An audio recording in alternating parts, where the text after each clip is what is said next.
What a wonderful day on the internet. Could it be that we finally actually have our final Stranger Things stream? Is it possible? Is it?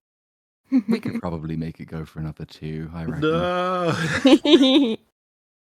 You know, it would have been so funny if we had managed to complete like a third Stranger Things thing and then the behind the scenes came out. So we're like, we gotta cover that too. Sorry. Gotta be done. I said it when I was leaving last time. I go like, there's no way you guys are getting done with this today. And I think you got literally one more episode. And you guys forgot about Conformity Gate? We're still, We did still that. have to do that one. That's true. We did talk about that. Yeah, and that took up some time. I would argue naturally. Conformity Gate is what like killed our momentum on the episodes. Not in a bad way. It's just that, it was like an hour plus, Yeah. whatever. No, I Listen, mean, as like- someone who has absolutely no stakes in this channel and who is just a guest, I think that was an integral part of the show. And I absolutely have no regrets talking about it for the extended time that we did. I do not have any regrets either. We barely even scratched the surface of how utterly absurd all that stuff was. And I'm slightly, because I've dropped out. I haven't been following it since, because I want to see what it's like when like a cult just collapses. I think that could be really funny to witness, and I just haven't been paying attention to it. So I assume lots of people have either pretended they never believed it, or pretended it was always ironic, or have just disappeared from the internet in shame because of all the crap that they said, which has now been proven to be wrong. Or they've just done the thing where they say, oh, no, actually, okay, fine, it didn't come out on that day. They're playing the but long game, actually, buddy. if you recalculate the maths, it really means the apocalypse comes next year. Man, it's The gonna... Mayans will be right eventually. That lady will be on like her deathbed at age 106, and she'll be like, "They're gonna reveal it tomorrow." I'm pretty sure. that's the day. I am the only one who's bringing facts to the table, and I am 96 years old now. That's right. That's right. Oh. She did say that. I feel You're like that was not the last we've seen of her. I It's gonna hope not. She's affect great. Other franchises. That was gonna be fun. So Rags is unavailable, I am afraid. I'm not sure if it means we're not going to get him at all this stream. He might be able to pop in, and Nerdrotic is planning to jump in a bit later. But again, this has been wacky. It's very strange, you might even say, our guest rotation. Though we've had pretty consistent coverage with getting through this, and by gum, we're going to get to the end of it. That's the plan. So this stream might just be quite long, chat. So long, in fact, that we're planning, because our schedule's getting completely blown out by this. We're going to do 2 episodes in one, more than likely. Meaning, we're going to have Platoon take us through episodes 5, 6, 7, and 8. And then I am going to take us through Ms. Kennedy's departure, the arrival of the God King Filoni, some comments regarding Mr. Johnson, because that's been a thing that hit the old internet as well. And then I'm going to take you through an edit I've done of the behind the scenes of Stranger Things, which is utterly fucking hilarious. And we can call that episode 9 at this point. So yes, we will watch episode 9 live with you. And so what we'll do, because I imagine by the time we get through episode 8, it'll be well into the stream. We're gonna feign an outro and then redo an intro, so that we have 2 episodes, but we'll do it live. And if anyone leaves thinking the episode's over, fainting an outro, does that actually not count as not fainting an out? Because you can't tell if you're going to faint an outro. You can't tell people that, because otherwise they just know. well, It's a long time from now. They'll forget, Yeah, that's actually honestly You're not going to true. see it coming. And if you leave at that point, you're a doofus, and everyone should make fun of you because we've warned you. It'll be in many hours from now. But I will say it'll make more sense, Platoon, because when it gets re-uploaded, it will actually end when I feign the outro on the re-upload. You see? Oh, Yeah. gotcha. Even though this will also be in the re-upload, this part. Oh, never mind. It all totally makes sense. Anyway, we've really got no time to lose. So we just wrapped up episode 4. I don't know if you want to just take us through any preamble. It feels like an easy way to recap what happened is you are a wizard.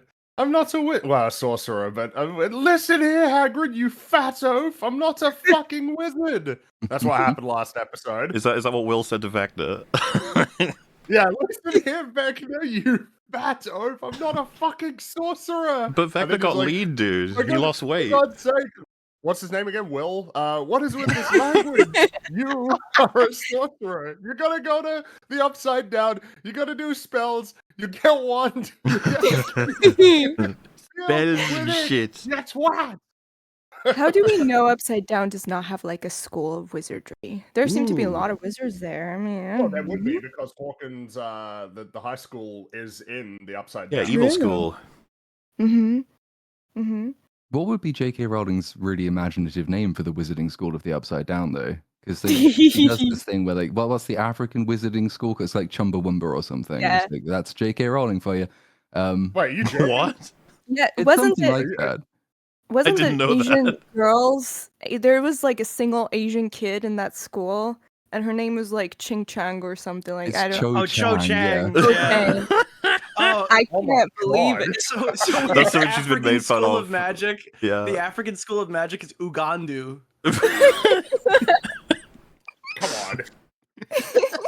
Precisely 2 seconds thought went into all of these things. It's like Listen, the don't only think defense about the of her. banks in that universe either. Those are also very controversial. She like replaced George Lucas as the person everyone makes fun of for the racist stereotypes in her like Yep. fantasy land. She's Well, amazing. and I guess Michael Bay as well, right? Kind of. Oh Like yeah, the it's been a Transformers. while since people made fun of him. He's sort of Nobody cares disappeared. anymore. Yeah. He's washed. poor guy. Anyway, Anyway, yeah. So, well, yeah. I mean, that recap basically does cover episode 4. But for anyone who wasn't following, the big events at the end of that episode, 11 and Hopper go to the Upside Down. They have taken the key card from Dr. K and then left her alive because they're idiots. They went through a corridor. They opened the door at the end, and oh my goodness, it's a character from season 2. Remember her? everyone's Anyone? favorite that they've Everyone's reintroduced favorite. for one purpose only. Yep. Uh, And I just remember when that door opened, I looked at it and I thought, wait, who is that? Oh, shit. No, I remember. Yeah. And then I asked my dad, who was watched about as much Stranger Things as I have, and he's like, if I didn't tell you who that was, would you know? No. No. Well, it's Callie from season 2, the episode you hate the everyone's most. favorite character, Callie Yep. from It is season 2. The bold decision. Reddit said that they couldn't end the show without finishing her story, so the Duffer Brothers obviously had to oblige. Of course. I did. Well, they actually did the behind the scenes thing. They said, like, we want to make sure that like we've tied up all the loose ends in this season. It's like, well, yeah. Well done. They guys. really did, man. Such a good It's so job. good. Yep. So yeah, she was introduced in season 2 for a pointless moral dilemma: will all of them be good or evil? And she turned out to be good. I wonder if they're going to be doing the same thing in this season. And then it ends back at the right side up. Vecna goes to the military base. He attacks it. And he brings Will in for a chat, and he says, yeah, you suck. And Will is unhappy. He's very sad. But then he remembers that he was taught how to be happy and gay. And then he realizes that he can use all of his magical powers.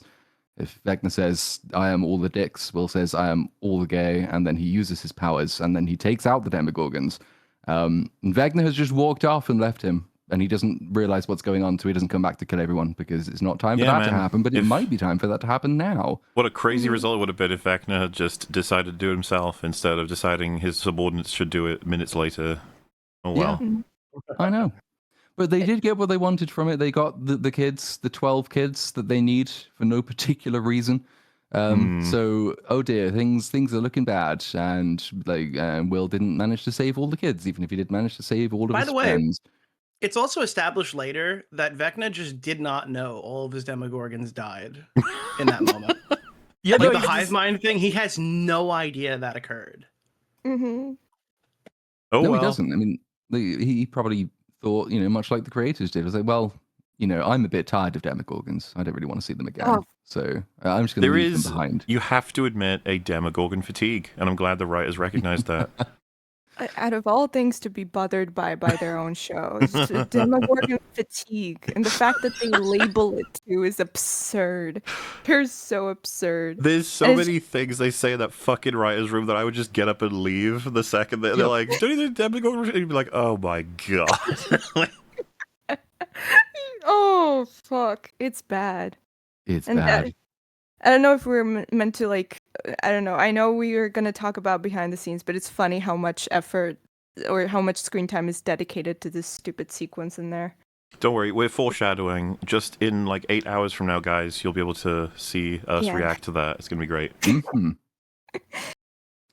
So in episode 5, yay, we pick up the immediate post-battle, and because every episode of Stranger Things does this, we have to basically spend the first 10 minutes just replaying what happened in the previous episode. So Vecna says the monologue again. Kids are easily manipulated, they're shaped, they're controlled. It's exactly why they should all be given the vote. And so now he's got him just in case we'd forgotten what happened in the previous episode. Vecna has reminded us what happened in the previous episode. So Well, Joyce, it's only been like what 3 weeks since the episode came out. I mean, you must have forgotten literally all of it. must have. Yeah, I mean, they were doing these recaps for episodes that released on the same day, so 3 Yeah. weeks is an eternity. Well, remember they have recaps during episodes as well. A lot of the time, they'll be like, Yes. The favorite You know one what's for me actually is fucked? the end of Vecna, so to speak. Before we get there, that's the best one. Where they remind everybody of motivations. Dude, I've seen this 3 times and I don't remember episode 5. It's I the have literally catch-up. watched it from start to finish. It is the catch-up episode. Was it not your pick at one point for the worst episode? Because nothing happened. It was a total recap episode because it was like artificially placed in between, like the volumes. Yeah. Like there's one plot point, and I don't remember what it was. I think that thing that they say, a lot of actors are saying it too. I think Matt Damon said it recently about like them repeating the plot in the multiple times in the Yeah. episode so the people can scroll on their phones. It's like we knew it was true, but I don't think it has been this blatant as in season 5 of Stranger Things. It's crazy. Well, Every Well, s- of course, you come back to season 1 when it's like a real television show. You know, it's like, oh Yeah. damn, you don't do that really in season 1. and really sure, illustrates. it'll benefit zombie watchers, but like the people who really cared or invested get punished hard for this, and it's just like, oh, that's great. Mm-hmm. Like this entire season, it feels like to me, is basically built on that. Like every single dialogue is dedicated to, it is thought through with the sort of idea that, okay, people are probably scrolling as we're speaking right now. Every single dialogue should be dedicated to explaining how the plot works or the mechanics work or what are we going to do, and we're going to repeat every single plan that we have at least 3 times, and each time with even more annoying sort of pace and structure. Yep. I'm pulling it back a little far here, but like I'm thinking 1, 2, 3, kill Vecna while they're all standing in the woods. Like that was like, Mhm. oh, I guess the audience needs to know that's the plan. Kill Vecna. Well, they do fucking say it. It's episode 1. So remember, our plan is to stop Vecna. Fucking everyone, no, we know this. Everyone knows this. And then they even have to double Look at his down on it by nose, saying, bro. The "Steve, guy's made of flesh. Of course we have to kill him. That's He's like like a his only zombie purpose demon. here. Yeah, I gotta get him. Mhm. Oh, yeah, but the recap continues. Joyce says, oh, how did you do that thing that you did in the last episode? And Will says, well, I'm a real-life sorcerer. And they will have a big hug. He gives Mike a big old hug. Byler's gushing from every conceivable hole. And then Yes. Will says, oh, no, but remember, Vecna has the kids. I couldn't stop them. If I'd only thought to use my powers earlier, maybe I could have done it, but I didn't. And so he has the children because did you remember that he got the children because he wanted the children, and having the children, that's bad. Yeah, that's one of the examples of them. Like, it's so annoying. It's just stop repeating shit I just saw. Also, isn't Oh it like my a point of contention for the D&D fans that he shouldn't be considered a sorcerer, he should be considered a warlock if they were accurate? Or something Yeah, like and that. I think they even addressed it in the behind the scenes thing because they said like our knowledge of D&D is basically non-existent despite Yeah. basing a show off of it, and we did cheat by fast forwarding it to make him like a sorcerer, even though that wasn't introduced until 2005 or whenever it was. So it's very imaginative. It's this fidelity that makes fans keep coming back for more. It's such a faithful recreation of the 1980s Oh, yes. and all of the stuff. Dude, But, how much do you want to bet when they do the animated spin-off, they're gonna give Will like a moment where it looks like he has powers, and then they're gonna like strip it away to be like, look, dude, we were planning this from season 2. Oh, for sure. Yeah. Oh, they're so gonna do that. Oh no. Then they look up the sky, some helicopters are coming toward the military base. They remember they have those now. If only they'd had those in the last episode, they could have won, but now Damn. they're on their way. And so the group has to run away. They run back into the tunnels, and because the military still doesn't know the tunnels exist, they are fine. And we never, ever, ever see those helicopters again. So fantastic. And then we get a brief cutaway to Dimension X, the Abyss, where you see the kids getting their alien references shoved in their mouths. And then we wake up with those kids, and we're now back in Henry's mind memory palace, the mind prison. Wait a second. You just said something that just tripped me up. The military has to know that the tunnels exist. They look Yes, into they them to do. see the kids, so they just never investigate them. They look into them And to if see they them, but did, they would those immediately soldiers find where they're died. hiding. They all died. They can't remember. They didn't radio back and say, hey, Every by the one way, of there's... them. Every single man there died. Well, except for the one who has a name. He doesn't die, notably, but they don't Dude, ask him I any was so questions. mad. Is this the episode? Is this the episode we're watching? Yeah, Like nobody I think- dies, and they show this guy's fucking charred face, half blown off, and he's like, "Yeah, that was really bad." out I'm there. okay, This though. big guy." Yep, but we have, I mean, as we've established, they've known about the tunnel since season 2, so they had no excuse for ignorance in the first place. True. Now they have doubly no excuse for ignorance, because you're right, they looked into them, and then they didn't do anything about that, so never mind. So we go to the memory store, palace, Henry's mind prison, Henry's house in the mind, one of the many dimensions we operate in, and he's telling the kids about what just happened. At the moment, still, the mechanic is when you get your alien reference plugged into your mouth and you get sent to this mind place, your memory of how you got here just disappears completely. So he gets to spin a story for the kids. He tells them about how he saved them from the monsters, how his home is their home, and they will be safe as long as they don't go into the woods. He still doesn't lock his front door to stop them Don't doing go beyond this. the but rickety bridge. Don't go beyond the rickety bridge. You'll get And is there any lost. reason why, if it's in his like mind, why can't he just make like a big fence? You know, even if it's like, oh well, you know, what if you want to go outside? It's like, yeah, sure, it's just a big fence. You can't climb it. No, Don't maybe he even can't don't even create You're stuff. asking a lot, Like, yeah. It's all just Like, memories. because you could just build like a massive like concrete wall that goes like 50 meters into the air. I suppose it would be conspicuous, but like it would solve that problem for you. People just could noticed- just lock his door. It's so much. It's so much Yeah. simpler. Just use your door key that all doors have and lock it, and then you're fine. You don't even need a big memory wall. We've already got one giant wall that makes no sense. I don't think we need two. Look at this weird Yeah, as fair. fuck edit I've just seen, right? They're heading into the house, and then it fades to them being literally a meter further into the house. Oh my god. Memories. It's definitely that's what it is. It's just memory. Like, that's weird, especially It because I is don't very remember them strange, editing though. things like that ever before or again. You know. Do you reckon the entire house is a blue screen and something just got cocked out? Even the kids are actually a blue No, they screen as actually well. painted it. I think that they have a physical set for this. I'm pretty sure. Oh, Are you Yeah. sure? It's I good think the 'cause- script is a blue screen, actually. Well, potentially the inside of the house could be like that, but I know Yeah. that the exterior of the house is real. they do typically build the interiors, I think, except in some instances. But that's because, Well, yeah, as we will discover when we get onto the behind the scenes, they do not know how to work with blue screens. Wait, where's the monster coming from? There's over there. that. No, it's coming over there. No, I mean over there. Oh yeah. Like watching Frank Darabont say, like, it's so great to see them working with so much physical stuff, and I'm just sitting like, bro, like, I understand what you mean, I mean, but listening like, to Frank Darabont speak about like directing, Filmmaking, yeah. and then comparing it to how they talk about directing and telling stories. Holy shit! Mhm. But not a surprise at all. I mean, Frank No. Darabont made Shawshank Redemption, Green Mile, and these guys Well, and made they- Stranger Things. they have had physical sets, and you can see from behind the scenes some of them are very impressive. It's just that this show is also famous now for having horrible green screen, blue screen, whatever. Mm-hmm. It is indeed. So Henry tells them that there's much more at stake than just the lives of their families, because a darkness threatens the whole world, a blackness. He's found a way to defeat it, though, because he says he's traveled beyond their dimension. He's found a better world, the light, a world that is free of monsters. And he's chosen these kids, he tells them, because they're not like other kids. They are special. They have dormant powers.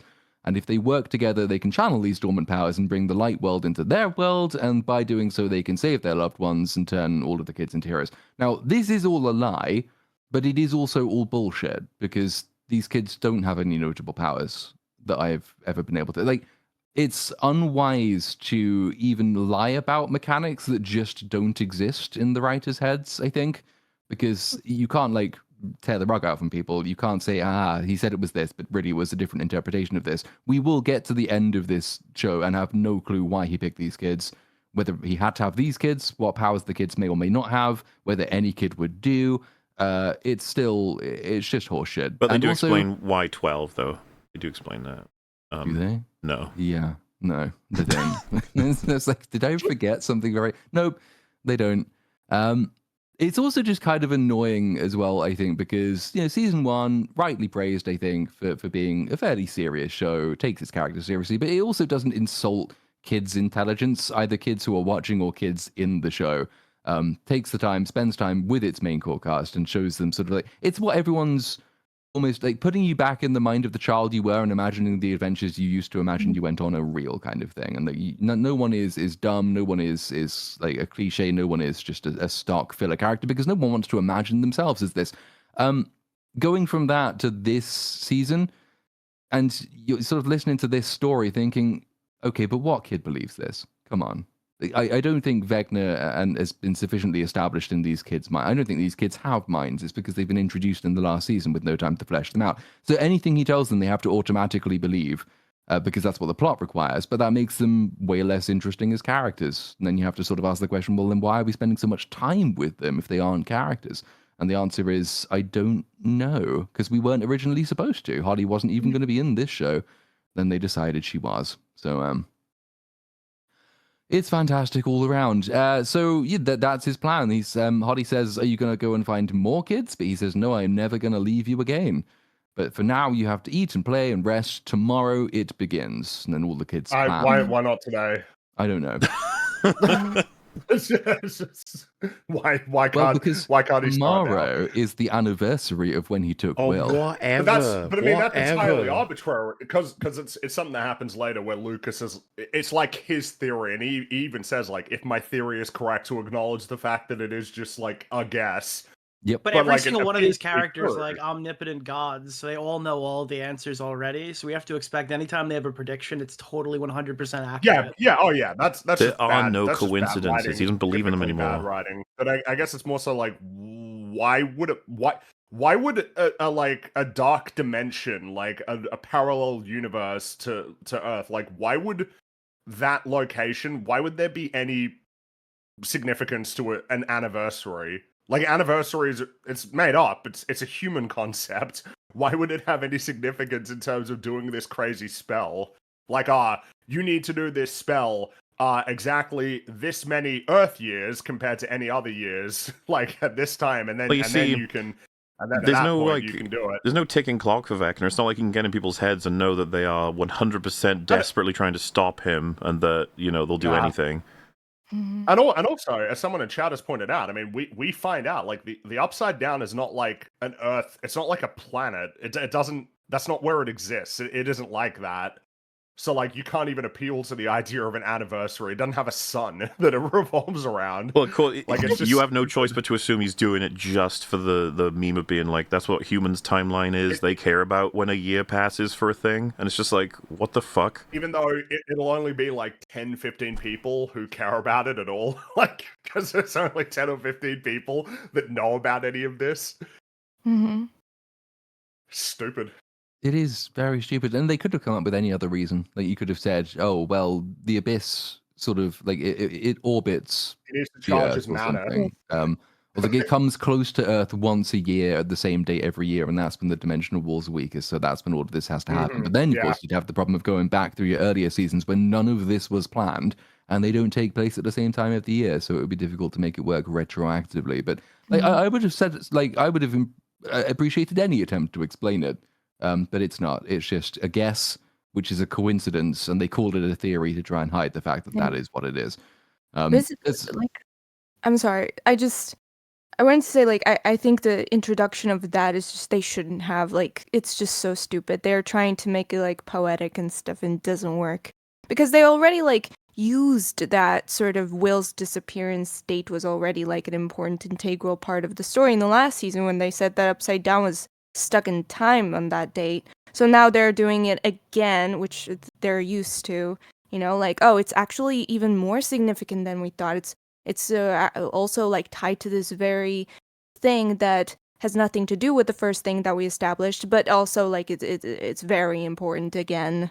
And it's Yeah. like how many important things happen on this. And they're going to come into conflict later in this season, I think, as well, because you're right. In season 4 establishes that the Upside Down is frozen in time on the date that 11 opened the dimensional wall into it. That's when it was seemingly created, and that's the period in time at which it is stuck. Because back then, everything was about 11. Now, not so much.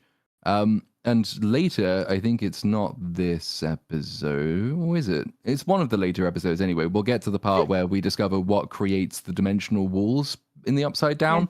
Yeah. And all of a sudden, 11 is not quite so central to this after all. It's someone that is not returning to this season except by name, who turns out to be the most significant character, mechanically at least. So there's another little... I think this is a little plot hole with it.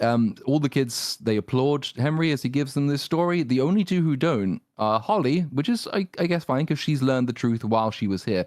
But also Fat Derek. He doesn't applaud because he knows who Henry really is. However, Derek was connected at the same time as all the other kids were, and they all lost their memories. So why didn't he? It's like it's as if the show thinks that he's got a little bit more memories of it, that like it seeps through of I don't know about you, Mr. Whatever his name is. But of course you're right. Like there's no way that this can work because of the fact that like the way that all of them are captured is insanely traumatic, but they all end up there and like as if nothing happened at all. So you would assume that the same thing happened to him. Because Holly only knows all of this stuff because she went out into the forest and met Max. Mm-hmm. It's almost like they don't realize that. It's like, yeah, but Derek met like holy shit, Winona Ryder, you know? It's like, yeah, oh hello. Now I know what's up too. Doesn't really make any sense. Do you guys remember when Evil Soldier Man gets back to the base? I was trying to get, because I don't think we highlighted that visual. Is so funny when he first arrives. I'm trying to find when that happens. It would have been episode 4, right? It's episode 4, and it's just because he's right behind Hopper and 11, so they're big. I think the bit he gets back to the base is he's walking back to the base while they're spying on the base. He gets back to the base when they break into the base, I think. Okay, that makes sense, yeah. I'll try and find it. It's so funny, because like for people who seem like they just want to kill every single soldier... they sure leave all the important ones alive. Oh boy, they do. Of course, they do. Because in fact, we're with one of those right now. The next scene, Dr. K, she's still alive. I don't know why. She's going to cause lots of problems later, but they left her alive. She's recovered from having been scissored by 11, and she's very upset. But she needs to now go and check to make sure that Callie is still secure. I found it. So chat, if you haven't seen this show, we've got Major Army Man, who is now in hospital, and we won't see him again. And then we've got Major Army Lady, played by good old Linda Hamilton, who, if you've heard anything about it so far, she's a great character. Love her. And then you got her subordinate man, who they were torturing for, like, information, who makes it back to the base. And this is the fucking image they give us.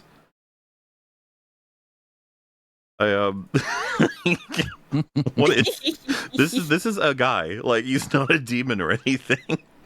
It's like, the show thinks he is, and I assume thinks he deserves his ultimate fate at the end of the show. Oh yeah, they were very happy with that one. But I just thought this was really funny. I was like, what's going on here? I was expecting them to turn him into something notable, because the reason he's like this is because they kidnapped him and then 11 exploded his mind. So I thought, oh, well, there's plenty of directions you could take it. Maybe he's just mad and sadistic, or maybe this makes him more vulnerable to Vecna, like anything at all. But he just turns up and is vaguely a dick. Yeah, he's not kind of it. He's not really special. He's well, the show seems to think he is, but there's nothing about him other than he's Army Man doing Army Man things. It's so because he right. gets screen time, and I don't know why. Like, why is he even in the show? What does he change substantively? There's one decision he makes which causes a minor fuck up for the military, because like he's like, oh no, I want to take vengeance myself, but then he just dies. So it's like, why did we waste that time? Oh gosh, I want the Duffers.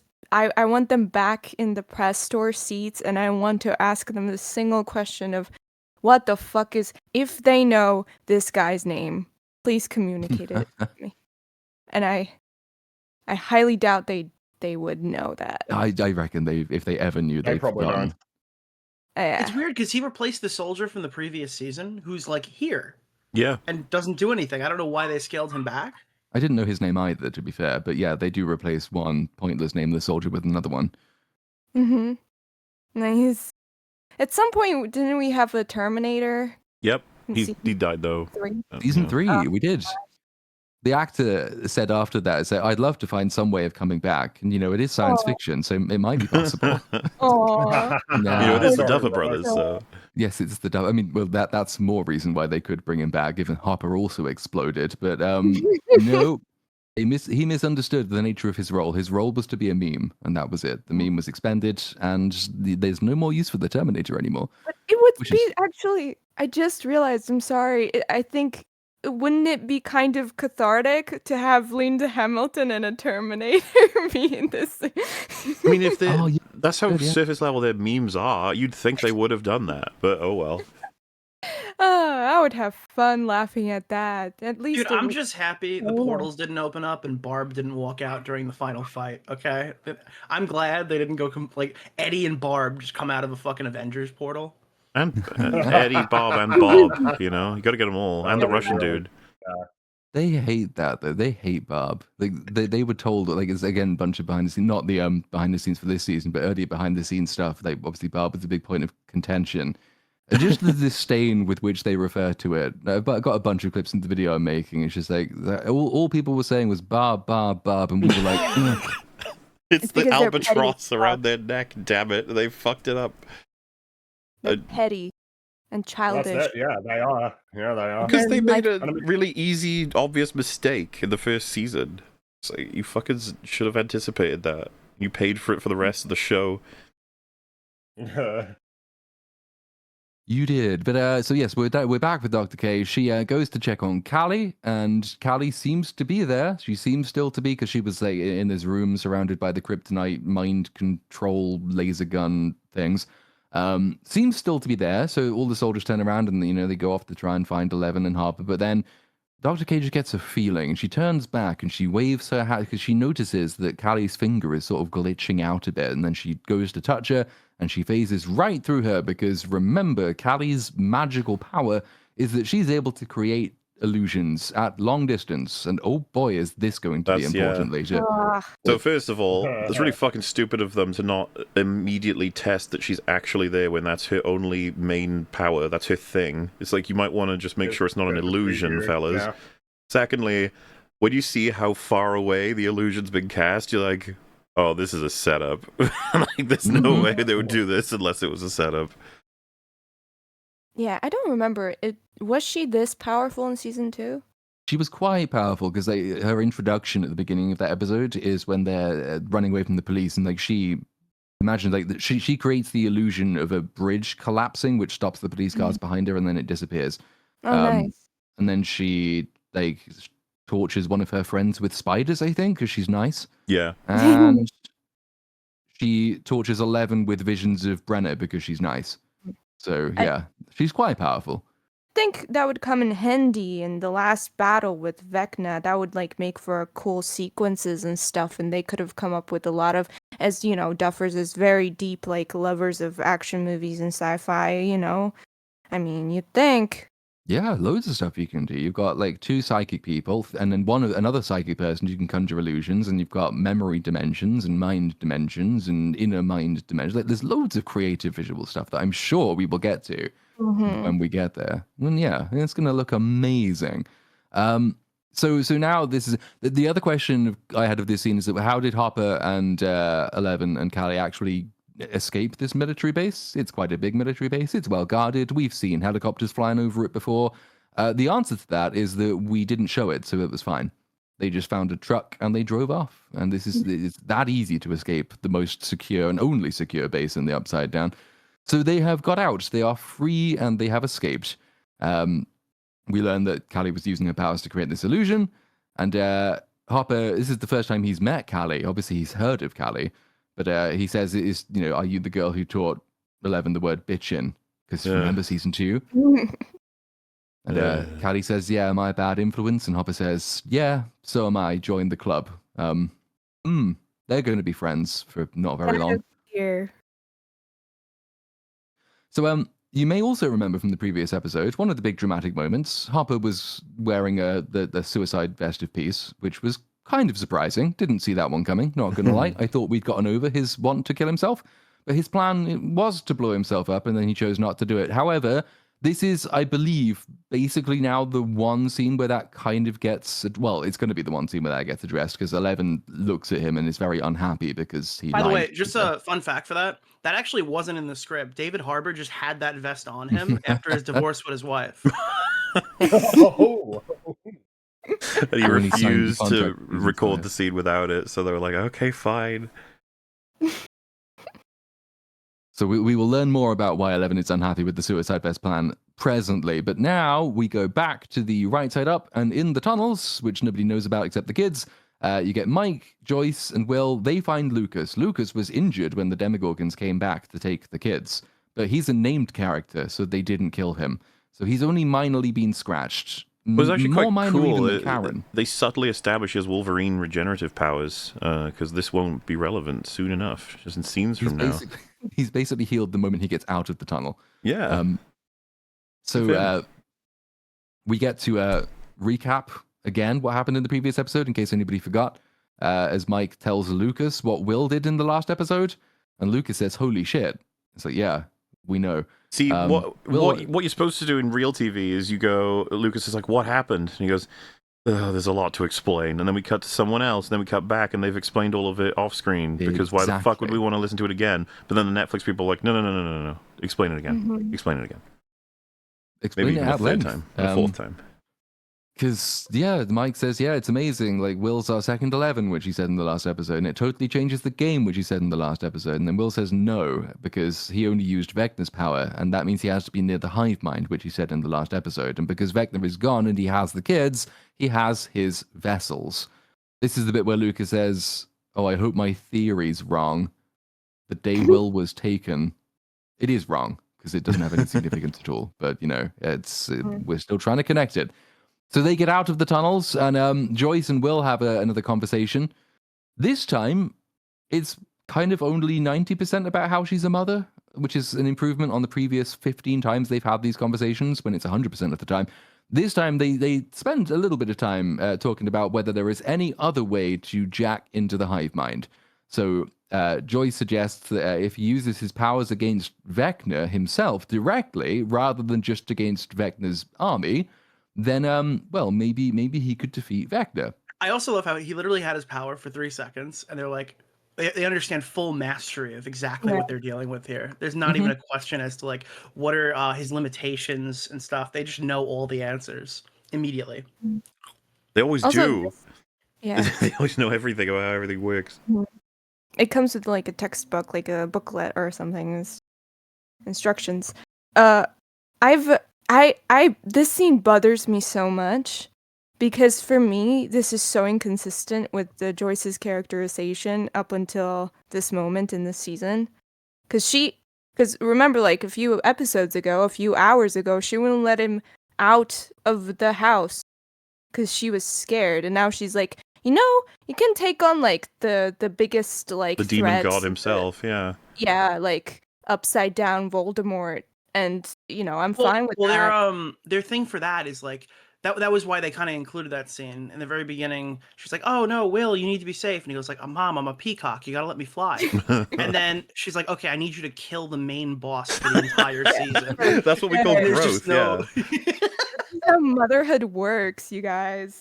On the note of Joyce, because this was a comment on the previous stream we did, and the commenter said, I love that Joyce watches her other son attack a Demogorgon with a truck and then chase it into the Upside Down to then have the breach close behind him, trapping him in a demon realm full of monsters. Only for Joyce to then never mention or worry about Jonathan ever again, like he just stops existing in her world. I don't think she even Or wonders... Hopper. I don't think she even wonders aloud about whether he's safe. I don't think they even get a reunion scene after Jonathan escapes death in the cum room and breaks up with his girlfriend. It's just really, really funny. I mean, it's amazing just how unhinged Joyce is when protecting and talking about Will and how much she doesn't give two shits about Jonathan. the Hopper thing's Yeah, even and crazier this because is- she went across the world to like get him back That's- last season, yeah. and then he's lost immediately. Yeah, That is the funny part, because with him, and because she does acknowledge Jonathan and the fact that she kind of like ignores him a bit too much in season 1, or that there's a lot of burden that's on him. yeah. That is something that in season 1 they recognized was relevant, because of course it is, because he is also her son. But yes, by this point, it's like they've forgotten who these characters even are, or what they mean to each other. She is so flanderized. She doesn't even just like she's the mother that cares for her family. She's flanderized to the point she only cares about Will. She'll just say things about. That is obsessed She is with- Will yeah, obsessed DLC. with That's him. what she's become. Hmm. Mhm. I feel bad for Jonathan. He's not a character in the show, but you can't No. like. I Yeah. can't. I feel so sympathetic because he just takes it. Just this show shits on him. It just gives him the worst shit. And it's just like there, I guess. But he's just an add-on for Nancy at this Yep. point, and has been since season Yeah. 2. Yeah, and Lucas is an so- add-on for Max. All these characters have just lost their own agency, lost their own interests and stuff. Yeah. Yeah. And Maybe it's, can we create like a trope name for that when a male character gets their agency sapped by a female character? isn't Pussy Whipped already a name for that? The thing is, I didn't I've realize always it was a trope name, but I enjoy referring to it as like the DLC thinks it covers it really easily, but because this has happened now with it's men to women and women to men in this set of selections, right? Because we've got a couple like Joyce from Will, but the notion that it's not about like death or fridging as people like to talk about it, but just you're just not as important, so you'll just your interactions will be based on like orbiting around someone else. When it's almost like not even a problem in other shows when you have supporting characters that are designed for that sort of purpose, but these used to be major characters. These used to matter. Mm-hmm. Mm-hmm. And it's been like this for basically 4 seasons now, so it's also a very, very long time to have this dynamic in. Which I say dynamic advisedly, it's not a dynamic, that's the point. But it's a very long time to have this basically on pause. And if you're gonna do it, it's like, well, okay, you can salvage it. Not fully, partially. You can partially salvage it if the payoff at the end in your final season is worth it. Because it's like, okay, I do miss the part where Jonathan used to be a character, but at least, he'll get his relationship with Nancy that we've been building up to, right? Oh, That'll God. make it all worthwhile. We will get our payoff for that one. Yes, we will. Mm-hmm. Oh dear. So yeah, and Joyce suggests to Will that this will probably work, going head to head with the person who owns the powers that you use, the big bad of the entire thing. It's gonna work because Vecna, he's gonna underestimate you, just like I used to. But I won't do it anymore. 5 minutes ago. The fuck? But I'm even something that, like I a just- Vecna myself. Literally going I from don't- Frodo, you can't leave the Shire, to Frodo, you could take on Sauron personally. You could just go do yeah, it. just one-on-one, just walk into. You can just walk into Mordor. Yeah. It's just but like, I don't think they even understand who Joyce is anymore because I think underestimate is the wrong word.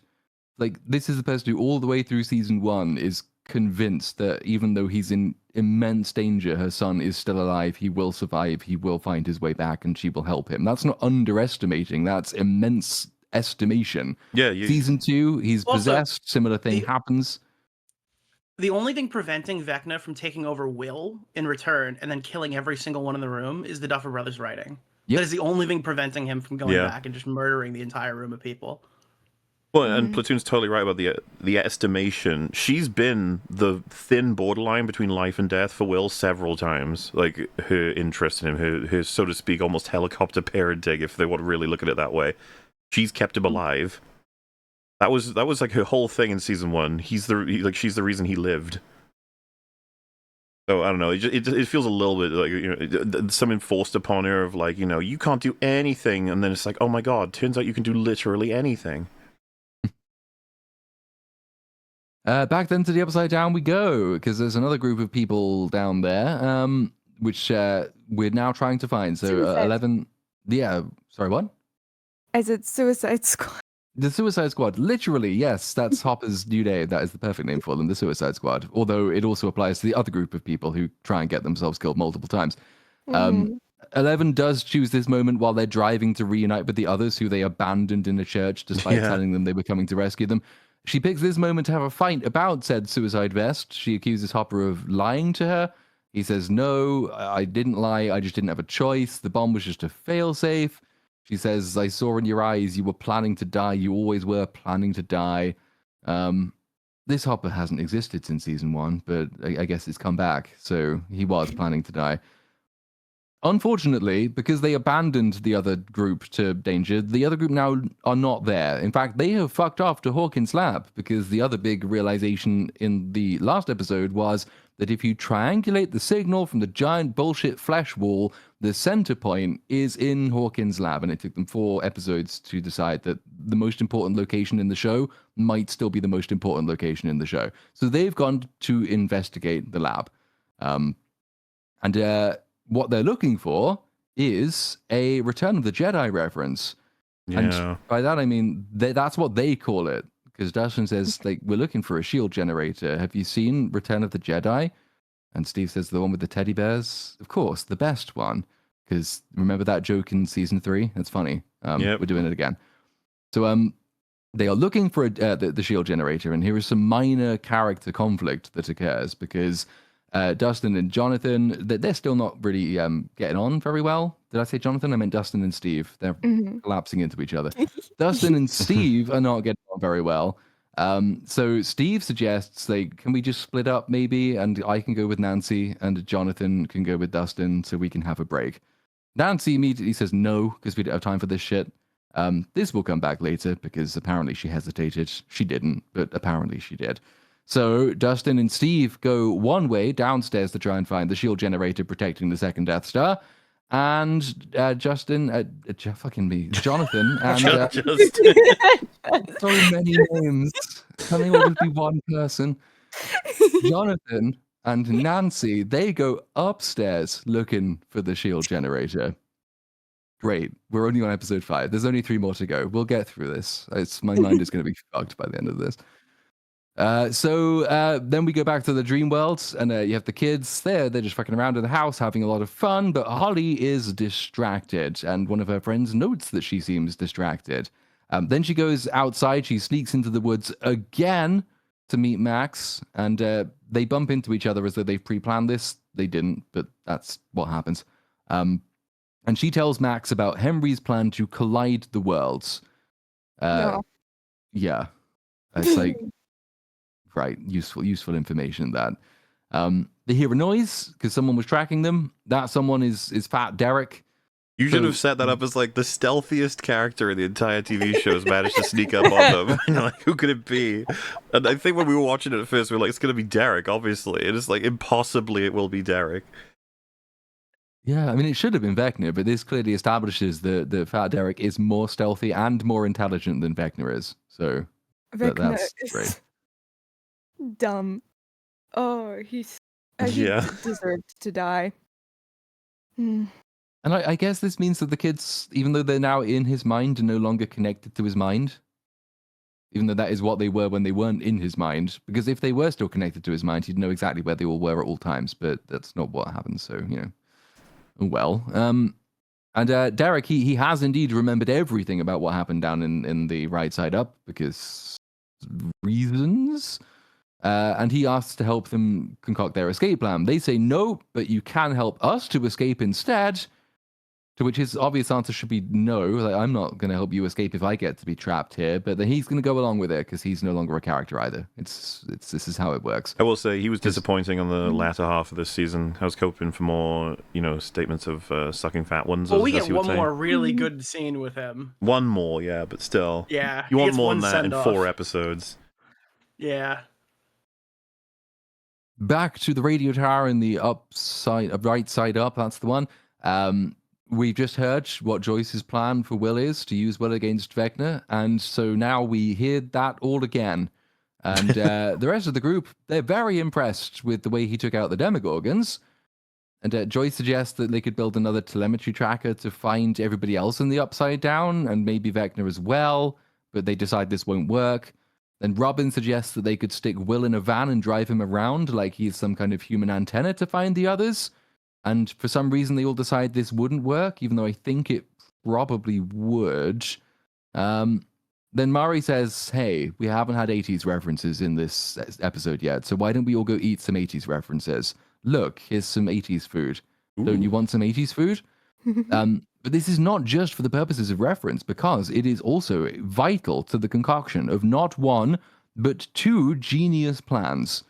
Because Lucas puts popcorn in the microwave, and Erica goes for a walk while she's slurping some kind of Slurpee. She walks past a picture of the science teacher, Mr. Clark, on the wall, and Lucas watches his popcorn in the microwave, and they simultaneously have two separate, parallel, brilliant ideas. And as soon as I saw this, A, I knew what was coming, and B, I thought, yeah, but surely they won't do this, right? Do we know how many concurrent plot lines we've got running at the moment? We're not going to introduce two more, are we? That's insane. I But did we are not going to see do that. one of these. I did not see coming. I never would have thought they would ever entertain this as an idea, but they sure do. Yeah. So Erica's idea, the relatively sane and sensible one, is, hey, how about we go get Mr. Clark? He can build us a new telemetry tracker. And Lucas says, no, that would be way too slow for some reason. However, I just heated up some popcorn in the microwave. And hey, do you remember how back in season 3, we put Billy in a sauna and the sauna heated him up and that woke up the evil particles that were in him? So how about we find a Demogorgon corpse and just zap it with electricity? And this will somehow establish a connection to the hive mind that Will can use. Dude, Demogorgons are not really dead. We just need to activate their particles, and their snap necks will allow them to reanimate. This is so unbelievably retarded. This is another step closer to the eat the moon shit. We're gonna get an even stupider plan than this later, but it's just like you guys are really pushing it, duffers. You're just making shit up all the time. You have no idea what you're doing. When I was looking at my popcorn, I thought this is ridiculous. It's insane. We got Frankenstein the Demogorgon. Gorgonstein. I was so disassociated from the scene. You know what this reminds me of, and I kind of drew the parallels. There's so much popcorn talk. It kind of reminded me of that song by Bo Burnham from his special about microwave popcorn. It kind of became a meme. And it's the way it goes is exactly how Duffers write dialogue. If anyone has heard it, it's exactly the same.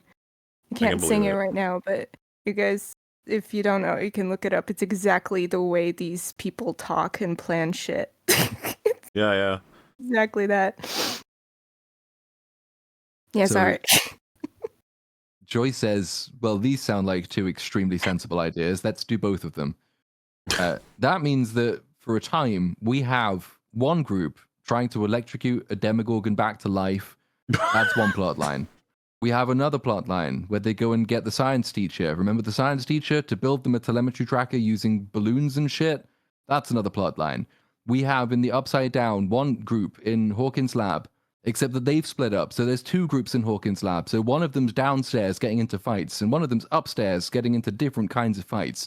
And then elsewhere in the Upside Down, we have Hopper and Eleven and Callie, and they're doing something else entirely. And at times, they're going to kind of split up as well and do their own thing.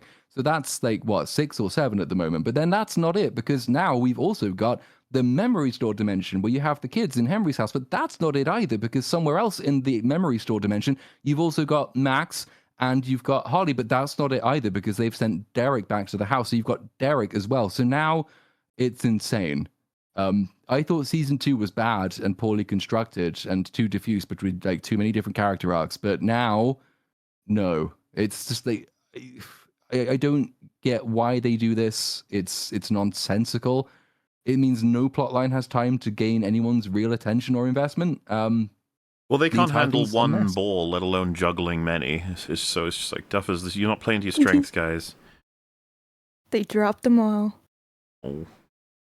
Yeah, so now, speaking of one, I've lost count of how many there were there, but lots of them. So we go back to one of them, Dustin and Steve. They are down in the Hawkins lab. They find the dead child room. Someone cleaned up the dead kids, so they're That's not nice there of them. anymore.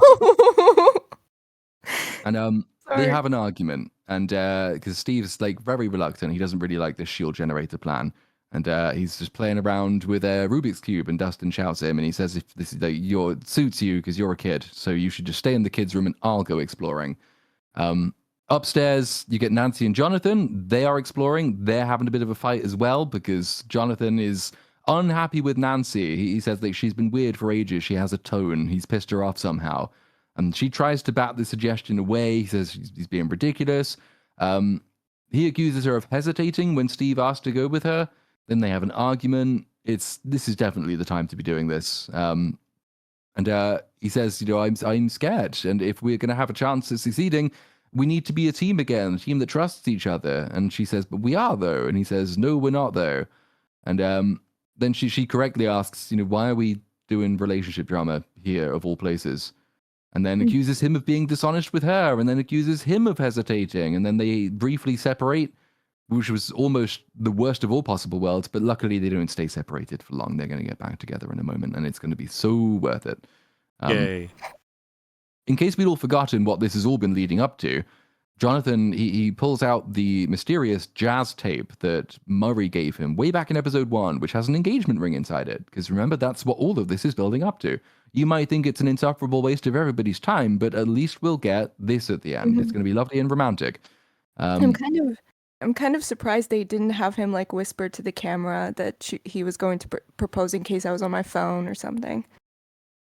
Just in case. Maybe I'm just not watching the screen for the third time they showed this ring. I don't know. It's easy to miss. I think somebody pointed out as well, and I've not double-checked this, but because there will be a scene right at the end of the show where another engagement ring is featured. And someone posted a side-by-side image of the two engagement rings, and it looks a lot like they are exactly the same ring. So it may be that they were skimping on the budget. They just used the same ring for both props, but I guess we'll get there way later. So yeah, Jonathan sort of storms off, and Nancy storms off, and they go in their own separate directions. Jonathan, he sees a door which has a weird melted handle. That looks odd. So he tries to open it. It doesn't open. He forces it open. It makes a loud noise. So Nancy comes back. They both go through it. And inside, there's a weird melty staircase and weird melty walls. So they think this looks like it must be the right direction. Immediately, of course, they radio the other two, right? Because that's what you would do if you're searching for the same thing.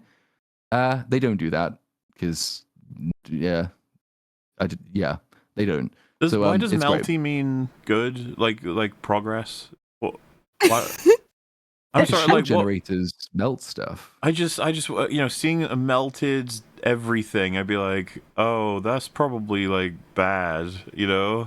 We should be careful. I think that's a fair assumption, honestly. No, but that means you have to have like survival instincts of some sort, and that's just not what Stranger Things is. So this is like a basic horror movie shit now. It's God, and the amount of time and effort and money they spend getting the fucking cum room. We'll get to the cum room. No, I'm not going to jump ahead. But my favorite. It's so great. So yeah, we go away to the other upside down plotline now. You get Callie and Eleven, they're having a chat. Callie tells Eleven, she says, oh, it must have surprised you when you found me in that upside down base. I was like, fucking yeah, it surprised me too. I didn't realize we were doing this, but it's good to have you back, I guess. 11 apologizes for not finding her sooner, even though she could have done that. She could find people in a bath, for fuck's sake. Mm-hmm. And they don't really ever address why she didn't try to find her sooner. She just says, I guess I was just afraid to look for you. Why, though? What does that mean? Thank you so much. While she suffers in this hellhole, it's like, well, I don't know, man. I didn't feel that great about. I didn't feel like it. Yeah, you tried to get me to answer. Kill Pa Kent, so that was evil of you. I didn't want to go back to you. It reminds me of like Peter Griffin. It's like, oh, yeah. Well, we were gonna look for you, but yeah. I wish they did that with 11. That would be funny. 11 asks Callie how much she knows about Vecna, and Callie says, I know everything about him, except I didn't know he was still alive. This means, so like, again, slight problem, because season 4 spent a long time doing flashbacks to the child killing room, and even the child killing room before it was used for child killing. We know from those scenes who was there and who wasn't there. And notably, who wasn't there in all of season 4 flashbacks was Callie. That she must have been there because she knew about Henry, and he was there. That's right. And in season 1, when you get the flashbacks, she was living with child 11. But then in season 4 flashback, she wasn't doing that anymore. So at what point did she learn any? What I did, yeah, I don't Off think screen. any of this. Most of it off screen stuff. So yeah, she said like I guess she survived everything in it, and even though 11 escapes the child killing room and had to repress all of her memories because that's how we excused the fact that we didn't understand any of this shit in season 1. Callie didn't get repressed memories for some other reason. So 11 asks her if she can help her defeat Henry, and then they can finally live a happy and free life afterwards. But this is what Callie is in the show for. She has to present the dilemma, and she says no, because that's just a dream. That will never happen. This is going to be horrible stuff forever because you're going to ruin everything, and conflict of visions. It's great stuff. Much like what she represented in season 2. Nothing new to be found here. Callie says that she thought she could, stop all of this and create this new free and happy world. She could heal everything. But then, flashback time to just after season 2, the government found her somehow. And they killed her, they killed all of her awful, awful friends, they trapped her, they imprisoned her. Which doesn't seem viable at all to me. Just with her power. It's like they show them running up to her and grabbing her, and I'm just like, is that even that's impossible with your powers? What did they do? Yeah. And you might be like, well, I guess they used those machines to stun her or whatever. It's like, they didn't show that. And I just don't understand how they sneak up on her and stuff. It's like, it's whatever. We just got to get it done. It's like, whatever, moving on. I don't know, if they were in any shape or form creative, like actual directors, that could have been like such a cool sequence instead of like having a few seconds. We could have had a proper like scene of like how it went down. It would be fascinating and interesting. Cause what comes to mind would be Days of Future Past. I remember, I think her name was Blink. She was really fucking cool because you see her for like 2 minutes in the whole film, but she can basically do the portals from Portal, and she's so overpowered. You'd be like, so how does someone like that get defeated? And they show you pretty quickly. It's just she has to do too many portals at the same time. Like she can't keep going, and then she gets caught out.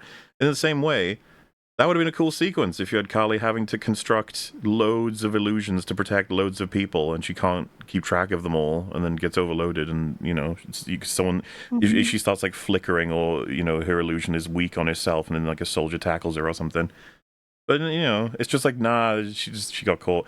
Something that struck me about this, by the way, this whole sequence is watching someone get captured and like experimented on and drawn of their blood and basically treated like a science fucking experiment indefinitely when she was free. It's like, that's a haunting, horrifying experience. I felt nothing. I was like, No. Well, and it's partly because you're getting some really interesting reaction shots from 11. You got to show them to everybody. You got to show these reactions that she has. I think, was this imagine first of many moments of just being shocked of like, oh god, what happened? This one was getting around. And again, bear in mind what Mola just explained. Like, this is what she's hearing is like horrendous, and 11's just sort of looking with this sort of blank stare. Like, it is a very, I don't know what to say other than it's an incredibly ambiguous like face. Like, are you like pissed off at her or something? Like, what? Like, while you hearing this, like, what? Like, what is this? What is this face? It cuts to her and she's mewing. She has that handsome Squidward face going on again. It'd always be like an interesting thought experiment for anyone like in chat who hasn't seen the episode. You see this face, what do you imagine she's just been told? And then you can compare it to what she actually has just been told, because you will never guess what she's actually just been told. I think what impresses me about this expression is just one of those ones, I forget what the experiment's called, but if you show something before this and then this, it'll change your interpretation of the emotion. Like, because it could be so many things. It's so borderline ambiguous of just, it's like she could be upset or confused, a bit fearful or inquisitive or relatively elated, or just throw anything on it with enough context. You'd be like, I guess that represents that, maybe. Yeah. She's hungry. I'm not sure. So the thing she has, in fact, just been told, it's time for So we're doing memories, and it's sort of part flashback, but it's also partly psychic projection. So this is a separate memory thing from the memory store mansion realm, which is in turn a separate memory thing from the memories within the memory store mansion realm, which is in turn a separate memory thing from the giant red room within the memory store mansion realm, which is in turn a separate memory thing from all the times Eleven gets into people's heads and sees memories. Lots of memory shit is happening here. This is another form of that. So what she is being told here is that Callie, all her friends were killed, she was taken. And this is because Dr. K, who we've decided was just on the scene at this point in the story. This should be Brenner, but it's not. Yeah, not only should this be Brenna, but doing this makes Dr. K a really important antagonist. Like, she's, been controlling a lot of this for a long time. She's pretty evil. And it's like, we don't deal with that at all. She's just around, and then she isn't. Yep. Very badly done. Mm-hmm. So what they did was they shaved Callie's head. She cried. This is the saddest she is across the entire season. And then they stuck her in the room for the kryptonite stuff, and then they started leeching her blood. They want all of her blood. They take loads of her blood. They keep doing it. She tells us she doesn't know how long she was imprisoned, but she just knew that she needed to get out, and as far as she could tell, the only way out was death. But not necessarily her own death, or at least not in the way that you would expect. So what she does is, though her magic is suppressed, she's still kind of a clever and canny operator, so she fakes her actual real-life death, not using her powers. This makes the medics run in, even though the medics, they should know something's up, or at least there should be guards in them. But no, the medics, they run in, there's no guards, and so she grabs a scalpel and she stabs them all and kills them. So they probably, well, I don't know if they're innocent, but they're the least guilty people in the world. The doctors who were just trying to save somebody's life, they all get killed by her, and she runs out. She gets all the way out of the room, she gets into a corridor, she goes down the corridor, and that's as far as we get for now before the thrilling conclusion to this story, because we do jump away to Derek and then the memory store. So we will return in due course Indeed. to where this is going.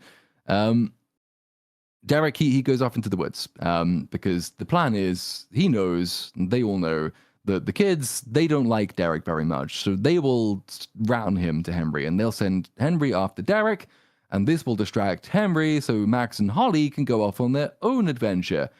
And their plan is to follow the memory trail to the night that Holly was captured by Henry, which is Henry's first memory of Holly. Then they can follow the memory trail to the night he captured her. And the night he captured her, they can find an exit to the real world that will be there. I don't understand any of this. But that's how it apparently works. Yeah, makes sense. Very easy to follow. So you've got simultaneously flashbacks for Callie, which are also mind projections of memories for Callie, and then you've got memories within memories within memories of a different type entirely that's going on parallel to each other, side by side as scenes. You can lay out all of that, and the brothers would be like, "Oh, you need another scene where we have a character explain it." And you're like, "No, that's not it. That's not the problem." So back to the radio tower, blissfully not in any kind of memory, in the right side up, and Robin and Will are having a conversation. And they're a bit like Will and Joyce in the sense that whenever they have a conversation, you know exactly what it's about, so you don't really need a lengthy summary. It's just about how being gay is amazing. So she's like, "Oh yeah, thank you, saved me, well done. You had the courage to use the big gay, and it was very successful." Then he asks her about Tammy again. Remember Tammy? I remember. Great. And whether her epiphany about Tammy was when she and Vicky started hooking up, and Robin says, "No, it wasn't, but mentally I was ready to tell someone, but that person was Steve. And by mentally ready, I mean I still required massive doses of Russian truth serum, but otherwise I was really well adjusted and happy with myself." Mm-hmm. So she says, drugs or not, just saying it out loud to someone who was cool with it, that was great. It was a weight lifted off my shoulders. It gave me the courage to actually speak to Vicky. And Will asks, "Hey, do you have any of that truth serum left?" And that was a worthwhile conversation, because that's done now. So we go back to the memory store. It's very irritating. I hate all of these conversations. Yeah. I think they basically condensed all of this into 2 scenes in season 4, which is all it really needed, and those 2 scenes worked quite well for their scarcity. But now it's like every other conversation with them. And you also realize that the time Well, I code mean, is fucking 'cause- melting away with no work done for other characters, just Yeah. repeating work that's already been No. done. But I mean, it's partly because I guess the overcompensation, right? Because people thought Will was neglected until Yes. everybody hated the actor, and so then it kind of flipped. Which is crazy just how many, and like... nobody was in the mood for any scenes with Will. By the way, after it is that. so funny watching them fuck around with that dial, and it just switches from red to grey to red. It's just like... Oh, this is the famous dial scene, yeah. It's gotta Well, mean something. Well, It's... Well, it's like redlining on an engine, pretty much. It's like, okay. But like, just people being like, well, how could they fuck that up unless it means something? And you're like, oh, got a lot to tell you about the Duffers. My conspiracy theory is that the red dial kind of realized what show it was in, and it kind of like said, "I quit," and just left, and they had to get the gray one. It's yeah. And in doing so, bred hours and hours and hours of fan theory, Mm-hmm. which also tells you something about how empty and substanceless the conversation happening around it is. Because if this were a really engrossing conversation, I think the number of people who noticed the dial continuity shift would have been much less, because they'd be focused on what characters are talking about, as opposed to anything else. This is what some mad people on the internet referred to as queer baiting, though. This is going to have a terrific payoff as well. Oh, yes. Yes, it is. But we'll get there in due course. So, unfortunately, though, this means we have to go back to the memory store. Yay! Max says that whatever they're looking for, the way out, not the way out. The way out of the memory field that exists outside of the memory house will be hidden and hard to see, and this will take us into the memories within the memories. This shit's so funny. Then, it's one of the funniest then- visuals in the whole show, if we could just make sure chat understand, right? You see that they're in a field, they're both like, where could this thing be? What could it be? And it's like, you gotta look for something that's out of place. But then Holly's like, well, hey, that looks out of place. And look at this, guys. Like, no shit. It was Yeah, so one might- obviously like seeable from the as soon as Yeah. they got into this I mean, whole if you're area. There's in a no way to parade- miss it. It's just the classic of it's off screen, so the characters can't see it. You know, something that Look at actually that. annoyed me on that. It was something in the behind the scenes. They're setting up a scene. They're about to, just action sort of thing, and it's they have like, I think it's Derek is looking at something for a while. It's from like the last episode, and then Holly the actress is standing right next to him doing nothing because the camera has it just off, and then she taps him and goes like, "We gotta go." Like the implication being she'd run up to him and done that. And I was just thinking, it's like, that's sensibility. I understand it, right? You don't want to waste time, so you don't need to have her run up to him and do it because it's not even on screen. But I was like, well, it's that sensibility that causes shit like this to happen. When you're like, if it's not on screen, we don't need to worry about it. So, don't even try to replicate what it would be like. It's just, it creates these really incredibly stupid moments where it's like, where could it possibly be? It's like, could this be it? Yeah, I mean, because clearly they were attached to this shot of a door just conspicuously being in the middle of an empty field. But, I mean, the key word there, conspicuous. It's almost like they would have seen it well before, right? Like, well before they got parallel to it in the field. Well, yeah, and, if you want to play it for laughs even, you can't construct it this way. Like, how sillily obvious it is. 'Cause it's just like, how do you miss this, Max? How did you miss this for... it's just, yeah, unbelievable. That was all a distant second in my list of objections to this scene, though, because it's just like, so we're not even going to try and make this make sense, are we? It's like, No. why is it there? When did it get there? Why there specifically? Did it appear because they wanted it to be there? Was it always there? Is this like the room of requirement from Harry Potter, which is actually somehow less bullshit than this? It's just, right, so we're going to go through the door and we're going to go through all the most plot-relevant memories because that's how memory stores work. I just wish people would stop using them. They've been so burned. It's like, at least Multiverse of Madness only has the one. This just keeps going. So, they see the door. The door is making scary noises. But Max says, oh, don't worry, it's just a memory, so it doesn't really matter. And then they walk through it, and they go through, and they go down into a basement. And this is the night when Vecna first saw Holly. He was spying on her and her friend from outside a window. Bit weird. Yeah, a little bit weird. Slightly creepy guy who always watches children like this. I think there might be some... Well, they flashed to him, and I know for a fact they thought this was very scary, like, seeing him, but it was just funny immediately. Like, we just bust out laughing. yeah, because what is he doing out there? Like, what? He's just standing there menacingly. It's singing in the rain. And like, of all the children that he could go and perv on, he goes and pervs on the sister of one of the main characters, even though the town is full of children. And if he hadn't done this, they wouldn't know about any of it. Yep. So he would have won. Picked the wrong target there, my dude. Go and be creepy to some other kid. Yeah. They are so, indeed watching Nightmare on Elm Street 3 as well, which is great. Good for them. Good yeah, one. It's a good film. I wonder. I assume that is because Frank Darabont, he yeah, directed this episode. I think so. That's kind of a fun reference. Frank Darabont was one of the writers on that film, which he's is the reason it's good. It's notably the good one in that series. It's no Freddy versus Jason. You know what? Just different. It's not, but different kind of different things. Different. So Max says, "Oh, by the way, there's another memory close by. I don't know how she knows this, but there is." And Holly remembers within the memory that she first met Henry in the school library. So they go toward a wall full of books. They push through the wall full of books. This is just how it works. And they go into the library. And in the library, there is a memory version of Holly. All memories are third person because fuck it. Holly sees the memory of herself reading a book, and Henry comes in and says, "Oh, Wrinkle in Time, I really like that book." Because that's where we stole lots of these ideas from. So, yeah, that's that done. Back to Hawkins' lab. It still makes very little sense, but it makes more sense than the memory stuff, so it's kind of a relief. Dustin, he finds the shield generator. No, he can't find the shield generator. That's his problem. What am I talking about? He comes back and says, "I can't find the shield generator." And sort of Steve gloats at him, and they have an argument. And this is where everything comes to a head. All of the conflict that has been building between them for all of this season, at least, is all released here.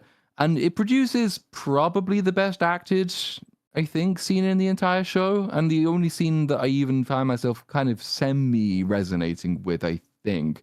It doesn't make a huge amount of sense because, well, we'll get to, Eddie's precise role or lack thereof in season 4. But at least there's something which is... there's a development happening here. So Steve blames Dustin for everything. Dustin was irresponsible. He got himself beaten up. He missed the mission. Dustin sort of throws back that, well, you're useless. If you spent less time chasing somebody else's girlfriend, you'd be better. And Steve says, well, I used to have a really good friend like Dustin who would tell me all of this stuff. And then Dustin says, yeah, I remember having a friend who believed in me too. And Steve says, so I get it. This is all about Eddie. No one could ever be as perfect as Eddie. Dustin says he's the smartest, kindest person ever. He's way better than Steve because you're an idiot and you can't even solve a Rubik's Cube. And Steve points out, well, if he's an idiot, then why is he the one who's still standing here? And Dustin says, what's that supposed to mean? And Steve says, he says, I've got more plot armor than Eddie. Yeah, that's the real reason. But the stated reason is, I told you both, don't be a hero. And Eddie went and got himself killed by bats.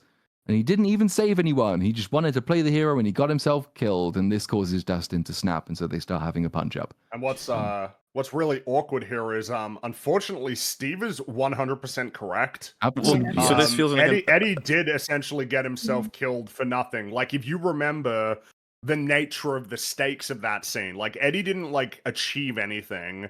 He didn't need to do that. He went out and got himself killed when obviously the payoff you wanted to do is that he did die saving the others. The thing is, but that wasn't the circumstance that they constructed. Yeah, for his, first and foremost, the Duffers did not intend to write Eddie doing a sacrifice that was pointless. This is because of Reddit. They read a whole bunch of people making the claim, and they were like, fuck, that's kind of true. Why did he do that? The thing they fucked up on is the only person who could tell them what happened was Dustin. Are you saying Dustin's retelling of the events wouldn't account for, a reason So, Oh, that's you know, true. Well, yeah, think about because it, right? it Dustin would have Dustin would said have he died to explained- save me. He died to save us. I mean, he did. He said that to Eddie's dad. So are we to That was what assume he then said. that Steve was like, explain mechanically how that happened, and then Dustin like faltered? He was like, oh shit, I don't know. As opposed to when Dustin's supposed to be like basically the smartest character, they always write him to outclass Steve. Wouldn't he have said something along the lines of like the bats were going to come and get us, but Eddie went off on his own, distracted them, so instead of killing us both, it just killed him? That would be the story he would tell, no? You think so? Okay. Hmm. So what I'm Why would he confused tell a at here story is to that cast Eddie yeah, in a way that Steve could even interpret as negative? Why Like, would Steve? It's Eddie like fucking Steve has up. actually been granted. He watched the show, like he watched the season finale, so he knows what happened for It's for just the real. insecurities on the writers. Yeah, well, Eddie Being fucking up cast is out, in yeah. an audience-only POV point, like a thought process. Like we have all the information, so we can conclude it. The only person to conclude that about Eddie would be Dustin, but it's not what he would tell people. Mhm. And it's not what he believes. No. Like Dustin, Nope. Dustin believes that he was a hero, like really and truly. It's the reason why they're having. It's the reason why it's a fight here. Like this is just a complete fuck up. Yeah. It's this scene is, I mean, the moment Steve says that, it's a very awkward moment because I'm not used to this type of like Stranger Things is not this type. Duffers are not self-aware writers. So this is the first time sort of the show gets a bit like meta because we know in season 4, as you guys mentioned, that's not how the scene meant to be played out.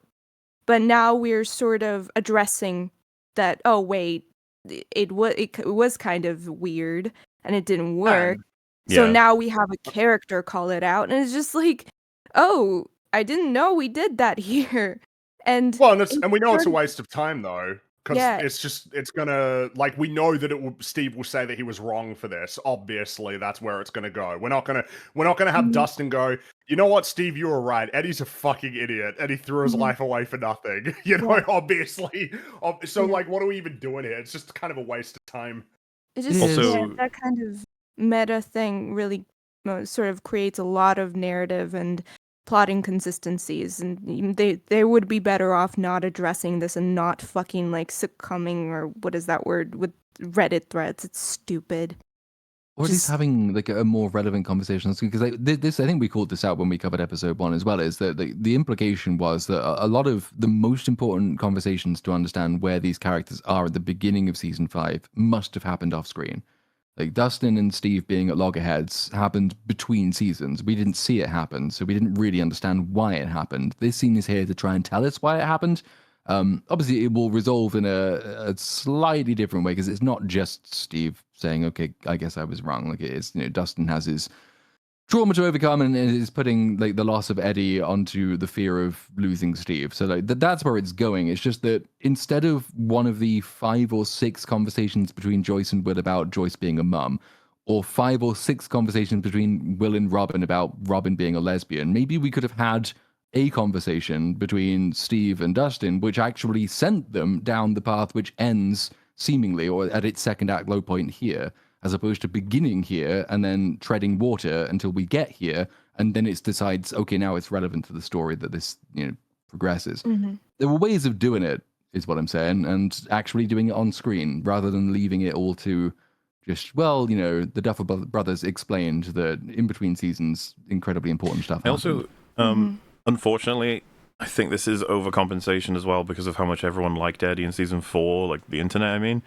Being like, basically they've turned Eddie now into Dustin's greatest friend, who he's known for his whole fucking life, you'd assume, from the way that he talks about him, which is, and before anyone says, like, well, he liked it real quickly, or a lot of it was off screen, it's like, bear in mind, this is very inconsistent from the Duffers, because the conclusion to a lot of this is that Dustin basically can't handle losing long-term friends. It fucks him up completely. He nearly... Like, he's losing it completely for Eddie. He believes he would lose it even more for Steve. The season ends with Dustin losing one of his longest-term friends, and he doesn't even notice. Yeah, but that's it doesn't- because, again, this is another instance of when you talk about the DLC, something that's adjacent to that is failing to recognize the relationship that the characters have with each other. They're like in pairings or trios, and beyond that, Like, yeah, they kind of know each other, but they don't matter that much to each other. So the people who matter to, or the people who care about Mike and Hopper. Yeah. Those are the people who we care about. Everybody else, they'll be sad, sure, but like we'll forget, of course, that again, like they're all friends. You know, But, like, they're not going to react that negatively. Of course, I'm being hyperbolic that they have everyone react, quote unquote. But we're talking about here. We've set up. Dustin's known 11 longer than Steve. Of course, yeah. Yeah. So it's pretty awkward, and to me, it all just stinks of like this is a rush job, and they're trying to collect everything up to make this work. They were writing like, how do we get conflict going between Steve and Dustin? Why don't we use the fact that we fucked up Eddie's death? We can try and argue it was actually deliberate. It's a part of the story. It's like it absolutely wasn't. You did not intend for that. The whole idea with Eddie's arc was that he kept running, and it was about time that he, face up to his fear, get courageous, and fight. And then, the criticism was like, well, why didn't you do that in a way that it was actually going to like function that way instead of him kill himself for no reason? The Duffers are like, oh fuck. And so they're like, no. Actually, no. That's the point. Is don't be a hero. He does say that at one point, and he did foolishly. There you go. It was all planned. They say like it's the partitioning creates more of a problem. Whereas like if you maybe like you could have still used Eddie in this way, but actually tied it to other characters. So we mentioned one particular friend at the end of this season, but there's plenty of other stuff you can draw on at this moment to make this a more general and deeper concern that Dustin has, because Will is one of his oldest friends and spends roughly half of all of Stranger Things being possessed by demons, so he must be scared of losing him, and now he's placing himself in danger. You've got Max, who he was supposed to be temporarily in love with all the way back in season 2, who is in a coma and has been for 2 years at this point, probably is terrified of losing her. Eddie was a new friend, very impressive, and then he died, so terrified of losing him, and Steve is like the person who now is the closest to him. You could have told roughly the same story, but actually used every other part of the story to lead up to it, as opposed to saying, this is the Steve, Dustin, and Eddie part of the story, which does not interact with anybody else's story at all. Like, this is just self-contained. You can cut it out of the show and it makes no difference. You can cut everything else out of the show and just do this and it makes no difference. And it is their approach to writing everything. They partition characters off, and then very little interaction between these different plot lines happens henceforth. It's a wasted opportunity, but and it's funny because having said all that, I still think the next scene between these two is probably the strongest one of the strongest ones in this season. It's just that it makes no sense and it could have been way, way better. Mm-hmm. Also, Sure. I don't know if you guys think this is a bit too far or whatever, but I wasn't convinced that Steve would say this to Dustin as far as the like Eddie was an idiot. Because Steve is pretty emotionally intelligent, and he's dealing with someone who's emotionally completely compromised on this subject. Like, saying this is really, volatile. Like, he knows that, but he says it anyway. And I was like, I'm not sure Steve would do that. I could see him saying it to someone else, but probably not Dustin. Or saying it maybe in a different context than this one. But this is the scene where everything has to come to a head. There's also a mechanical reason the fight has to happen here, which is well, two mechanical reasons, in fact. So during the scuffle, the radio breaks. This is going to be important temporarily later. And when the fight resolves, Dustin sort of falls back against the door. Steve gets up and walks off. He says, I'm done. And the door that Dustin happens to have fallen into happens to lead into a room which contains the most important item in the entire Upside Down. Yeah. Insane. I also just didn't buy the fight at all. Steve's just so much taller and stronger than Dustin, who, by the way, is a nerd. He's not like he's going to the gym or anything. Well, we just saw he did. I mean, I know it was like 4-on-1, but he got his ass kicked. Yeah, well, the show constantly underestimates Steve's potential. Every single fight he's in, it's just they're always just like, nah, he's kind of pathetic actually. But also, he'll stand up to a Demogorgon. Like, okay. I mean, its excuse in this scene is that he's not trying to fight back. That's the opposite of an excuse. He should be able to neutralize Dustin easily. You just grab him. And you just say, like, calm the fuck down. Like, you bear hug him, basically, and say, shut up, calm down. You do, kind of like in The World's End, right? When, when they're fighting in The World's End, something like that is what you'd imagine. Yeah. But no, that like movie, Steve so just good. can't deal with him. He's such a crazy rabid man, and they have to have like a full-on actual fight. Sort of. You know, I just remember thinking, like, come on, dude, you're so much taller than him. So on the walls inside the room, there's all kinds of scientific maps and charts, and there's one of them that looks exactly like Dustin's own workings out, where he figured out that Hawkins' lab was actually important. But we don't immediately get the answer to this because we have to go upstairs where Jonathan and Nancy, they're still exploring, and everything is melted, and the air seems weirdly clean, and there's no upside down spores. Remember when they were important? Fuck it. They find a weird melted soldier.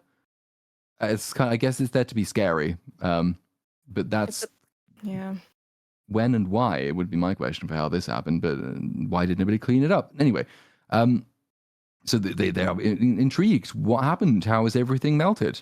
Then they find the door to the roof, and then they go through the door to the roof. But we don't find out what's there either because we have to go back to memories, but not memory store memories because it's Callie's memories. So we get more flashback in the form of memory mind projection. And she narrates her off-screen adventures when she went through, I assume, still Hawkins' lab, through the... She goes out of the base. She takes out some guards, having stolen a gun from one of them. She says she had no idea how close that she was to freedom. She was only 10 yards away. If she turned one more corner, she would have escaped, but she picked the wrong turn. And she went through the wrong door, and she found something else. She found something way worse than freedom. Yeah. Yeah, the answer to why she was taken. Just to be clear, when she's at this point, she's got her powers back too, right? Like, she can use them. You would think so, unless when they didn't bother telling us that maybe her battery was low, like Eleven's gets. But you would think she could use her powers. Because she's they're doomed if that's the case. As in, like, she can just go invisible. So. Yep. And she doesn't do that. So the assumption has to be that she couldn't. Like, she was too weak, or kryptonite was active but didn't. I don't know. Doesn't make a huge amount of sense. Nor does what follows. So she goes through this door, and oh my goodness, there seems to be a lab full of pregnant women, and they're being injected with her blood, and it's killing them. And then one of the pregnant women says, "Oh, help me, help me." And so she runs away. I'm in tremendous pain. Help me, help me, help me. So this was one of the funniest sort of picks as like a huge thread they didn't pick back up on. But of course, there is like a throwaway line about they're just dying, right? They're like failed experiments. She says that the blood is killing them. Yeah. I remember a lot of people were mad that they didn't pick this up or tell us like what happened to. Presumably there would be a bunch of pregnant ladies in the upside down laboratory, right? Yep. And something's going to happen to the upside down laboratory at the end, and the Duffer Brothers will confirm that off screen. Yeah, I guess they all blew up. Yeah, I mean, it's the kind of thing of like, did anyone check? Do we know if there was anyone there currently being experimented on that was still alive? And the Duffers are just like, please stop asking us these questions. Also, like, I mean, she says her blood is killing them. It's not, because people talk about like, oh, they were doomed anyway. And I mean, if you just take them off of these blood, right? And yeah. Well, so that's the issue, right? So when you say we've got a whole bunch of experimented on women captured in this laboratory, but don't worry, they're all dead. They're all dying. I'm pretty sure they did. And it's like, you don't know that though. None of the characters know that, but Carly knows they're in there, and you also don't know if they've got women captured that are yet to be put into the process. If you know what I mean. Mm-hmm. Of course. They're just sitting in a cage waiting for it. It's like they all got fucking blown apart with no one thinking about them. That's really bad, Duffers. Mm-hmm. Yeah, for sure. I mean, Stranger Things is like very sort of casual about death and always like blowing up some soldiers and random guys and stuff like that. It's fine, whatever. But the pregnant women, gosh, like you're just like choosing one of the most, I don't know, like, what is the word for that? Just defenseless creatures that are like experimented on and making them hyper mega evil. I guess they were already evil, but you know, there's that. But there's also just do I introduce that and then don't do anything with it again? As in, like, this is the like Dr. K gets away with this. Yeah, pretty much. That's insane. Why would you write the story that way? because they're really bad writers. Yep. It's so Sarah funny. Connor fell off. Season 2, there's an entire storyline to get a bunch of people who did nothing wrong kicked out of Hawkins' lab. Season 5, there's no consideration that a bunch of people who basically murdered pregnant women should maybe get kicked out of Hawkins. It's just like, one of these things was worth attention and the other one wasn't, and they got it backwards. Mhm. But so yeah, then she runs through rooms full of pregnant people, pregnant women, and she just says, I don't know how many there were, but they were all sick and dying. But then, oh dear, she gets twatted in the face by some guards, and they shock her with some sticks, and she gets captured again. And that's the end of that part of the memory. Callie says, pregnant women, a secret government program. Doesn't that remind you of something? And Eleven says, Mum. Because remember she has one of those? Terry Ives. I remember Terry Ives from back in season 2, who's never been mentioned again until now. By the, So Callie says, someone just said, you don't know that. She could easily have been sent to prison after this. Granted, they should have shown that. I feel like you've sort of raised the problem there in your own refutation. Remember how into Dedra at the end of Andor? That extremely satisfying handful of seconds? Because it finishes the story? Yeah, probably should have had that, guys. We know the Duffer Brothers didn't account for it because they were asked this question and they gave an answer. And they said, what happened to the military after all of this? And their answer was, well, I guess there's nothing else for them to do because they can't go into the Upside Down anymore. So they just left. So even in the headcanon of the writers that never made it onto the screen, there is no answer to this question. It should have been answered and it should have been shown. And it was neither shown nor answered, which is pretty fucking bad. But Eleven says, well, yeah, it reminds me of Mum. Remember, it reminds me of Terry Ives. And Callie says, it wasn't the drugs that gave us our powers, it was Henry. Dr. K is trying to restart the program, but Callie's blood didn't work. And actually, it turns out all of Papa's children, all of Brenner's children, are just pale imitations of Henry. The only one who isn't a pale imitation is 11. Even though Callie has awesome powers, which isn't very pale imitation to me. But 11 is, for reasons we shall not explore, the closest thing to a new Henry that they ever managed to make.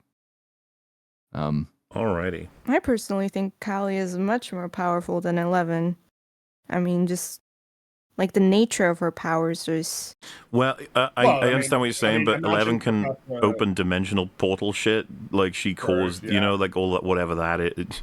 Her touching the Demogorgon opened the, In a more practical sense, being able to cast illusions is that's very useful ability. Mm-hmm. It's because 11's really linked to like the Upside Down shit. That's probably why. It's because in season 2, Duffer said this thought out at all, and they were being like classy by having like different kinds of power sets, but now it doesn't track because they are supposed to have the same kind of power, didn't they? Because they're all spawns of Henry. So stupid. Just because I didn't plan it out, that was really silly of them. And like it's weird as well because we'll learn later in this season that Henry has powers because his blood was altered by an item he found in a play, and like his powers are connected to the Upside Down. But from what I remember of the season 4 flashbacks, Henry didn't know about the Upside Down. Like, he'd never been there. He didn't visit there. He didn't open the portal to there. He was pushed into it by 11. In other words, this is a power that Henry either does not possess or did not possess until 11. He was pushed into the abyss, right? Oh yeah, into the abyss. But 11 opened the portal to the Upside Down too. By touching the Demogorgon, which did that for some reason. Yeah. And then we'll learn in a few minutes' time that actually the thing that holds the Upside Down together wasn't made by her after all. Not convinced any of this makes a terrifically large amount of sense. But 11 accuses Callie of showing all of this in some form of illusion. Callie says it's not an illusion, it's the truth. It's why they're so desperate to find you. They want you so they can make more children like you, like Henry. There are no happy endings, Jane, not for us. Hopper then interrupts this struggle session and 11 storms off. So that's the moral conflict, the moral bind she's in. Can she live happily ever after, or does the very fact of her living create intolerable dangers for other people? That is how we shall resolve the show right at the end with answering that question. We then go to the other memory place, parallel again. It's great. Where Henry, he finds Fat Derek, and he finds the map that Fat Derek was inexplicably given. So he knows where he was heading. He asks, who gave it to you, and then he uses mind projection visions to threaten Derek's parents. He shows them like dead parents, dead sister, and says like, if you don't tell me, I will kill them all. Meanwhile, in other memories within the memory dimension, we have Max and Holly. They go and they see Holly have a chat with Henry, and Max says, are you sure nothing else happened? Because like you just having a chat with him at the school, like that's nothing. We're getting nothing from this. So did something else happen? I want to say, by the way, every scene with Jamie Campbell Bower just going 110%. Even confronting Derek, this child, he'll put like maximum effort. Every expression he gives. Also, I don't like the Mr. What's It thing the entire time, but honestly, they needed him to not be in a costume the entire time. You get the benefit from his reactions for sure, because he's very good. And also, again, another thing that will be fun in the behind the scenes is how much more thought he's put into his character than the writers. Yeah. Oh, he cares a lot. We can talk about that later, but the impression I get from him is that he's an actor who will look at the script provided and be like, this is great, no matter what, and run it maximum effort. He just, and then he'll be like, what would be really cool on top of this is if this was the case. And then the people will be like, Duff is like, yeah. yeah, sure, buddy. But takes acting very seriously and is a super, this is the kind of person you probably want on your project, actor-wise. What I find sad, I think he just did not spend enough time on the show, meaning I'm pretty sure a lot of more actors, I feel like he is one of the best ones, if not the best on the show, but I feel like a lot of the actors at the beginning started probably like him, but over the course of working with Duffers, obviously, they all just kind of gave up and just like, whatever, we're not characterized at all. But this poor guy did not get the memo. He was like, okay, what am I supposed to do? Like, he did not get the memo that he has to be disassociated from everything this whole time because it's not worth it. Well, yeah, you could lay out all of his plans and how invested he's going to get, and the other actors are probably like, bro, we're making slop, dude. you don't need to worry that much. We've all been through this process. We all did all the writing in the earlier seasons, and then they started ignoring us. So it's nice to see how enthusiastic you are, but don't. No point. They're trying to piece together this story, and Max points out that the story Holly has been telling it doesn't really add up very much. Like there must be something missing, and this is an excuse for Holly to tell us all about what happened again in case we weren't watching while it happened. The upshot of which is that it's the merry-go-round. That's the key. That's the thing that she hadn't accounted for. There's the continuity error in the memory because the middle of that merry-go-round, that's now a different color. It's not supposed to be that color. It's supposed to be a different color. This must actually mean something. And so she smashes it with a fire poker and it leads them down into another memory. So actually, in this case, the continuity error is highly plot relevant. Which is why fans thought it was deliberate. They were like, it must be, because they've pointed this out before. The Duffers are like, oh, jeez. No. But it's just so, like if you're going to do this, if you are going to make color changes a vital part of the mechanics of part of your plot, you have to pay so much attention to make sure you only do that deliberately. Because it's like, it's one thing just to have continuity errors and changing colors. It's kind of, I think people would still be theorizing about that. But then to do this is like, oh, fuck, you were just leading people on. I can almost sympathize with some of the conformity gay people for thinking that this had to mean something. Because here it does. But too, they need those years to mean something. You know why it didn't mean anything? Because they said the lightning strikes after 7 seconds, and then it never did that again. Didn't do it 20 seconds. Immediately after. Yeah. You know why it didn't cite one of the many thousands of issues in the show? Yeah. Like that was one of them that was like egregious. Like count 7 seconds. Okay. Wow, that was awesome. And they immediately make it like 20 seconds after that. Never like they're begging you to check their work and they don't pass. Mm-hmm. So through the middle of the merry-go-round, they go through into a memory bedroom, and the worlds tip at a 90-degree angle for no particular reason. So it makes some of the editing look a bit weird. But they see Holly being attacked by the Demogorgon. So that's they're making progress. It means given that she's now seeing the day she was attacked. For the rules of this place mean that this Max says like, oh, you might start to feel echoes of the feelings that night, but that means you're almost home. Great. So I guess progress is being made. They're telling me progress is being made, so I have to believe them.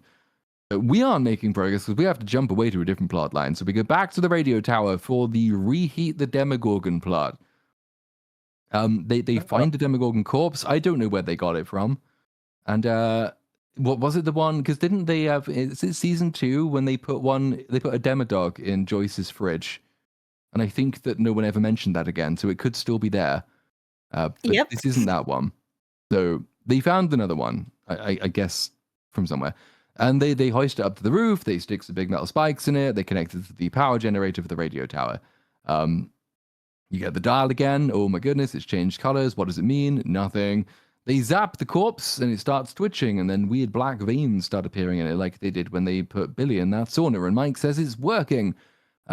Will gets his gaydar activated, and he goes into gay vision, and then he sees through the Demogorgon's eyes, and then through its eyes into its mind, I guess, and then into the tunnels, and then through tunnels into the woods, and then he sees inside Derek, because that's where the plot needs him to see, and he sees through the hive mind, through Vecna's mind, through a Demogorgon, into Derek's mind, through Derek's eyes, and this is how he learns that Holly isn't there.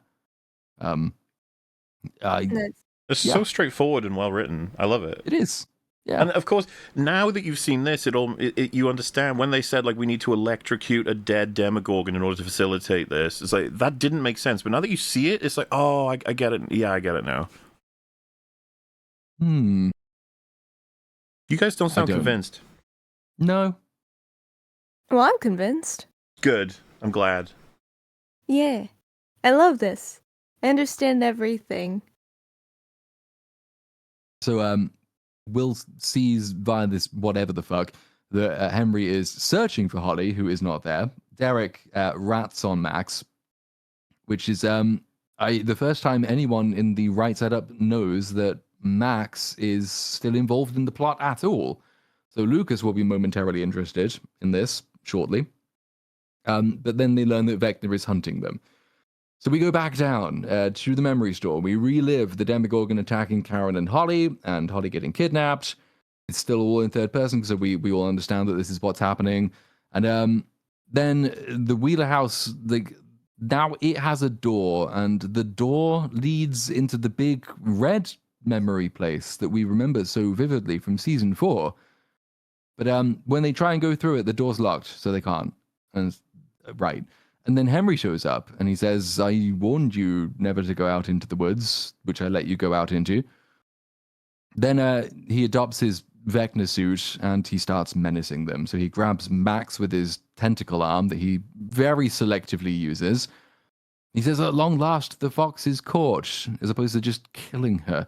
And Holly sort of stands around. I know it would have been, wouldn't it? But no. Holly stands there and like Vecna's slowly choking Max to death, and in the hospital in the right side up, her vitals are dipping. But this is the part where Will decides, I'll do what Mum told me. I can get inside Vecna and use his powers to control him.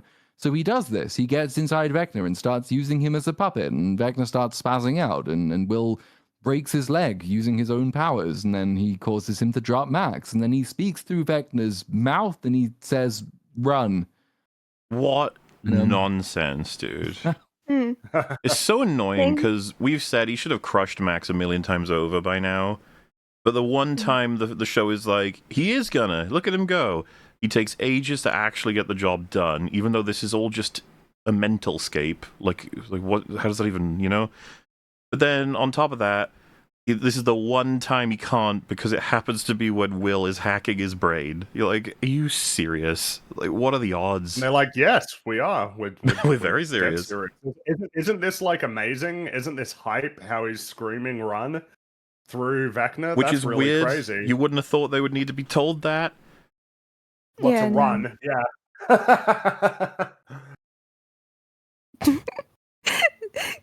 If I was Max, I would just get angry. Like, can you communicate much more informative? Like something like, tell me.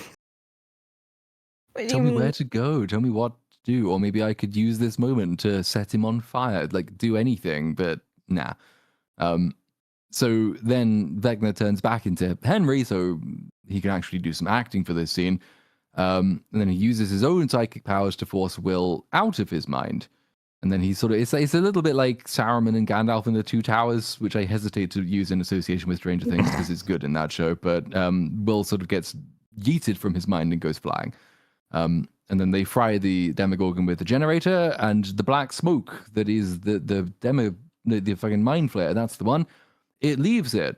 We're going to have some probably conversations at the end of all this about what the black smoke actually means and signifies. Because I always took it to mean that was the mind flare, kind of. It could put itself in people. That's how it controlled them. So if the black smoke is still out there and alive, then the mind flare is still alive too. This is not, in fact, what they want us to believe at the end of this show, but No. it causes visual storytelling problems.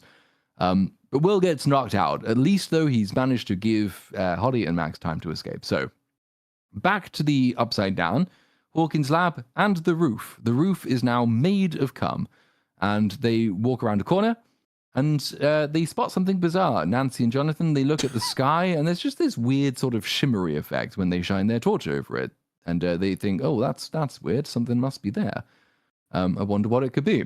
Well, downstairs, Dustin is reading Brenner's notebook.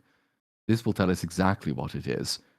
It turns out that in all the time since the Upside Down has been created, Dr. Brenner's notebook has been lying around in the lab. Nobody thought to go and check on it. None of the military or the scientists thought it might be important to get. Brenner himself didn't think it might be important to retrieve. It's just been lying here this entire time. No one thought to check here. Brenner's office. And it's an incredibly valuable notebook to everyone who didn't bother looking for it. There's lots of complicated scientific drawings in it. There's actually a scene in season 4 where he's drawing something for a kid, and he's trying to draw a horse, and it doesn't look like a horse, and Brenner says, oh yeah, I can't draw for shit. But in this notebook, he's a very, very good artist, so he's drawing all of these complicated diagrams. Despite, of course, Brenner's timeline is fucking confusing in terms of where he was, what he was doing, what he's involved with, but this is confirming he studied the Upside Down greatly, and of course sent guys into it. And then all of that information would have now been owned by whatever the current regime of government is. They didn't feel the need to sort that out at all. You know, there's so many different pieces and branches of holes here, but you're just like, oh well. And then yeah, it makes no sense as to why they didn't just set up shop there. Yeah, absolutely. Because it's not like they needed the big portal in the middle. They could have closed that off and just opened the one that they jumped through. Later in the show, because they pulled up the thing right in front of it, so they could have literally just put their whole base of operations there. Yeah, and I think this might be an example of peak Flanderization, where it's like, so if Nancy and Jonathan have discovered something they don't understand, what would Nancy do? It's like, well, she's the gun girl. What else can she do? It's such a...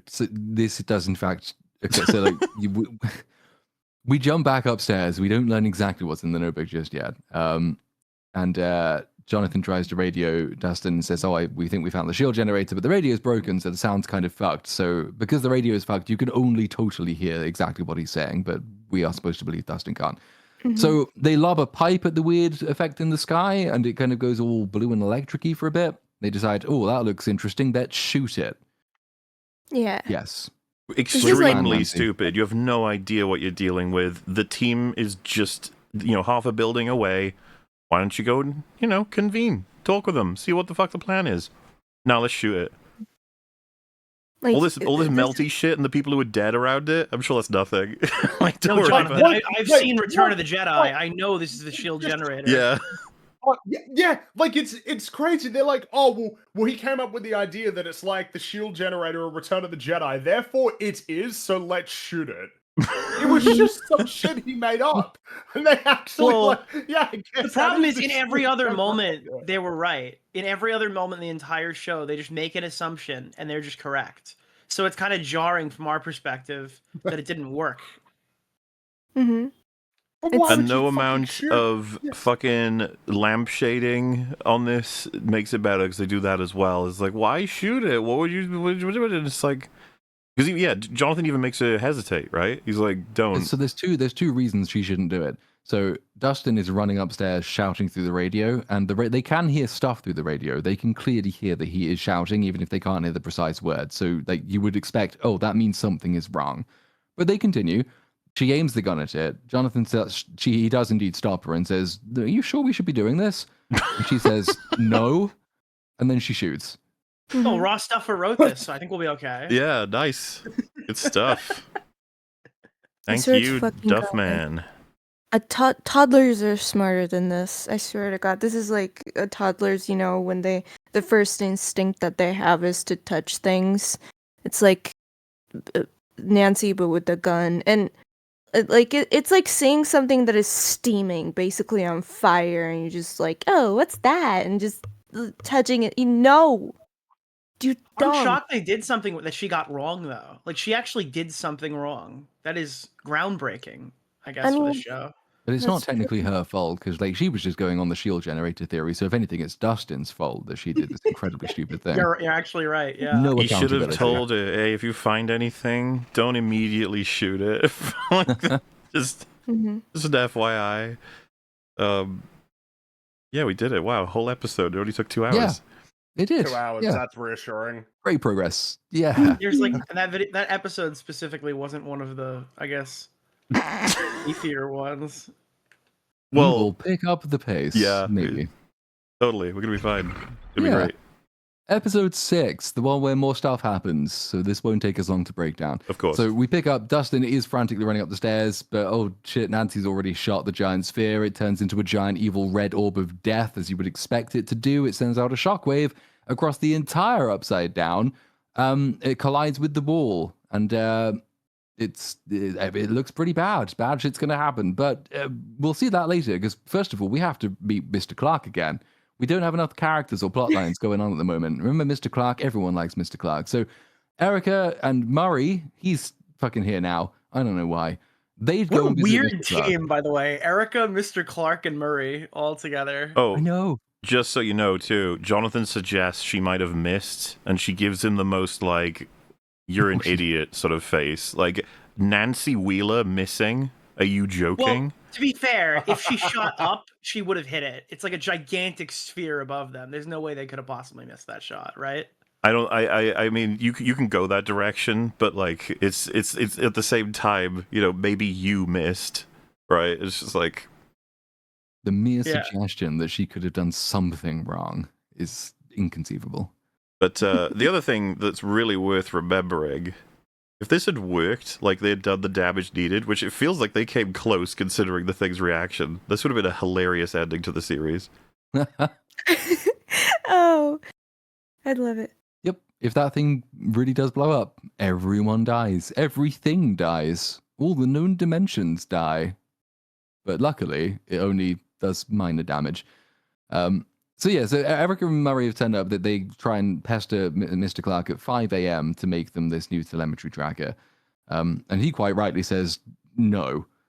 But then Erica says, hey, well, Dustin's in danger, he's in a life or death situation. So Mr. Clark says, okay, fine. Back down to the Upside Down lab, Steve finds Dustin. He's been stunned by this explosion. He says he was catastrophically wrong. He found Brenner's journal. The journal explains everything. The shield generator, it's got nothing to do with Vecna. Ugh. Science made it.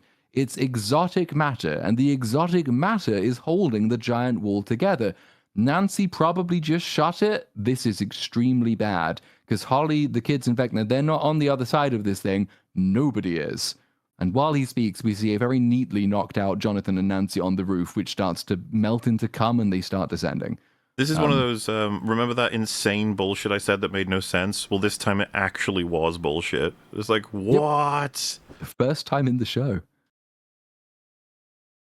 Oh dear. So back to Hopper, 11, and Callie. Because the wall has taken some minor damage, the car gets swallowed by the wall, and we sort of jump back and forward here, and Steve asks Dustin what's on the other side, and Dustin says death. We jump back. The car goes through the wall. It leaves a small hole in the wall, and it starts sucking everything out of it. Everything except humans for some reason.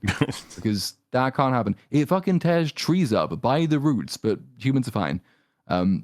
So Dude, 11... giant pieces of debris from the houses were coming off. Remember that? You're like, dude, I remember I was like, okay, so there's no way they survived this. Like, that's We've seen literally this before. I impossible think was it Man of Steel where like the thing is sucking up cars, but it's not sucking up Lois or something very fast. I remember that being a thing. Well, no, it's even The worse gravity than that, thing, because right? Superman has to try really, really hard to escape it. Superman flying in the opposite direction, it starts sucking him in. But Yeah, meanwhile, she's she was just falling, right? totally Yeah, fine. she's falling away from Yeah. it. It's like, how the fuck is that Like, even he shouldn't possible? have tried to save her. He put her in more danger by doing that. Then she nearly gets sucked in. Oh, yeah. What a stupid... anyway. What a dumb movie. So 11, she uses her powers to clear a path through all of this huge flying debris, even though it's comprised of things much heavier than they are. Dustin says, oh, this whole time, everything we assumed about the Upside Down, totally wrong. Right. It's not another dimension. It's not another world. It is a wormhole bridge between two other worlds. If the bridge collapses, everyone will fly out into the void, and we get a huge, nonsensical visual to demonstrate this for us. It sort of pans out, and it's just a giant... I don't even know You can what tell scale they're I'm proud looking of at it, here. too. They were very Yeah. proud of Really us. proud of They that. think that this is amazing, and like all I have to say about that is, why do you think?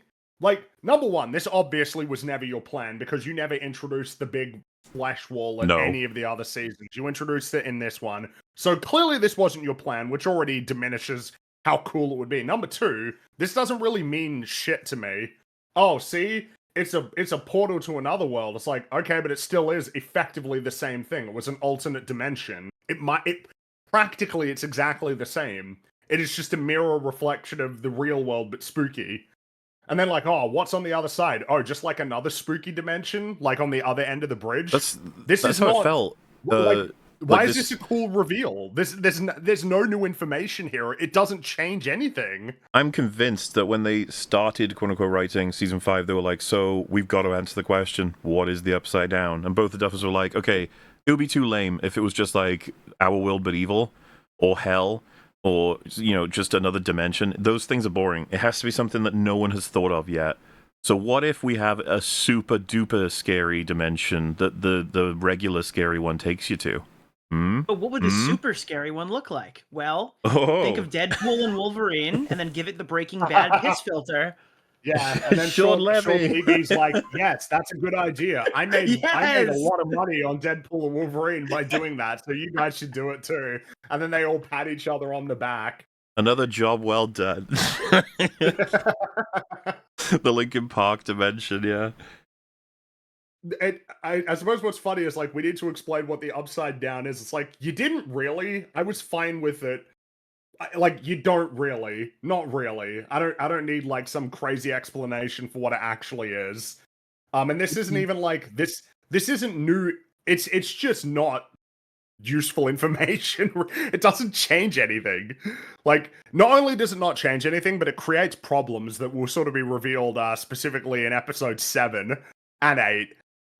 It doesn't really make much sense. You might, because if you look at this, you'd be like, well, so what happens if you're right in the middle there? Is there gravity acting on both ends? You'll find out the answer to that question at the beginning of the next episode.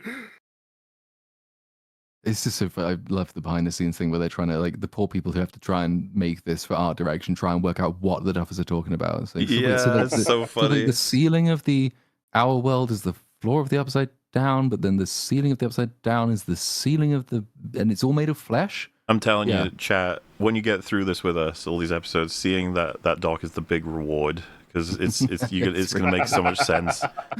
Oh God, yes. So back to the memory store. Oh yay. Max and Holly, they're running through the door. They go out through the fields. They go all the way back to the cave. All of that long journey they've been on for nothing. So we're back to where we started, the Caves of Exposition, where they are safe. Henry's just very slowly sort of limping after them. He forgets that he has powers and a giant vine arm. He remembers This that is later, the most insane editing ever. We were how fucking far away from the cave when we last saw this collection of people? You Well, it's know, hard to know because Well, we're yeah, I through get so what many you- different fucking memories. But we're, yeah, we're, we we're were a both long way miles away. away and meters away because who knows? I guess if you just think really hard, it'll take you back to the cave. But yeah, Vecna, he just couldn't catch up. Just missed him. It's like, Nope. It's also frustrating because we're in his mind. He can't be like, Yeah. I think I have a Injury. big gun. Yeah, he has Oh, no right. powers here. It's not I interesting. think I have a rifle, actually. I think this gun is like very accurate. Or like a fucking a harpoon tied to a rope, shoot it into their leg and drag him out. Dude, imagine if he had like little Wile E. Coyote traps where he's just hiding there as they're trying to run away. And he's Gravity like, spraying gun. These things. Yeah. It's like, as Platoon mentioned, like, Duffers, I need them to understand their own show.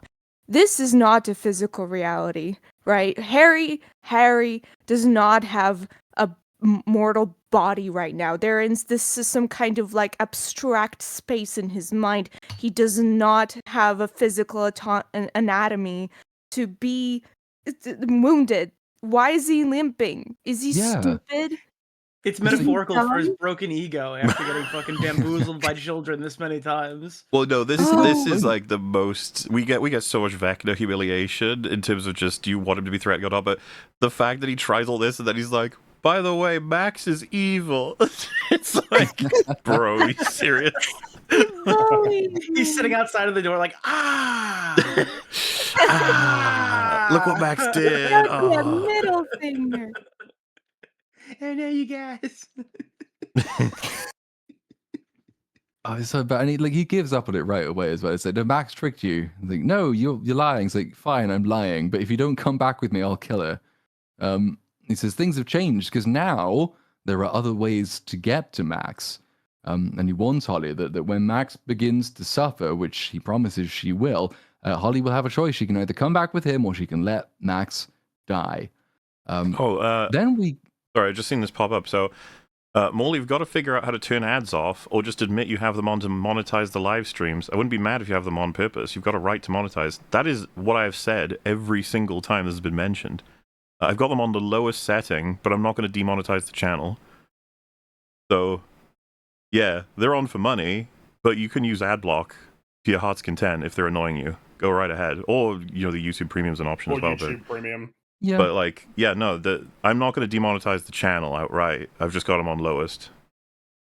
That's the best Yeah, I can I do. just Able to assume for eat my this channel, month. anybody who doesn't want to see ads probably already has ad block. I suppose I do like the or just admit that you do monetize the live streams. It's like just admit that you're trying to I mean, yeah. earn income from this. Like you say it as if it's devious. Yeah, admit that you make money from doing what you're doing. Admit Wait, are that you you saying that food $20 on didn't your go to like plate. a fucking battered women's shelter just now? That's going to your pocket in the super chat. I would never admit that. I fund many battered women's pockets. Wait, what?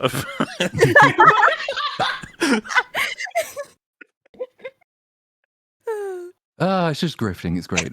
So what happens next? We well, yeah. So Henry says, "Nah, I've got another way to get a Max."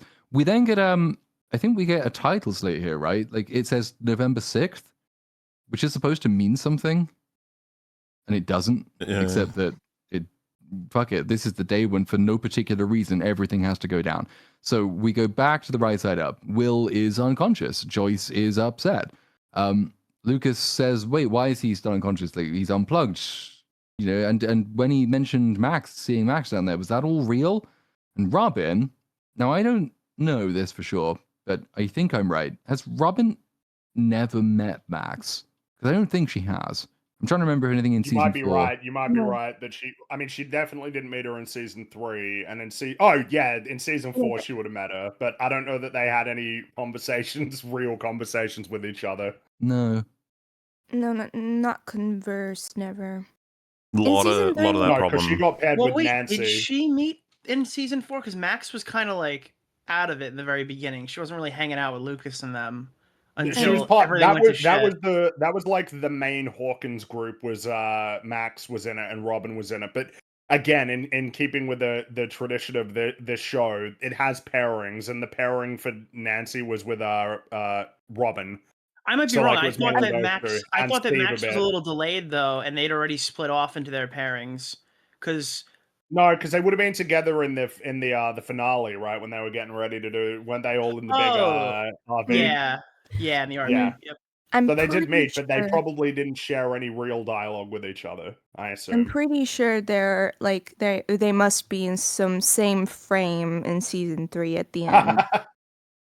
Then But- probably Probably. the same goes for season 4. That's Just to be it. clear, many such issues with certain characters having never spoken to each other, or certain characters not remembering they have a huge history. We have one of them coming up. Well, several of them coming up, to be honest. So Robin suggests that, well, hey, you know, the doctors, they never actually figured out why Max was even in that coma that she's been in for the last 2 years. So I've now had a brainwave, and I can. All the miracles of medical science, no clue, but here's some props with which I can solve this problem. So she pulls out a bunch of albums, music albums, as the visual references for the extremely dim-witted audience. Now, without knowing that this is the case, Holly was listening to a particular song in the memory store, and Robin just pulls out the same song here to represent Holly, which is a wild coincidence, unless they were planning to do something with that and then change their minds. I'll have you know, there's no such thing as coincidence. Lucas There doesn't isn't, believe no, in them. Conformity Gate. This will all be revealed in episode Yes. 9. So Robin says, well, they're not actually in comas. They're in different places, but they're both unconscious. It's like my vinyl records. Yeah. She says, what happens when Vecna captures people? And Lucas says, well, you go into a trance. And Robin says, well, that's it then. No wonder the doctors are confused. She wasn't in a coma. She was in a trance. I think the doctors would have known the difference. Like, no. No, remember, we can't trust the doctors. They smoke. Oh, they smoke and say sweetheart, and they're sexist. I didn't even want to mention that slur. I'm surprised you did. Yes. We're going to get demonetized now. I'm No just more a ads. big old lady racist is what I am. So Robin says, well, if they're all in a trance, then what if their minds are just in the same place? What if they're all in Vecna's mind, imprisoned there? And then if Will is right and Max and Holly are there and they're trying to escape, but if they do escape, they'll pop back to their original bodies and they will know everything about the inner workings of Vecna's mind. Everything, including everything he's planning. So if we can solve the trance problem and bring them out of their trance, they can come back and be incredibly useful to the plot later on. Which, sure, yeah. Or good idea. What about maybe they're just dead? No. Mhm, yeah. No, that's not logical, is it? You can I say mean, it would be that preferable. if you have some kind of prop and the right music to explain it. Like, you just like take this take this stone, and you're like, yeah. It's like, you know how it's dead? Yeah, he's dead. Like, oh, I would love if they. That would be such actually funny dialogue. Yeah. Do you know how rocks sink and birds don't? my god. He's a rock. Shipstone. Fuck, I got the thing wrong. Oh well, who cares? So Lucas, he goes back off to the hospital. Mike's gonna stay with Will. And then we go like via Will into Vecna's mind, and we find that Will has once again been captured by an alien reference. And Henry appears before him, and he asks, "Hey, do you remember this place? Does it bring back memories?" This is just something Henry could do. Yep. Bro, might want to try this often, you know? Yeah. You just transport people. Why hasn't he done that to anybody else? Max, Holly, anyone else in the real world that he doesn't like? But no, he only works with Will. I've heard the cope that he can only do it to Will because blah, blah, blah. And it's like, no, we see that he can do it to more than just Will. We've already seen he can do it to more than just Will in season 4, but he does this not in the same exact way, but certainly to an effective degree to Hopper later. Which, as far as I'm concerned, just blows the whole fucking show out on Vecna. Like, what are you doing, man? It's so easy for you to win, and you just don't want to. So, Will brags. He says, well, I got in your mind and Max and Hardy got away. And Vecna says, well, you think you're clever, but remember, I'm the one who invited you in. You were my vessel, my spy, my builder.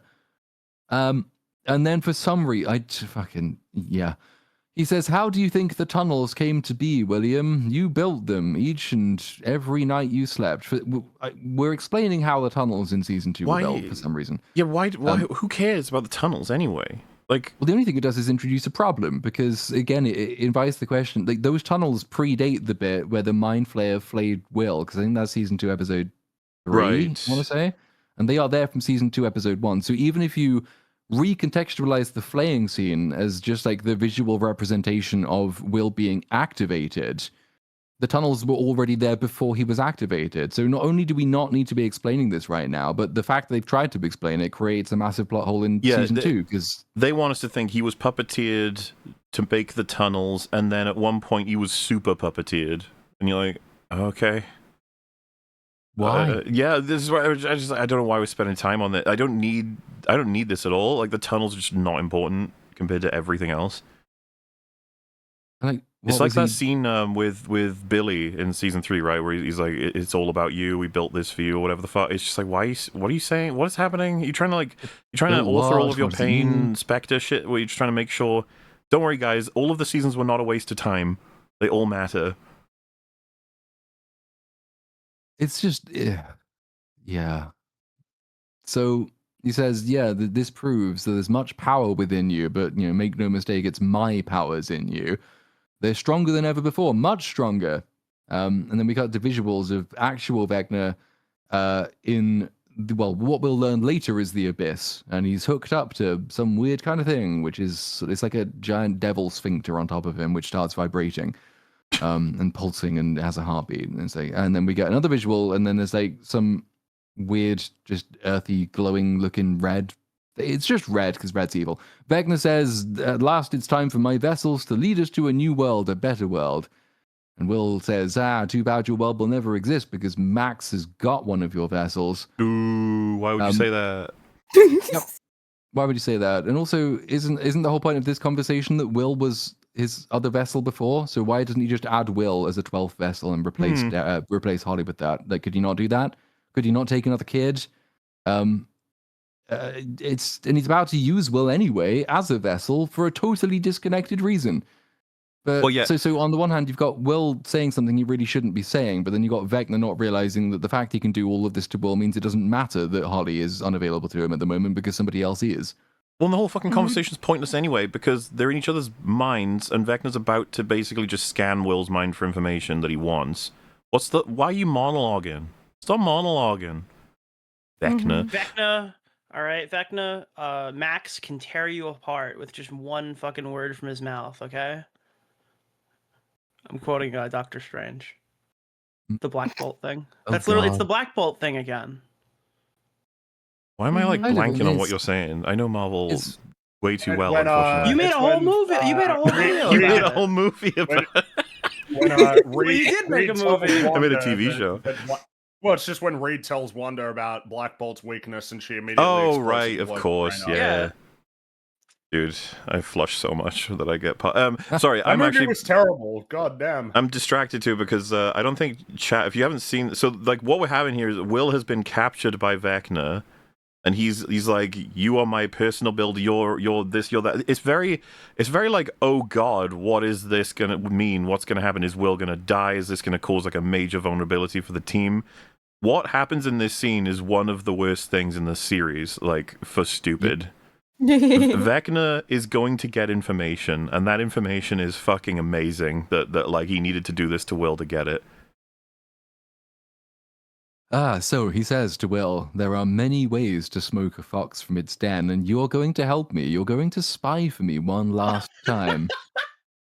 Will says, never, and Vecna does a creepy hand thing, and he says, the more you resist, the more this will hurt, which is a very useful line in many contexts. Will screams, his eyes start bleeding. We temporarily leave this scene. Also, that's not even his eyes, because they pulled him like metaphorically in, so his metaphorical eyes are bleeding. It's his mind's eyes. Mind's eye, yeah. So we don't learn immediately what this pivotal piece of information he's going to get is, because we temporarily go back to Memory World, different part of Memory World, because I think this is... Yeah, more exposition time. Yeah, more of them. Exposition caves, yay. Holly's using the telescope that she got, Henry's telescope with that broken cap, which she keeps forgetting to remove because it's really important that the audience knows that she has it and that this is significant. Max says, he's gone, he can't get us in here, we know all of that. And their new plan is brilliant. Their new plan is just to wait to be rescued because they know that someone is obviously trying to attack Vecna because of what happened in the previous scene. Max assumes it's 11 because she's the only one with those powers. If they just wait here, 11 will scream and end the series because that's what always happens. And she theorizes that the reason Henry won't follow them in here is that it's obviously this place is a prison of his memories, and this cave therefore must be an incredibly bad memory, something that he refuses to face that's really traumatic for him. Even though there doesn't seem to be anything scary in here, there must be something that scares him. And Holly says, well, if you're right, maybe we can escape through this memory. Because, other traumatic memories have doors, so maybe this one does, because it's traumatic for him. So I guess fine, I don't care. None of this Why makes don't sense. they just spin around in circles until they escape? That's also a good plan. That could work. Spinning is a good trick, I've heard. So definitely try that. Yeah. You should also try just ramming your head against the wall a million times over, and maybe that'll work. What about eating everything you can, like the dirt? You just eat the dirt. Maybe that... like how an Atari, if you put it in a microwave and then you put that inside like what are they called? The Hadron Collider. You put that Large Hadron Collider. Yeah, put that in that and then put that inside a nuclear power plant. That's kind of like that. It's kind of, yeah, and if it's kind of like that means it is that, and everything works. They even lampshade, by the way, how bullshit all of this is, because Holly's theory, Max pokes a hole in it, says, well, like, Henry can't steal his own mind. All of the other memories were memories he stole from other people. He can't steal his own memories. Holly says, why not? And Max says, because it wouldn't make sense. And then Holly says, well, nothing else does anyway. It's like, well, yep, that's true, actually. So it's going to work. It's going to be fine. It will absolutely work. She asks about the big desert outside the window. Max says she searched a bit of it, but it's really big and empty, and she got bored. And Holly says, well, Henry wasn't lying about getting to Max, so, they are on the clock. They are running out of options, and they're running out of time. So follow me into the desert. Will you do that, or are you just going to let a child run away on her own unsupervised? And we'll find out later that Max is, in fact, not opposed to reckless child endangerment, but at this particular moment she is. So they go out into the desert. Out they go, running, and we leave the scene. We go back to the right side up. Just with how the show is written, we know that her going out there is going to, lead to some kind of revelation. And the idea that Max... How long has she been here? 2 years. Well, 18 months to 2 years. That is insane that she would have discovered what's going to be discovered. Like, yep. She has nothing to do. Ugh. Whatever. Well, to be fair, they didn't see the gigantic door in the middle of the field. Oh, yeah. Fair, true. Maybe she's blind, because Vecna did kind of explode her eyes in season 4, and we've just kind of forgotten about that, but oh well. Well, she gave up hope. Is she an audience insert, or like how does that work? Why would I she think so, yeah. There's 3 options, and one of them is killing myself, and that's starting to look appealing. Never implied Max was smart. That's what you have to do, is you have to be like, they're all retarded. It makes sense. But they didn't work as hard as the Alien Earth writers to write them retarded in universe, okay? You got to do that first. That's what makes a show good. It's kind of positive and negative retardation. Yes. Like, that's positive retardation. This is negative retardation. But we go back to the right side up. A bunch of the characters, fucking loads of them, thousands of them, half the population of the town have reunited at the radio store. Radio Shack, even. Hopper asks where the others are, and Mike shows them Will, and Joyce asks Eleven if she can find Will. And then we go back upside down again, and Dustin is doing more exposition. He's reading through Brenna's notebook and bitching at Steve. And Steve says, well, maybe we should go and check for Nancy and Jonathan because there was a big explosion and we don't want them to die. And Dustin says, well, we don't know what's happened. The building might be unstable. They look up at the ceiling, and then they see this giant floating red orb of death. Jonathan and Nancy are lying unconscious in a room. They've sunk through a ceiling, and they are being slowly dripped on by cum, and then he wakes up. Did they... So Everything Look, they is zoomed melting. in on Jonathan, but they didn't zoom in on Nancy's face. I wonder why they did that. Everything's When it was melting except them, though. They're fine. Yeah, 'cause they're superhuman. I Also, guess. the table for some reason. Yep. I mean, I know Well, why, the but you know table what I mean. is Brenner designed the table specifically to be like it's made of anti-protons or something. Glue proof. see. It's allergic to cum. It repels cum, so it doesn't turn into it. So the room is melting, and this is what it looks like. This is called the cum room for a reason. And they spent so much time and effort and money making this practically. And I then in feel the end, so they still bad ended for the up people fixing it. who helped make this because it's I such do a too. stupid scene. It's And why. What's his name? How's it pronounced? Sean Levy.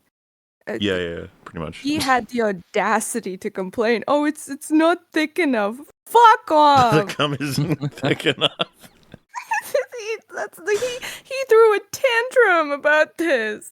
You're like, go fucking rewrite this scene right now. That's your only complaint. If this cum isn't good enough, use your own, for God's sake.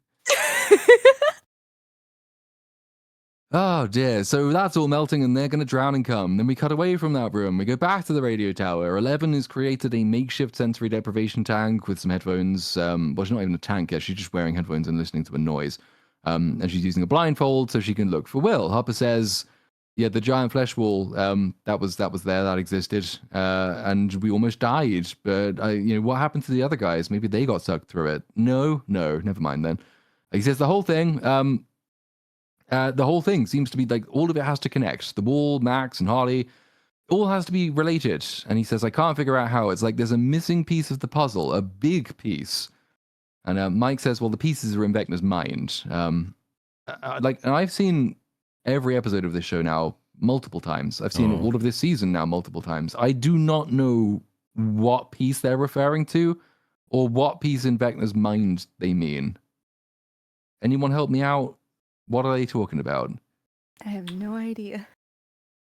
Could you imagine it would make sense with another episode? Like a 9th one, maybe. Maybe. Yes, that would fix everything. There you go. Right. Yeah. So you still think that's sure- not happening, huh? Even though that would fit perfectly with this. Interesting. It's the missing piece of the puzzle. I'm sure at some point Duffers confirmed it happened. Whatever it was, it happened off screen. Probably, yeah, we'll wait for them to explain it if there is no 9th episode. But so Carly's here. Carly's never met any of these people before, but we're not really going to be doing introductions. She says that Jane 11, she hasn't found anything, and she's getting weaker, not stronger. And Hopper has a go at her and says, well, who made you the expert? You've only known her for a day and a half. And Carly says, I've known her longer than you have, actually, because we were raised together. And it's like, yeah, but I saw season 4 and you weren't, so no. Well, there's go that. fuck There's yourself. also just, I'm sorry, your chemistry doesn't reflect that at all. You guys don't come across as though you know anything about each other, really. And yeah, so she had a few flashback scenes, and then also like obviously 11 and Hopper lived together for all of season 2, and season 3 happens, and not so much season 4, but like it's just not true. But it's just there to manufacture conflict between them because that's going to be thematically relevant at the end. But Callie says, "Well, I'm just here to help," and then Hopper scoffs at this and says, "Well, this entire fight is kind of pointless at the moment," and Hopper accuses Callie of throwing 11 off track, and Callie says 11 was already off track when they met, and he'd thrown her off track. Conflict, isn't it great? Everything Hopper's done to protect 11, he says, and then Callie says, well, to really protect her, she needs to know the truth and be prepared for what's waiting on the other side of this, and that killing Henry, that's not going to save this. Won't end the story. There will be another battle after this. It's not enough to kill Henry. And Mike says, well, what does that mean? And Hopper says it's bullshit. And then Callie says, it's not bullshit. But just as you're lying to Jane, you're also lying to yourself. I'm here to make sure this never happens again. Now, at this point in the story, I'm thinking Callie should probably be treated as a significant threat to the rest of the group. And she should probably be incapacitated, locked up, moved away, sent away, not involved in their plans, because, for all you know, she was captured by the military. Maybe she's got her own agenda. Maybe they're still controlling her. Maybe Vecna's controlling her. Maybe she is trying to undermine everything you're doing for her own reasons. She's presenting as a villain and a threat, and yet they're going to just leave her lingering around to be a bitch for no particular reason. She also has one of the most subtly damaging powers possible. She can make you do anything, really. Yep. Make you believe whatever she wants. She is incredibly dangerous, but oh well. So the lights start flickering. That's a cue to end the argument, and they go upstairs to 11, but 11 says she can't reach Will. He keeps slipping away from her. So the plan now is they need to recharge her battery with junk food, while Hopper, he rigs up a proper sensory deprivation tank to like boost her signal, I guess. And that's the end of that. We go off to the hospital. Lucas and Robin, they run in, they rush up to Max. Robin then gets dragged away by Vicky because we need this. Yeah. So the military police, they're looking for Robin because they found out that she stole all the drugs from that dying old man. So she's got to run and hide. Of all the things to have consequences for in the Duffer's writing, it's kind of like, wow, okay. Yeah, they remembered that. Yeah. Jesus. And so Lucas reaches Max. He starts playing Kate Bush. And Of course. yeah, Naturally. of course. Yeah, I know. And this means we get to go back to the memory store. We're in the desert now. Max is bitching about how pointless the search is. And Holly tells her this story about how like she had an uncle who was a metal detectorist and he thought he would find nothing, but then some random tourist came along and found something. And this is kind of like what they are. It's so funny. It's basically like, we're not going to find anything, especially because I've been here forever and you've just arrived. It's like, okay, but I once knew a person who was looking for something for ages, and then someone who had never seen anything before found the thing for him. So that might happen here. Like, oh, wow. What a crazy story that's super relevant and not at all the writers trying to be like, listen, okay, it's possible. Shut up. It's like, why does this show season share so many similarities with The Rise of Skywalker out of all movies? They were inspired. Yep, that is the bit we're on right now. So everybody remembers the famous dagger scene from The Rise of Skywalker. It's incredible. It's you have to be standing in this one specific spot to pull out this one specific ruler, and if you were standing anywhere else on an entire planet, it wouldn't have worked, but they happened to be standing in the right place. Well, the equivalent of the dagger in this season is the telescope with the broken cap. So she's gonna open it. She puts it. She once again forgets to take the cap off. She sees there's like, oh, that's a mysterious pattern actually. If you leave it on, I wonder if that looks like anything around us. And then, I see where this is going, and I don't like it at all. Sorry, I have to interrupt. Like the moment this was happening, I was watching it with my sister, and she like really liked this season up until now or at the end. And I don't, because she is not as crazy about movies as I am, and she only watched like The Rise of Skywalker once, and she saw her do like holding this thing, like this cap in the scene, and she slow motion like looked at me, and she realized, she was like, oh no, they're not doing this. And I just looked at her and I'm like, okay, I'm not crazy. And they actually... No, I mean, the reality is, like, a lot of normies end up having... It's the bell curve. Like, the sort of... The video essay film reviewer person is, like, kind of ends up becoming a bit of a retard because of all of these things that they've learned. Meanwhile, like, the normie just is like, wait, that's stupid. Like, it's... and they have better instincts for storytelling because of it. They're like, hold on, that's kind of dumb. Wait, that doesn't really make much sense. Wait, why would it work like that? Because they haven't been indoctrinated to go like, well, you see, it's all about... And it's like, yeah, cool. I think as well, I just find that amusing. With something this stupid, there's a couple of examples, right? Like the Frankengorgon or the many different, like, you know, we haven't gotten there yet, but the information Vecna got from Will. But it'll just be the kind of thing where once it hits, and then you'll have that moment of like, it's not just that this is bad. Wait a minute, it's all been bad. It's like, oh no. Mm-hmm. The veil has been lifted. This is how so much of the show functions. You've just seen it now for the first time. So yeah, we hop away from this group. We go back to the Upside Down. Dustin and Steve are trying to get up the stairs to rescue, to find Nancy and Jonathan, but it's tricky because all the stairs are turning into cum too. And now there's an entire room full of cum, and in the room full of cum, that's where Nancy and Jonathan are trapped, and they're trying to get out, and Nancy stabs a wall with a broken chair leg, and that just sends more cum flowing into the room, and it's just cum everywhere, and then the ceiling collapses into cum, and so the only thing that isn't collapsing into cum is a table, the anti-cum table. So they get on the table, and the only thing they have left to do is just to shout desperately for help. and hope that it turns up in time. Over at Harper's cabin, though, in the right side up, they have a sensory deprivation bath created, and Joyce, she's watching over Will. Harper goes to have a chat with 11. He says he's going to fix all of this, and Joyce is torn up because Will, it was her idea for Will to attack Vecna, and now now he's in a coma, and it's all her fault. She thought she was holding him back, so if he only believed in him and let it go, it all might work out. But she thinks every choice she makes is wrong, which isn't true because she doesn't make any choices. It's really? That's the one thing she said. And Harper's trying to reassure her. It's just like, this is a theme conversation. He says, "This, what kids are like. You can be overprotective, and they'll resent you, but then they'll grow up one day, and then you have the comforting reminder that every choice you ever made was wrong, and it's not your fault." And Harper's like, you abuse a child consistently, and somehow they end up hating you. I don't really like. It's just been wacky for me, dealing with it. But yeah, it happens. And this is another one of those famous 11 acting scenes as well, because so you get Mike having a chat with 11 while they're preparing the bath for her. Oh. And, Mike asks what Callie meant about killing Henry not finishing all of this. She tells him it doesn't matter, and he asks why she's lying to him, and she says, "Well, you can't help with this." Dude, it's so funny because this is like the whole issue she has in the first 4 episodes with Hopper, and then she's like, "Oh, wait, this character that they hated came back to tell me that we should do a suicide pact together. I can't tell anybody about this. I need to kill myself immediately." Mm-hmm. Yeah, no self-reflection, doing exactly the thing she hates him for doing. So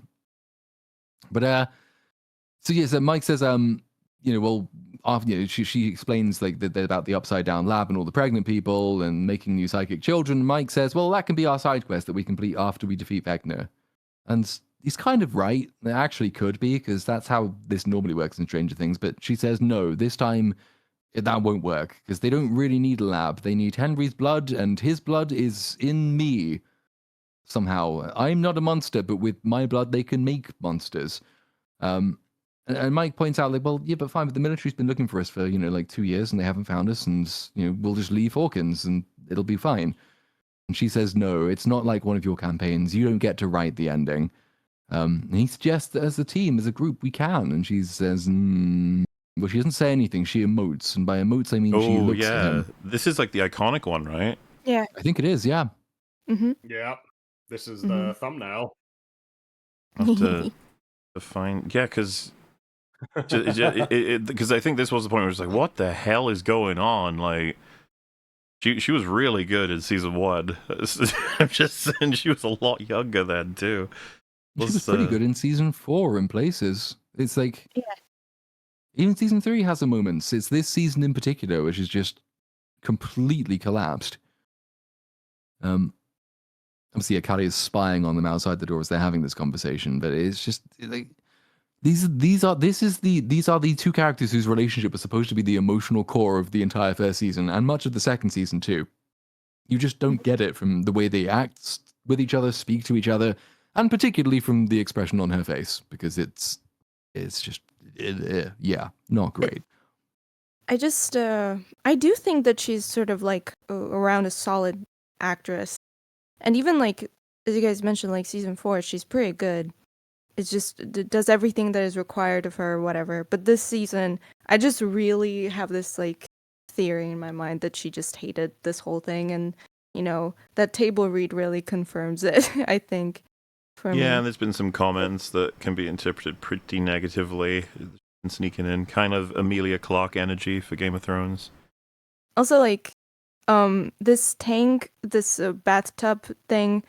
I remember watching an interview with her, and she says that she has claustrophobia, of like fear of tight spaces, and it's just like it feels. Since I've learned that, it just watching this season, I'm like, are they going out of their way to, like, put her in these like terrible situations? Because they didn't have to do that. Well, they can upgrade her power whenever they want, so that she can do the same thing, but with less, that. It's just so sad because she like legitimately is scared. Like she had her husband in another movie. She had to crawl through something, and she had him like holding her hand and stuff. She was so terrified. Yeah, Duffers, you're great. just great. They care about their cast so much. They do. So anyway, Mike's the optimist. He says it starts with getting Will back, and we will get to write our own ending. And then speaking of Will, we get brief flashes of Gay Vision as he is spying on behalf of Vecna. He's looking at stuff. He sees corridors. He sees numbers on the wall. He whispers Max's name. Oh my goodness. What information about Max could he possibly be retrieving that he didn't already know? But we will get there in a second because we are going back to Max herself. They are in the desert. And they find that, yes, once you stand in this one specific location and you look through this one specific telescope and it lines up just perfectly and it shows the cave entrance. Oh, great. So this is already pretty Rise of Skywalker-y, and I hate it so much. She says that the cap for that telescope, it's a map to the secret location. They can unlock it if they just get the shapes to line up. And Max says, but why? Well, you fucking obviously why? And why would Vecna make a map to a place he's so scared of that he can't go back to? Why would he leave that lying around for any kid to pick up and go out with? There's so much why in this season. Yes. Max says, well, there's a problem. We're near it. I've lived in it because it's kind of where I've spent the last 2 years. There's nothing there. And then, for no particular reason, the floor beneath Holly just collapses. And yeah, we found it. Turns out the secret location is just, you stand in a place and it's like the sinking sand from Traz as well. We're doing all of it. Except that this time it makes slightly more sense because there are at least wooden boards to explain why the sand isn't going down into the caves. We're not quite as retarded as the Rise of Skywalker. Also, like, they do a bit of walking around. In the Rise of Skywalker, they just stand in the spot and she takes out the knife and it lines perfectly. This time, at least, they have to take a few back steps to align it correctly. They were like, that was the one problem with Rise of Skywalker, and we've corrected it. Yeah. They did it. Yeah.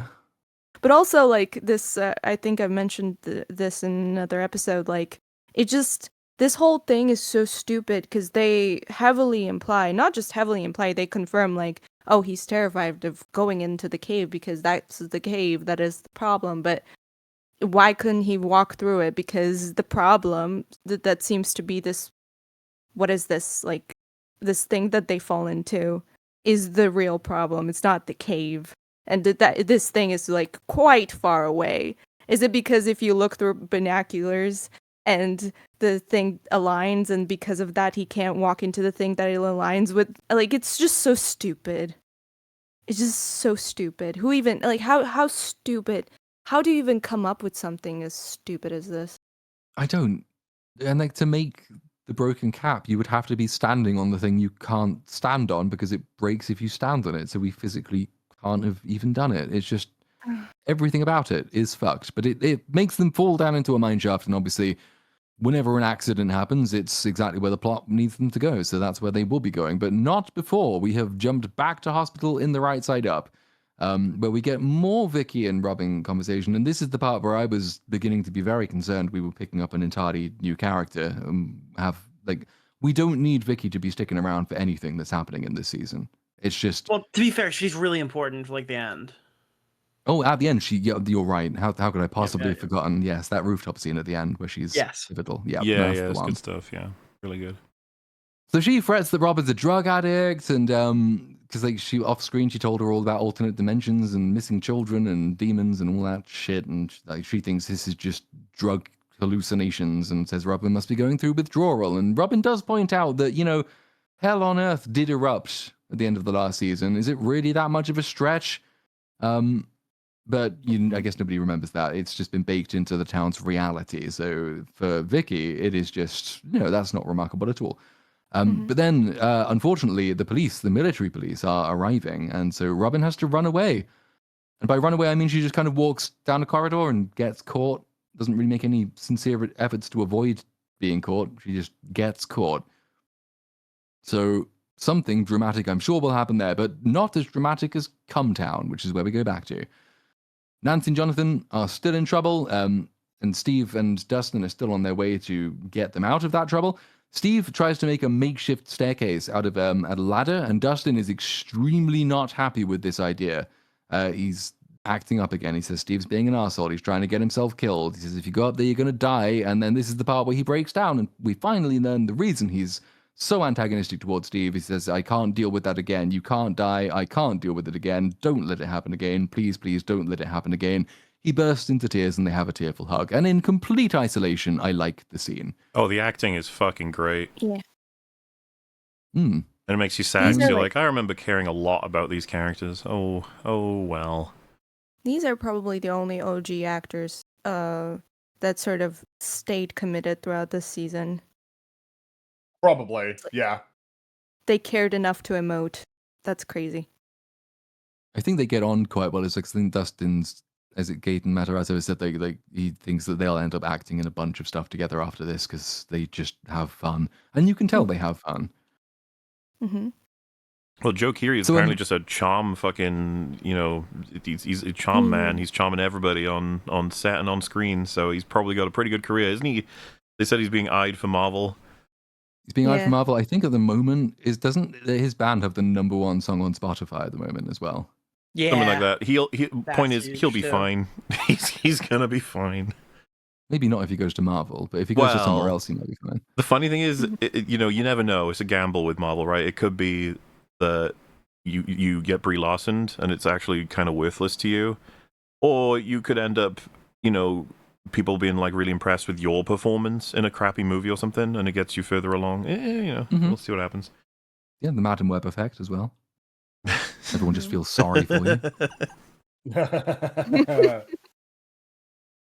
So, yes, it's kind of the designated quiet part of the episode. So the cum torrent is kind of slowing down a bit. It's finally nearly out of juice. And this is time for Nancy and Jonathan to have a conversation where they reveal home truths to each other. Nancy says she hates The Clash. And Jonathan says he hates reading her articles because they're not that interesting, and she's not interested in his thoughts. She just wants him to tell her that they're great. And she says they are, and he says most of the time, and she pretends that she's offended, although she probably really is offended. She says she's never read Slaughterhouse 5. He says she's never read Anna Karenina. She says he's always 6 minutes late and she hates it. He says he threw away her pink sweater because he hates the color. She says she threw his last bag Which, of by the way, is weed down really the toilet. weird. That's a weird piece of behavior to like throw away somebody's clothing. A little bit weird, Yeah. yes. I think this whole Certainly scene if is you- fucking weird, to be honest with you. I guess we'll get to the end of the summary before Well, it's one thing to talking be about like, "Oh, I hate that you're always late," and then I guess never actually discuss that. It's another to be like, "God, your clothing is so fucking ugly," and just throw it out. Yeah, she hates it when he's high. He hates it when she's drunk. They both hate it when they're high and drunk together. And he asks why they do that. She says, I don't know. Then he says he never replied to Emerson. She says she knows he never did. He asks why she didn't say anything. She asks why he didn't say anything. He says he felt like he was doing something wrong. And this is kind of just over and over again. It's just like sharing all of these truths. And with their shared trauma, it's like, well, how could anybody possibly understand that this thing that ties them together forever? Like, how could anybody understand them the way they understand each other? And yet at the same time, it doesn't work. It's suffocating. And he agrees that it's suffocating. And like, she lied when she didn't go and visit him in California. She needed the space. They're just different people now. And it's like, what bothers me about this is you watch season 1, and again, Joe Keery, as we just established, he basically has chemistry with anybody he's on screen with. But they try to push in that season that she's not right for him, she's right for Jonathan. And that's something you can write if you want to. I'm not particularly fond of love triangles ever. Like, sometimes they work, whatever, but it's whatever to me. But unfortunately, that's also the season, as we went over millions of hours ago, where Jonathan was taking creep shots of her, and Steve was angry at him for that, and the show had the opinion that Jonathan was like victimized by Steve for this. It was like overreaction and shit. So then she like starts to fall for him, but I never bought the connection or the chemistry. Season 2 doubles down with the weird shit from Murray, where it's like, look at these two, they can't resist each other, they're so perfect for each other. Always stood to me, I was just like, this is such an awkward pairing where you've shoved two characters together desperate to make it work when it just doesn't. And it took this long for the writers to be like, fine, They don't work. Fuck you. It's just like, what was the point of all that? Why did you do all of that? It's a waste. Because that's what it all builds up to. Jonathan has this last confession. He presents the ring, and then he says, after 5 seasons of build up, it's all been leading to this. And he says, "Nancy Wheeler, will you not marry me?" And she laughs and says, "I will not marry you." And then they throw the ring away. So. Also, yeah, it's worth mentioning, someone just said, they go out in real life. I'm really sorry I didn't detect a single hint of chemistry between these two. They're married in real life. Yeah, it's just, I don't know, it wasn't working for me, but maybe it's because the surrounding season is so bad, or the series, or the fact that I hate Nancy Wheeler as a character. She's really annoying, but Wait, what's wrong with Nancy? Oh, She man. seems like she's pretty base character. And then Pretty awesome. And then Jonathan is the opposite of Steve, where he doesn't really have chemistry with anybody. And that works somewhat in season 1, right? The sort of reclusive weirdo who's trying to find his brother as best he can, the relationship with his mum, like this stuff there. But after season 1, Jonathan, I think most people agree, has just not been written for. They just don't care about him. Mhm. So yeah, this is all to me just a huge mistake. And this scene is like, sorry. Like, whoops, oh well. Jonathan would be such a fascinating character to kill off early, like around season 2, season 3, because, narratively, I find it interesting because with all the worrying that Joyce has done over Will, to have the older brother perish would be kind of a fascinating sort of direction to go Well, with. that was one of the theories as to what would happen, but I think I did overstate it. Apparently, everyone refers to them as being engaged in real life, but they are not actually married. So, slight overstatement. They've just been nearly married for years.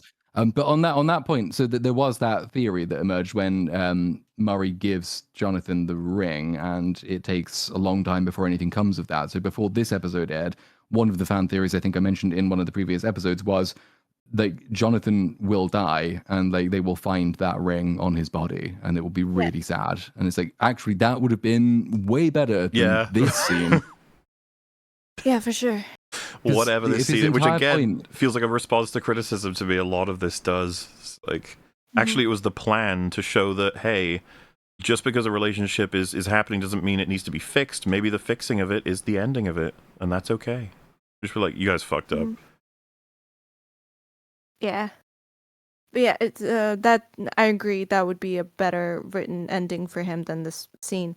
But also, like, what I meant more so is if he died earlier, because right now for me his character dying or not dying does not really hold any weight. I feel like it would be interesting narratively earlier when it was kind of like audience still cared about him.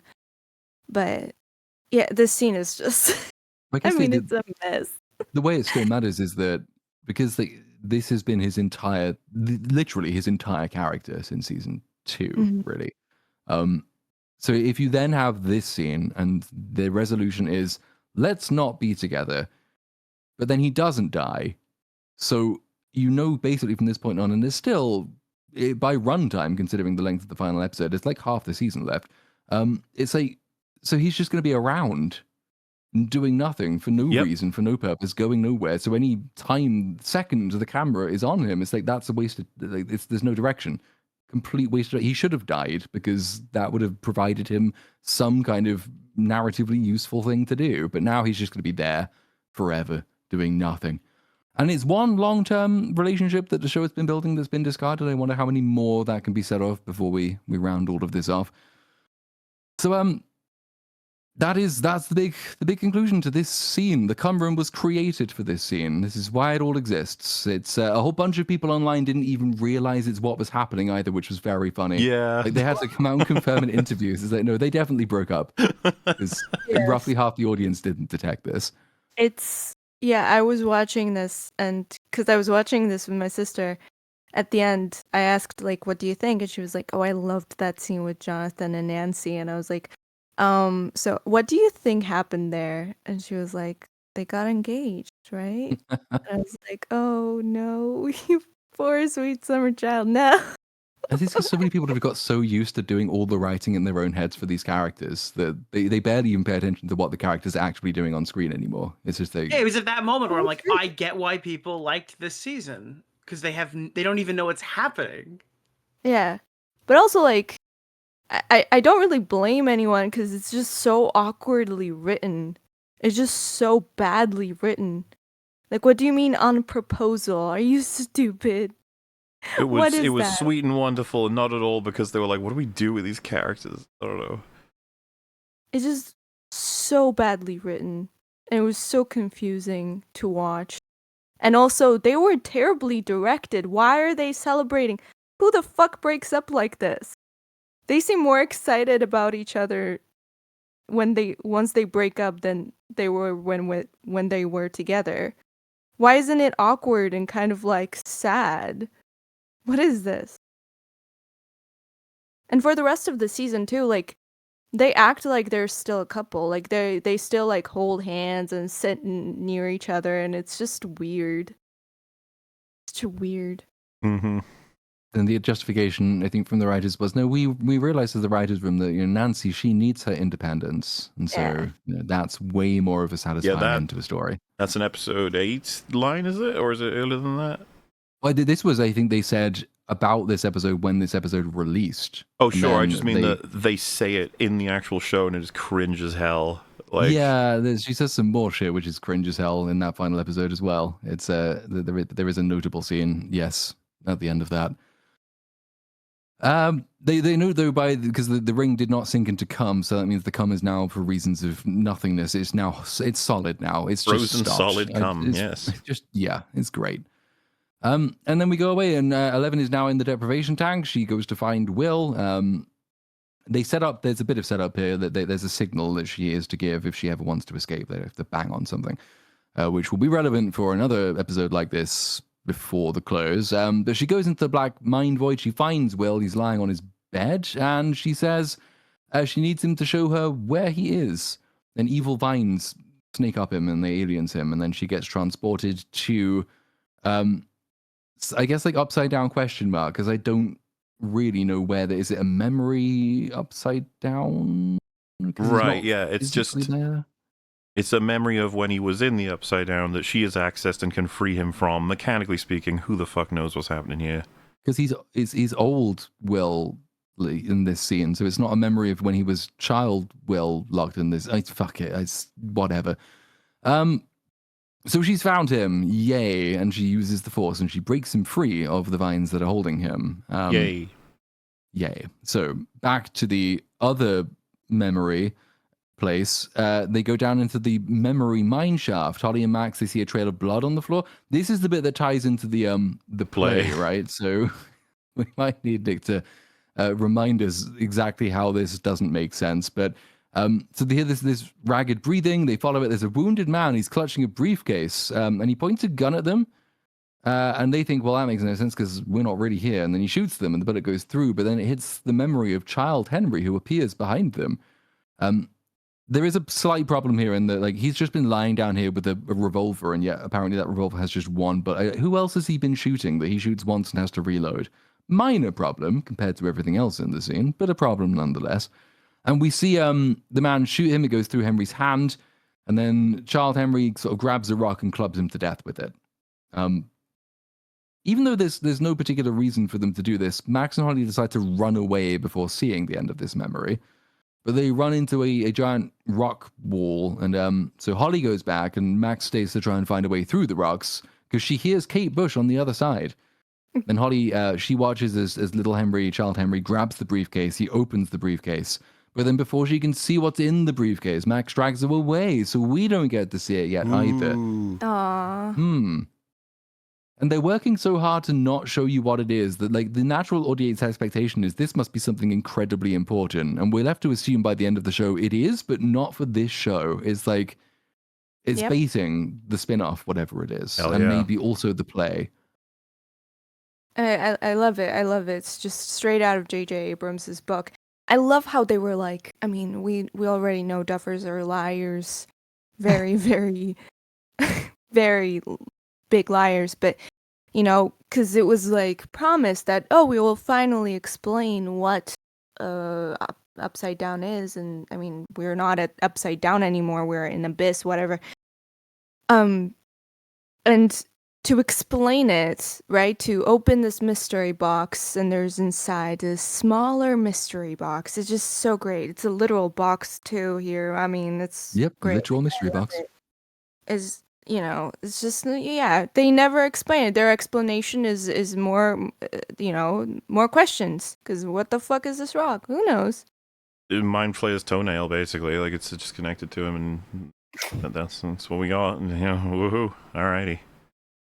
We will Just gonna- explain how Henry got his powers by a rock. How did he? Where's this rock from? Who's this guy? And what is he doing in this cave? Is it still there? Does it still exist? Is it still active? Does it still have powers? Because if it does, then the Mind Flayer isn't really dead at the end of this season. All of these things will be answered in Avengers Doomsday, so it's all great. So just I've never seen this show. The thumbnail's actually part of the show. Yes. 100% yes.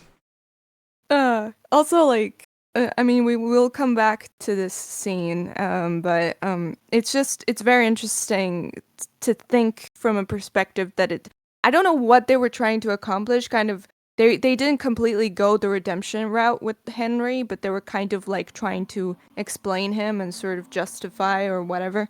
I don't really understand it, but Will has his own monologue at the end, and just the scene just does not work for me as Well, they do the best of both worlds, and they flirt with humanizing him, and they say, "No, you were a kid." Well, we'll get there. But they say, "Yeah, that sort of no, you were a kid just like me, abused just like me. Like, it's none of this is your fault. You're human, really." And then it ends with, behead him. It's nice.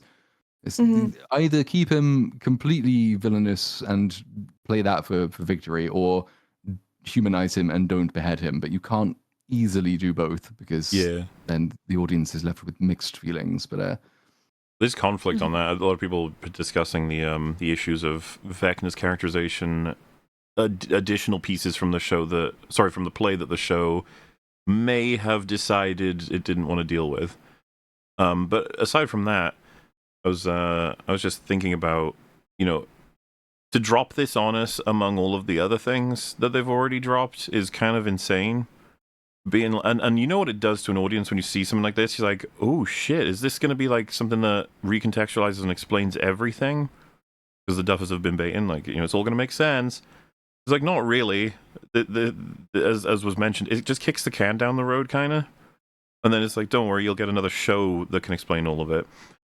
On top of that, by the way, this is a different child actor, obviously, than the other child actor for young Henry. Do you guys know? I would show you the picture, but I don't have it on hand. The actor for young Henry from season 4, he gave a review of Stranger Things. It was 3.5 out of 5, and all his review said was the end. ooh, Was the end bad, or was the end? Oh, it's the end of a legacy of it's. I imagine he thought it over? was bad. Yeah, which is just really funny. He has bigger balls than Vecna in this show. He does indeed. Yeah, do you know about that, Nick? The whole, like, Vecna was supposed to have been given a bit of a chunky prep for, or rather Henry, where his character could go, and then episode 8 just says, like, nah, actually no. I've seen people discuss online that the lady who wrote the play should probably have been pretty upset that the Duffers kind of were like, that's sweet that you did all that, but no. So they showed all the stuff in the play, and then they didn't really expand off of it. My understanding was that was like they were using that as like a nod to the play, but people expected the play to be more in it, and then they just discarded all of that information, including the actor, as we see from the behind the scenes thing, when he's like explaining Henry's mindset and how like the only person who ever cared for him was his girlfriend. Is it in the play? Wait, they actually cast fucking what's her name? Patty? No, they do. I don't think they ever got around to casting her, but like She's mentioned, though. It's part of the behind the scenes when he's trying to explain to one of the Duffers, like, I was saying this. They can't do Patty Newby. There was no way Patty Newby would have made sense, because there's no way that Bob's sister would have just been like not mentioned or relevant at all. And never mentioned. Yeah, it's impossible. That's right. The thing is, they've so clearly built this not only season by season but episode by episode that had they run this all out and then started redrafting, this could have worked, right? If it stood as it does right now before they'd filmed a single scene, I think all of us would be like, okay, You need to work this. Like, this is a mess, but we can make it work. Nothing's been put in stone yet. But no, this is just the final. This is what it looks like. It is, and then so that's kind of it for this part of the memory for now. We'll get a bit more visuals from it later on, but for now, back in the hospital in the right side up, Lucas notices that Max's vitals seem to have spiked for some reason. But then, because the audience, well, let's say the writers have a very low opinion of their audience. We cut to black. We hear Vecna repeating to Will that he's going to spy for him one last time, just in case we forgot. And then we start flipping between Will screaming and then Vecna seeing through his eyes, and like he's seeing the hospital and he's seeing the corridors. He's trying to find Max because this is the information he is after. Where does a girl who's in a coma go? The hospital. Well, when one is hospitalized, it is very difficult to find them because they could be anywhere. For over a year. for over 2 years. 2 years. So fucking pathetic, Vecna. I had to get it. I had to mind read. Also, why didn't he mind read anybody up to this point? One last time, Will, you're gonna help me find out that Max is in a hospital after I broke her arms and legs and finally put her in a coma. He can read minds at will. You, little one. Why did it take him this long to it's so ridiculously stupid. It's once again the competition for stupidest individual thing in the whole series. It's like, well, we got a new contender. Is this the stupidest thing that Vecna didn't know that hospitals are where people who are ill go? Mm-hmm. I mean, it might be the dumbest thing. It is really a contender. I think I agree with you for like one of the worst things to happen ever. Because just think about the whole story. If at any point in the prior, several months, he managed to get Max by just going to the one place she would obviously be. Yeah. If he did that he would have won. He would have game over. We've had many won. game over examples, and this is a big one. Oh yeah. But no, now it's going to happen so we can have a crazy set piece that is self-resolved insanely. To have him be like, screaming and blood's pouring out of his eyes, and Vecna's like, finally, my plan is complete. The coma lady's in the hospital. It's so embarrassing. As if Will is in torment about this. Like, oh no, you found out that Max is in a hospital. Where it's like he pulled it out of my mind. I couldn't stop him. He knows Max is in a hospital. Wouldn't you, as a person, just be like, "Oh, what?" There's no argument you can make that he's interested in being clandestine. I mean, number one, as you will see in this set piece, he doesn't care about that. But number two, he has no reason to. He just had the fucking episode 4 shit. Like he got point. Like he doesn't care. Oh, so fucking stupid. But, they try to create this is an intense ticking clock now because he's heading to the hospital. We got to get there now. Isn't it exciting and in no way undermined by how stupid it is? If 8 Demogorgons were just sent in, it's over. It's just over, guys. Unless that is a point. Unless pulls out Atari. In his mind, this is probably more important than attacking that military base was, or at least as important as attacking that military base was. And yet, well, we'll see. He's not going to send his best. No, he's not even going to send a Demogorgon at all. Nope. So, 11 exits the tank, having seen all of this. And Will wakes up. And she says, oh no, we have to get to the hospital because the demo dogs are going to go and get Max. Oh no. In the hospital, Robin is still being escorted out by the police. The lights, though, they start to flicker in, and Robin knows what this means. She tries to warn them all, and then a Demodog appears around the corner, and Vicky is standing in line of the Demogorgon. She is in the corridor. She is between it and the military and Robin, and I thought, well, at least we'll get one death. That'll be nice and tragic, because obviously, it's not going to ignore her. She's standing right there. But no, they just run right past her. And then you might be thinking, well, maybe it's just not interested in killing random people because it's only got to kill one person. But it kills the policeman. Maybe it just understands what guns mean, I suppose. So then it avoids all the named characters and it runs up the stairs. And then Robin and Vicky, they send this announcement over the PA, basically warning Lucas to get Max out of the room. But who should overhear this announcement? Why, it's Karen Wheeler. She is awake, and she gets up and out of bed. Yeah, of Why? course. Just before that, by the way, right? When you see this setup of 4 characters are in a hallway, a demo dog is about to run at them, it's like you can picture this enormous, thick force field around the 2 characters that the show cares about. Yep. Meanwhile, the 2 soldiers with weaponry, it's like, oh, they're dead. The 2 nameless people are about to become faceless as well. It's just like... Yeah. It's so annoyingly predictable, and you're like, why would the Demodog do that? And you could tell the Duffers or Sean Levy didn't think about this for very long. It's like, I don't know, he just fucking attacks them. Fuck you. That's it. It's great. Spooky. Scary. Bye, guys. Like, no one will care about Sorry, you. You just have no moral consideration whatsoever. Just get torn to shreds. And, like, for No the one cried record, for this you. sounds maybe a little bit of a stretch, but I mean, you could definitely defend it. They die giving time for our heroes to escape. Yeah. Oh yeah, for sure. They Just do. putting it out there, They like, absolutely but like, do. no, as I said, no consideration will be given to them. They probably had people who care about them. It doesn't matter though. It's like they take their time with those soldiers. It's not just about like taking them out. Because again, I think we can at this point conclude that these guys just don't feed on humans. Like that's not a thing at this point. So why I've said just this before, the soldier's like ontologically evil, and any action they take is a justifiable murder. Oh, they tried Like, to do you that save- a prior moment, right, where they're like being rough with her and they're not taking her seriously. It's like we got to try. They should have called her sweetheart. I think that would have really, locked it in as like they should die. Have them True. smoke as well. So they all run away.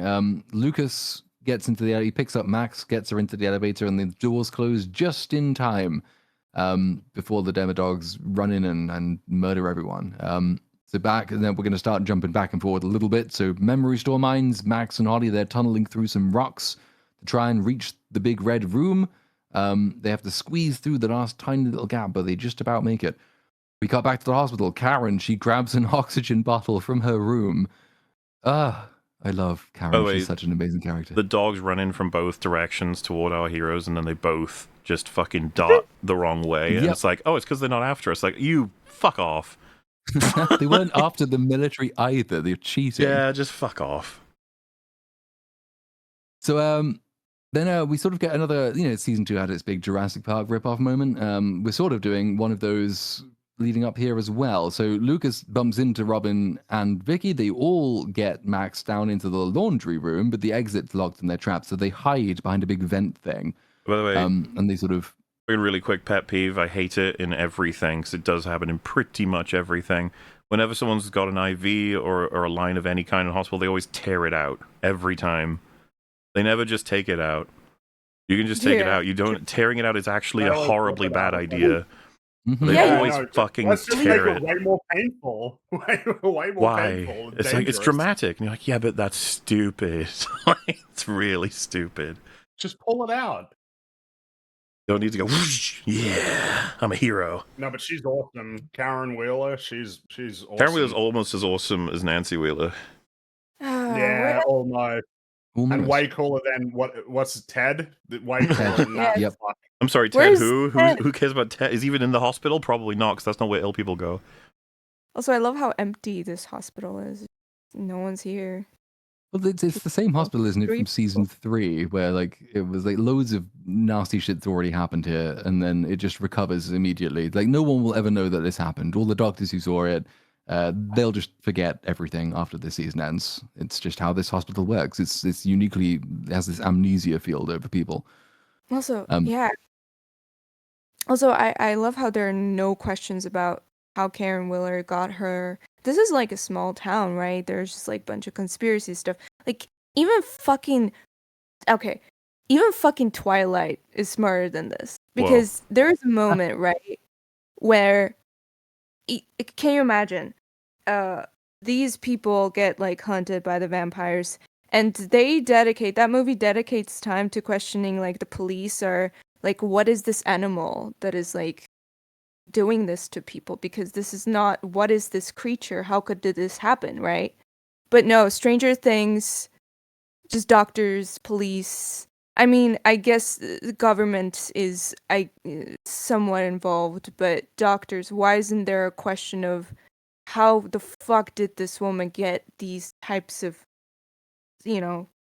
like wounds? She tripped I and mean, fell No, on her I own think stairs. it's a fair point. It's like, so you're saying she was found inside the house with her throat basically torn out with massive like gashes. It was all 11. and all of this things destroyed like in the house, you know, the furniture and everything, walls like smashed in. And it's just like, no, it's chill, just hook her up, put her in there, no questions asked. mhm. Yeah, and as Moore mentioned, the military theory is that 11 is responsible for that. The doctors have no theory because they are not on screen long enough to need one, I guess. Imagine like doctor or some like I don't know, Hopper's replacement chef, like policeman. I don't think chef is pronounced that way, but comes up and is like, what is this? And the government people go 11, and Yeah, man. Hopper's replacement is like, what's 11? What the What's fuck are you 11? and they're like, this little girl. Oh. So, worth mentioning that they're now on the clock, right? So they are hiding, but in the equivalent of the Jurassic Park kitchen, they're being hunted by demodogs, and things are looking bleak. They're trapped. There's no way out. So, it's and Max is unconscious in their arms, and she's a pretty dead weight at this moment in time. So, clock's very much ticking, and we're not So they go hunting the demodogs through the laundry room, and we cut back to the Holly and Max and find that they found their way into the big old red world, and they just sort of go for a casual walk, which at the moment you think fair enough. I guess maybe they don't know about this being incredibly time sensitive, even though they do know because Max has already made this mistake once when she last was here and decided not to run straight for the portal and ended up getting trapped for 2 more years. But they're going for a little walk through it while the demodogs do their hunt. The demodogs then get distracted by a washing machine beep, and they go over to look into the washing machine. It's a little bit like the kitchen again in Jurassic Park, but then inside there is an oxygen canister, and the temperature is on hot, and the oxygen canister explodes, and they all die. And the heroes, they walk out, and they're quite confused as to what happenings this was. And who should be standing there emerging from the smoke in a fucking boss pose but Karen fucking Wheeler. She does the Luke Skywalker payoff from the Bando Season 2. She does. It was me. Oh, no. I did this. Well, so again, a new contender for the stupidest thing that's ever happened. We're supposed to believe Karen was woken up by the lights flickering and decided, you know what? I'm going to go to exactly the right room and floor of this hospital and take a bunch of fucking... Well, I guess it's just the one canister, right? It's not multiple. I think it's just the one. So she grabs the one, knowing whatever room this crazy shit is taking place in, I will defend people with this. And then she walks up and, presumably, I guess, ahead of time, question mark, or stealthily, ninjally, gets this into the dryer, whatever it is, and sets it up and then walks away, hoping to distract the demodogs such that it'll blow them all up, not blow up any of the friendlies, and just work out perfectly.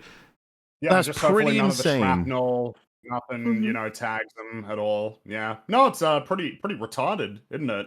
I don't. There's so awesome. many insane contrivances that have to happen to make this possible. They didn't give a fuck. No. Look, they really thought this was awesome. They're so cringe, man. The Duffer Brothers. Yeah. Like, they really are. Just, On like, Sean very Levy, I guess. cringy This is a big old storytellers. collaboration, this bit. Oh, yes, that's true. That's true. I like how they even show all of the shrapnel that's flying around. It's like, nah, it's all good. It's all good, man. Yeah, don't worry about it. They were like cowering, so it's all right. Even though she would have no reason to know that they know what the fuck is up.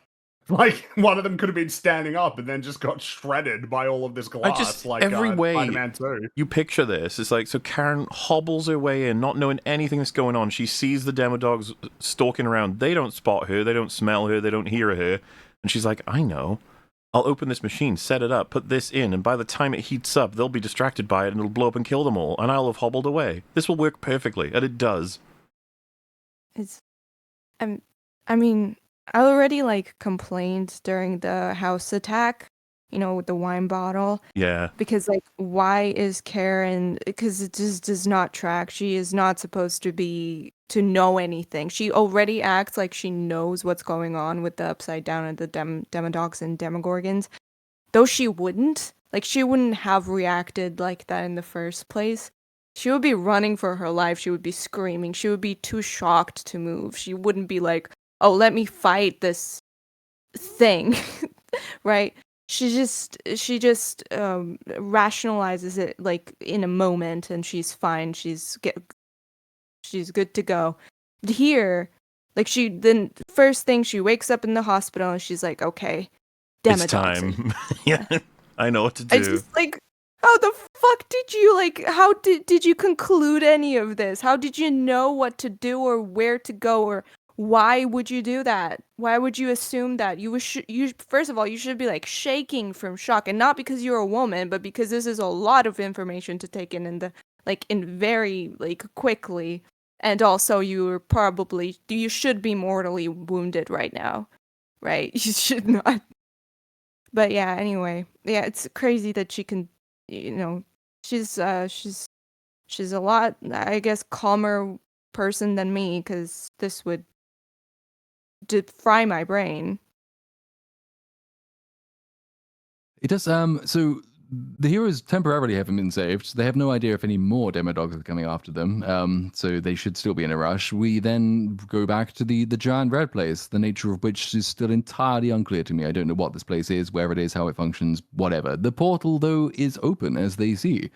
They hear the music. They hear Kate Bush running up that hill, and you would think that now might be the time to start running, because remember what happened the last time you didn't do that? But they decided no, because it is time to record an entire podcast episode. Which has, in turn, ended up being something that Sadie Sink said about this scene in retrospect, right? Yep. She said she didn't realize at the time how long it was taking. And in hindsight, maybe she should have rushed. Really stupid again, but hey, this one on the stupid list can't compete with the other major stupids, but it's pretty bad. It's quite bad, and as well considering what it amounts to. So this is the part where, having led this small child into immense danger, Max turns around and says, "Oh yeah, by the way, you can't come." Because that's not how this works. This is extremely funny to watch first time around, because we knew this mechanically, but like she knows this. Max is gonna have to abandon Holly, but she's gonna have to figure out a way to make that not sound horrible. Like I gotta go, because otherwise she might be like, "Wait a minute." Wait, hold on. Like, I thought like we were kind of a team, and I thought that my assistance is the reason you're able to get out. Can't you help me? And Max is like, no. I am. So that's my portal. You've got your own. It's your own journey. You have to go. You tread a different path, okay? And this is mine, and it's okay. You'll be. It is pretty funny. It's like you're really setting her up to fail. Not the degree to which she's been set up to fail is revealed like to be beyond what you would have even expected. Like, it's already one thing of like, oh, so I'm just gonna like get teleported to like a hell dimension. It's like, sure, this but I mean, it's even worse than that. It's worse than this is multi-layered in Max's deception. I'm sorry, there's no other way you can justify this, like what's happening. Max should know. First of all, she has no idea what is the key to getting Holly out. She's just guessing. Secondly, doesn't know where that's going to be. Like, it seems that this portal keeps appearing in the same place for Max. Maybe there's one for fucking Holly. Who knows? Thirdly, even if it works and gets her out, Max gets to see exactly where she's going in the arms of the people who love her. Yeah. You're so uncertain. It's probably best you don't wake up right now, actually. What would have happened if they had entered the other portal? Like, what if they tried to do that? Would that have just like bounced them away, or you know what I mean? Like, what about that as an element too? It's so the point being, like. Max has no idea how any of this works for Holly, but Max knows she's got to go. So bye. Like it's really kind of, it's borderline. Like, I'm not even saying that.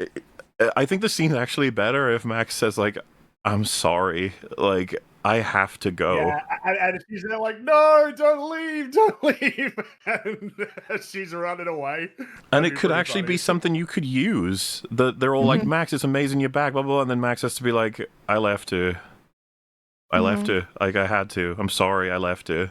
And, like, saying it to Mike, you know, just like, yeah.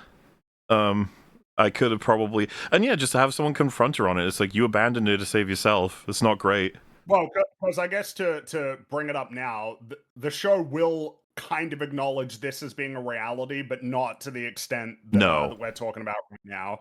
And the show's view is obviously not negative towards Max. It's like, you know, she's just being hard on herself. When of course the truth is, like, she knows what's about to happen, which is that she's gonna get to go home and presumably wake up as a cripple. Obviously, we'll get to that next episode. But what's her name is gonna just get spawned in hell, basically. And it's like, good luck, you're on your own.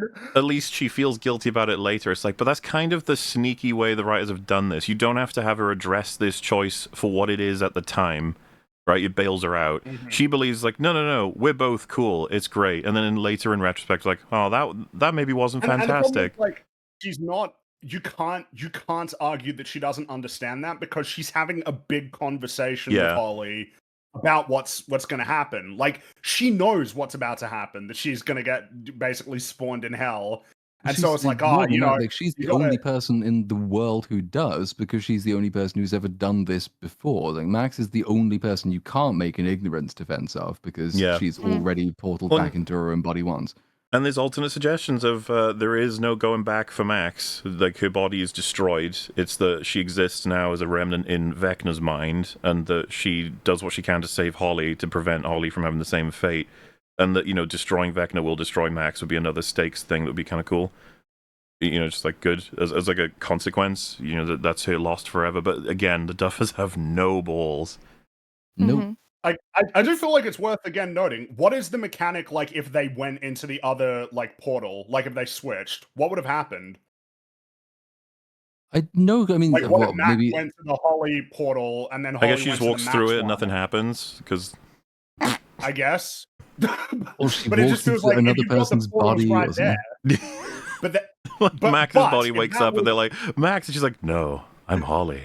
You're like, wait, what? Well, here's the thing, though. If that was the way it works, that would mean that Max would be able to essentially use a greater amount of knowledge about how everything works to maybe save Holly. Like, and then they could figure out, like, all right, well, how do we sort this problem out, like, later? You know what I mean? Rather than like, well, no, you could just get teleported into hell, and you could sort of just figure that out while I get to sort of be comfortable at home, you know, surrounded by all of her friends. I mean, it's Max. Mars, right? Like, the only way you can justify this is like if Max was trying to like deceive Holly, because this entire plot should have been scrapped. Because again, like, if I was in Max's place, the obvious conclusion you will drive to is that Vecna kidnapped this kid, so he probably has her physical body. Yeah. So the first thing I would be like, you know what? I'm gonna get you to a safe place in Henry's mind. Gonna, like, somewhere that you're gonna be safe in the cave, whatever. As long as you remain here, because you are much safer here. Because thankfully to Duffers, there's no Demogorgons here. There's no Demodogs. Nothing can harm you aside from Henry. If we hide you and other kids from Henry, that would be my main objective. And also, like, it wouldn't even be to get out of that place, because now I have other people to protect and I'm, you know, the most knowledgeable here. Why would I want to get out of this place when there's so many kids that still need my defending? Also, like, if she could smuggle Holly out of here, why do we not give a shit about other kids who are still trapped? You know, it's just so shitty for Max. It's really fucking bad. Well, yeah, I mean, she's essentially used her in order to save herself. Yep. But it's like, but she does give Holly, like, a speech about, you know, you can be brave, and it's like that makes up for it. That just totally makes up for it. I think that is the show's mindset, because she teaches her how to get out of this realm. It absolves Max of responsibility for sending her out of this realm and into hell, which it doesn't. To mention that, for all she knows, could be filled with monsters. And of Well, and course, also, we as find far as I'm out, concerned, this is still it's just pretty deep on that. speculation. All of the shit she says about how to get out of it, even the mental scape. As Nutsa said, what should have happened is she puts his safe in the cave and then says, like, I'll get out and I'll tell them how to get you out. I actually, I mean, that would be much better than this as well. I actually quite like the idea you can contrive some form of, like, they both get here and Max sacrifices herself to get Holly out. I think No, that's yeah, big. I mean, Max this- is underutilized from this point. It's not quite as bad as Jonathan, but Max has not much to do after this point in the season. That's a fair point. Fair point. She's kind of just like, yeah, no, we got you out. It's all good. And you can sort of provide a little bit of information about what's going on, but you're not really going to be playing an active role in the story going forward. But I And mean, then- such is the case when you have way too many characters and you keep adding new ones. And then the You run out of time. when the portal appears for Holly, it gets even funnier because then it's just like, all right, let's continue talking, even though both of our exits are now available. Also, like another thing about this portal appearing, what is shown there? It's funny to me because I saw like some guy was making a skit. I just saw a short of like this scene, but he sort of made it so the portal appeared, and because Max sees her actual body, right? She sees where she is and whatever. Like at least that's how it was in season 4. I don't remember what she sees here, like her in a hospital or something. If this was consistent, right? When this portal appears, Holly should see herself in this, like, with this Yeah, why would it be third in her person? mouth. And that's what this guy did, and he played it so, like, once the Holly sees herself in that state, she's like, "No, I'm not going there. I'm not going there. Why?" Why would And it that's be in third person either? should have Like, played why out. would But it no, be an they didn't. omniscient camera? I don't know, but Yeah, and they, conveniently, this portal does not show, for some reason, Holly her physical reality. It's just, I don't know what it shows. It's like some abstraction of her face or something like that. It's like abstracted just enough so they don't get the information that Holly is in this like terrible place with the tube in her mouth and completely stranded and alone. But, that's so convenient that that's not communicated to them right away in that moment. Well, them yes, to- because then- the misunderstanding is like, oh, it'll be in the upside down, so it's all good. And of course, the reveal is, ooh, no, but we've learned new things. well, just the cope of like, hey, so when you wake up, you just got to get back to Hawkins through, the wherever you are is upside down to the regular upside down to Hawkins. All right, good Well, stuff. she should probly tell her about like demogorgons and stuff. Well, It's like, there's- you got to watch it- out for these monsters that have like. It teeth. doesn't match. It's bullshit. Max is fucking with her. She knows she won't be able to do this, but she's saying it as like you got a plan, we're good. Bye. Well, I suppose what's funny is that sort of included in this speech is meant to be sort of the Holly arc, right? Of like you've got an inner strength and you need to find it, but obviously we're not doing the payoff for that yet. She's been given it, and it's meant to be like, yeah, now she's going to be brave. But as you're going to see in episode 7, it's undermined completely. It all goes to shit, as you would expect. They also don't So, like- entertain that she could wake up and just not be able to move at all, like at all. That's Not even- true. And then, I mean, of course, is there any Vecna reason would be why she like, be able "Oh, to you're awake. escape? Go back to sleep." Yeah, so which with more steps is essentially what happens. Yes. To give it away, this is pointless. It's basically a dead end for Holly. Mm-hmm.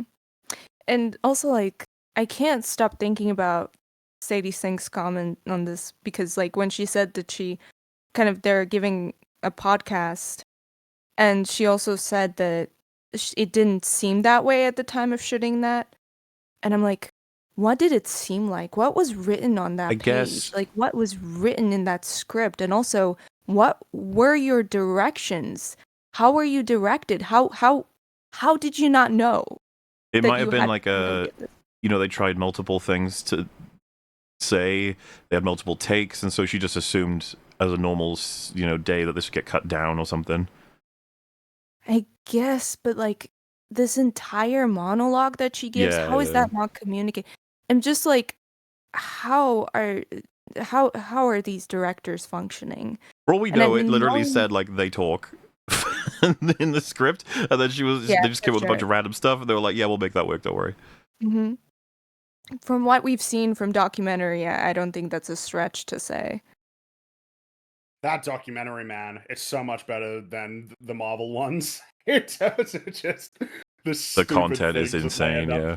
The fact Like, that they had the look- ability to actually watch it and didn't want anything cut out of it. Yeah, is they just, like, approved awesome. it. Mm. The That duffers sucks are that that's what's crazy. insane. There are so many things that are like, because obviously the Marvel stuff has, like he's writing it as he goes along, right? Which is pretty Mhm. funny. And one of those things of like, wow, why'd you leave that in there? But the Stranger Things documentary is just, it's brimming with things that they shouldn't have said and shouldn't have included because it makes them look like idiots. I don't know I don't know what they were thinking. They I just don't- think the it's a fact matter they don't of- realize it makes it worse, right? It's I don't think Yeah. they understand what we understand those clips to mean.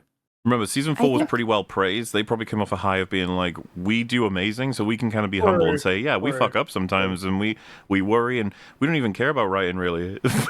It's like, uh-oh. I think that just confirms, if it wasn't already confirmed, they critically lack critical thinking skills. And they just self-awareness. can't. Yes. We talk about how they recreate the running thing again. It looks just Yes, awful. well, Yeah, that's where we looks go awful. to now, right? It's like this all ends in much the same way as that season 4 episode does, running up that hill plays, running out of the big red place. But something's just not quite right about this one. Ugh. It's Hmm. besides the fact that it's cheap repetition, and now you've got 2 people doing it instead of 1. But it's everything, like the way it's shot, filmed, lit. I think that the absence of anybody chasing them, obviously, that makes the season 4 much more effective. But it's like yeah. And just playing the fucking song again and having them clearly jog. It's not a run. Yeah, they're not running very fast. Because maybe it wasn't a very big set. If they ran Yeah. too fast, we're like, oh shit, no, we run out of space. But yeah, Just it doesn't put them on look a that treadmill. desperate. Oh, man. Oh my gosh. If it's a green screen, just stick them on a treadmill. Like you wouldn't need to have a set. Hmm. And someone put I just saw side by side from season 4 and season 5, and I think there's a lot of cinema problems with how visually with the scene, but I think the main thing that stands out is just how badly lit they are, because they're so white against this background that is all red or yellowish. It's just that they're No, completely you see the illuminated. studio lights. You feel like the studio lights are there, in the background, rather Yeah. than being in the actual hell dimension. Like, it's a bit too... It ain't red Mhm. enough, which is No. funny, because And- you look at it and yes. it's like, that's pretty red. It's like, yeah, it's still not red enough. It's it's not right. In season 4, Max completely blends in. She has red hues on her, and it's just she's not lit as fucking exposure is not cranked up so bad. Yeah. $400 million, Really? guys. Also, $400 million. it says Mhm. heart monitor beeping as the last sound you hear. She's not hooked up to anything though, Max, right now, right? No, Not she's anymore. been entirely... And the heart monitor would always be beeping. She's not dead. Her heart is still beating. She's unconscious. They Your used heart it is still... for mise en scène to show when she was getting closer. When she was connected to it, it beeped more quickly and the vitals were spiking. And I think they've just forgotten they unplugged her from that. Yeah, she's sitting in the laundry, surrounded so. by I all was the like, hang on. shrapnel and everything with Lucas. That is Imagine- where she wakes up. Lucas just dragged the heart monitor thing. Yeah, It needs to that's fit. really stupid. Ugh. That's really dumb. Another one down though. Yep. Mhm. And that was Episode faster. 7. It was. See, we're making progress. Or, We're now on the penultimate one, the one before the last one. Epic episode 7, the one that... Is this still now the lowest rated of all Stranger Things episodes? I know it was for a time. oh, The finale I would have did thought it the out. finale was, is it not? Yeah, me too. I actually don't know. Maybe. I could be wrong. I Let's just find guessed. out. I assumed. I actually didn't know. Let's find out. It's very funny though, It is. regardless. It is apparently... No, it's still this one. This is the lowest rated one. Oh, Okay. yeah. Well, strap in, folks, huh? What would happen in this episode to cause that kind of rating? Can't possibly say. Can't imagine. We'll find out. So, Max, she wakes up in hospital with Lucas, and he's standing over her with Robin, Vicky, Karen Wheeler, and a bunch of other people she's never seen before in her life. So, Vicky Most of these explains. people don't matter to her. I do love They don't. we see an example of this I don't even want to spoil it because it's so funny. There's a point where two characters are with each other, and one of the duffers says, "Wait, have you two been on screen with each other before?" And they have It's to right tell at the him end. because he doesn't Yeah. know. I think that's the case for the majority of the time they're fucking filming this. That the characters are just like, "Wait, have we? Is anyone tracking any of this?" It's just like, nope. Just go with In it. that particular example, though, it's even worse because like those two, like Yes, that yeah. entire scene rests on this relationship, and they Yeah. just noticed that they've never met. It's it's a choice. Highlights a huge fucking flaw that they should have, but it's whatever. We'll get there in 4 hours. That's my guess. Maybe. We'll see. So you might be thinking what ill effects Max is suffering from, having been broken by Vecna and being in a coma for basically 2 years. And it's just like she's kind of like Neo. So like Vicky explains that she hasn't used her eyes or her muscles for ages, so it'll take her a little while to adjust, but she will. But it does mean that she gets to spend the rest of this season in wheels, so doing nothing. It's great. She's a Zoomer. Also, She's like, a Zoomer.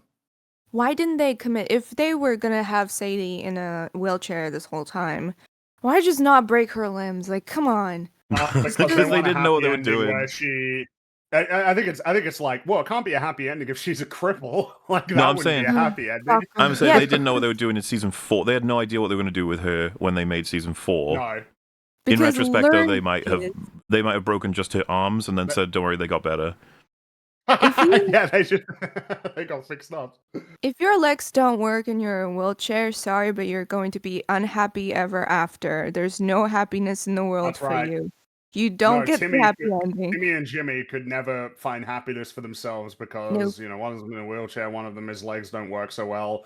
It's not like comedy can save us. I'm obviously talking about from South Park. Yes. Timmy and Jimmy, they're pretty happy, but I guess the Duffer Brothers are like, no, they're just living in a delusion. This delusion that they could ever be happy when their legs don't And work.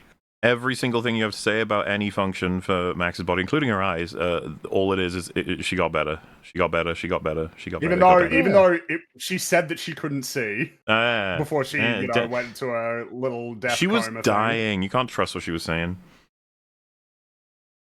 So she says, the whole time I didn't need Kate Bush at all. I just needed Lucas, and this is a lie. Well, that's not true. That is not true.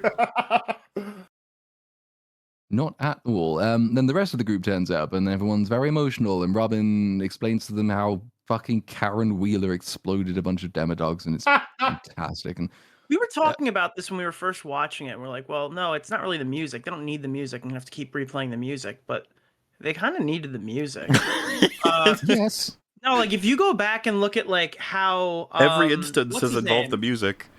Yeah, what's his name escaped because he heard the music in his own house. Yep. Creel, the father. No, it's definitely the music. It's how it worked in this season earlier. The first time Max saw the portal, it closed when the tape stopped.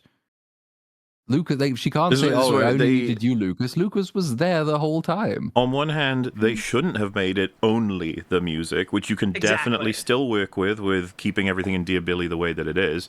But this season did not do a good job, and it insisted it was the music, and it was like, no, in reality it's not. And it's like, no, you've made it so it is, you fucking idiots. That's all it is, and you've spammed It Kate didn't Bush at used this to point. be, but Kate Bush is like the key to everything. It's always Kate Bush. It's always that song. When the whole point was it was meant to be how music in general can sort of speak to people in that fundamental way. But you made it Kate Bush specifically. She has no other songs that work this way, no other memories, no other people. It was just Kate Bush.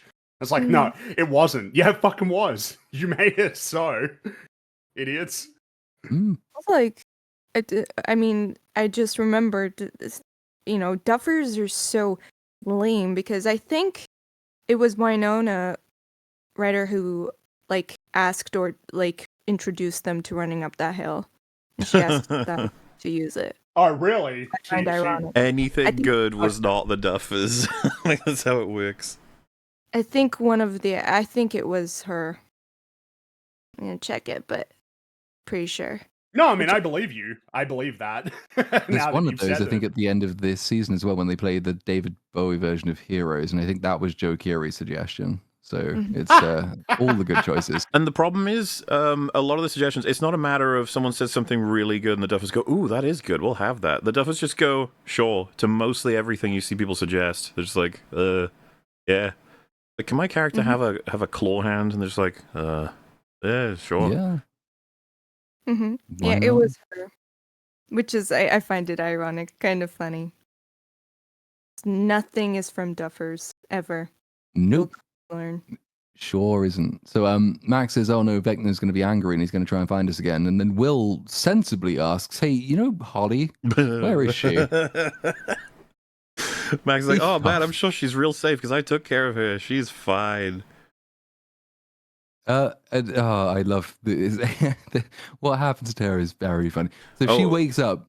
Probably worth mentioning too, Eleven's reaction is like, I am happy to see you, Max, when it's like, oh, I think the Duffers forgot those two are supposed to be like Yeah. really close. Really They good were friends. Whoops. friends. It was one of the minor league shipping communities, I think, was 11 and Max. I can't remember what the name for it is, but I'm sure I saw it on Twitter. Because yeah, season 3, very close. They were good friends. Now it's just like, oh yeah, you're back. Nice to see you. Hello. Yeah. 'Cause, Spend the scene kind of just meh about it, and it's just like, And that's the thing, I didn't even like a lot of that, like, force shit in season... That's 3, right? They that do is 3, yeah. Yeah, I don't like season 3 really at all. But it's like, you gotta remember this shit, Duffers. It's awkward and embarrassing when you don't. I'm trying to actually remember now if they have a single conversation, the two of them, between now and the end of this season.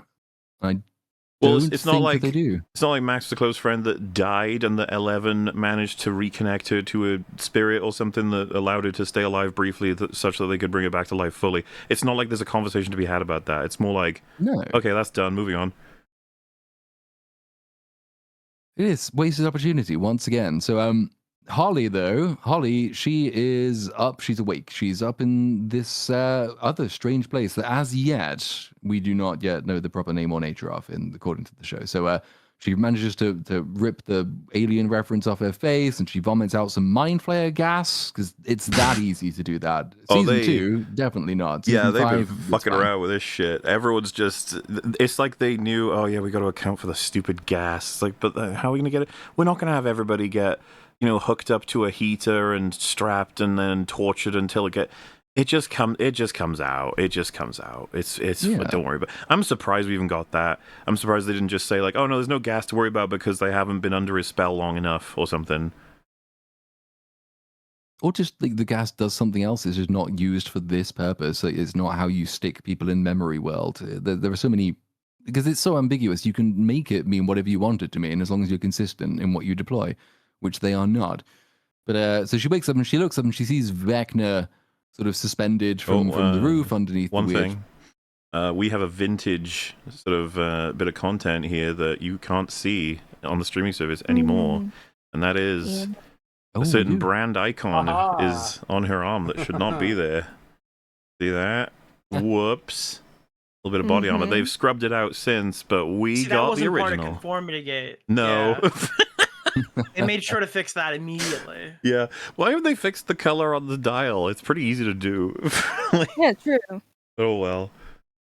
It's a bit, yeah, this is like Starbucks cup from Game of Thrones. But And It is a little bit. Those I do comparisons were wonder about growing as time went on. stuff like this. I thought they pay people to go frame by frame. I thought that was the point on a bazillion-dollar production. I hope somebody got fired for this blunder. If I was that person for this show, I would be like, You'd be like, I'm under a lot of pressure, okay? I work nights and days, and I'm doing it hours on end. I miss one thing. What, are you gonna fire me? And they're like, yes. And you're like, oh. But yeah, I find it funny that they actually went back and fixed this. I think there's like some kind of charm to the fact that there could be like such mistakes. It's just yeah. Well, they probably got threatened by Under Armour saying, we do not want to be associated with this absolute shit show. Please take us out. And so they had to. Well, it just makes you question, why couldn't they go back and fix the scripts, if they're going to put that kind of effort in? Yeah. Oh, well. It's interesting. So Vecna, yeah, sorry. After you. No, I just meant to say, like, if at some point with the streaming services now that they're capable of it, like, if I was an actress or if some actress or actor is like, airbrush me out of this, and Digitally they change my face like I'm actually Kevin Spacey. yeah. Just to be clear as well, if she just manages to stab Vecna in the heart here, it's kind of game over for him, right?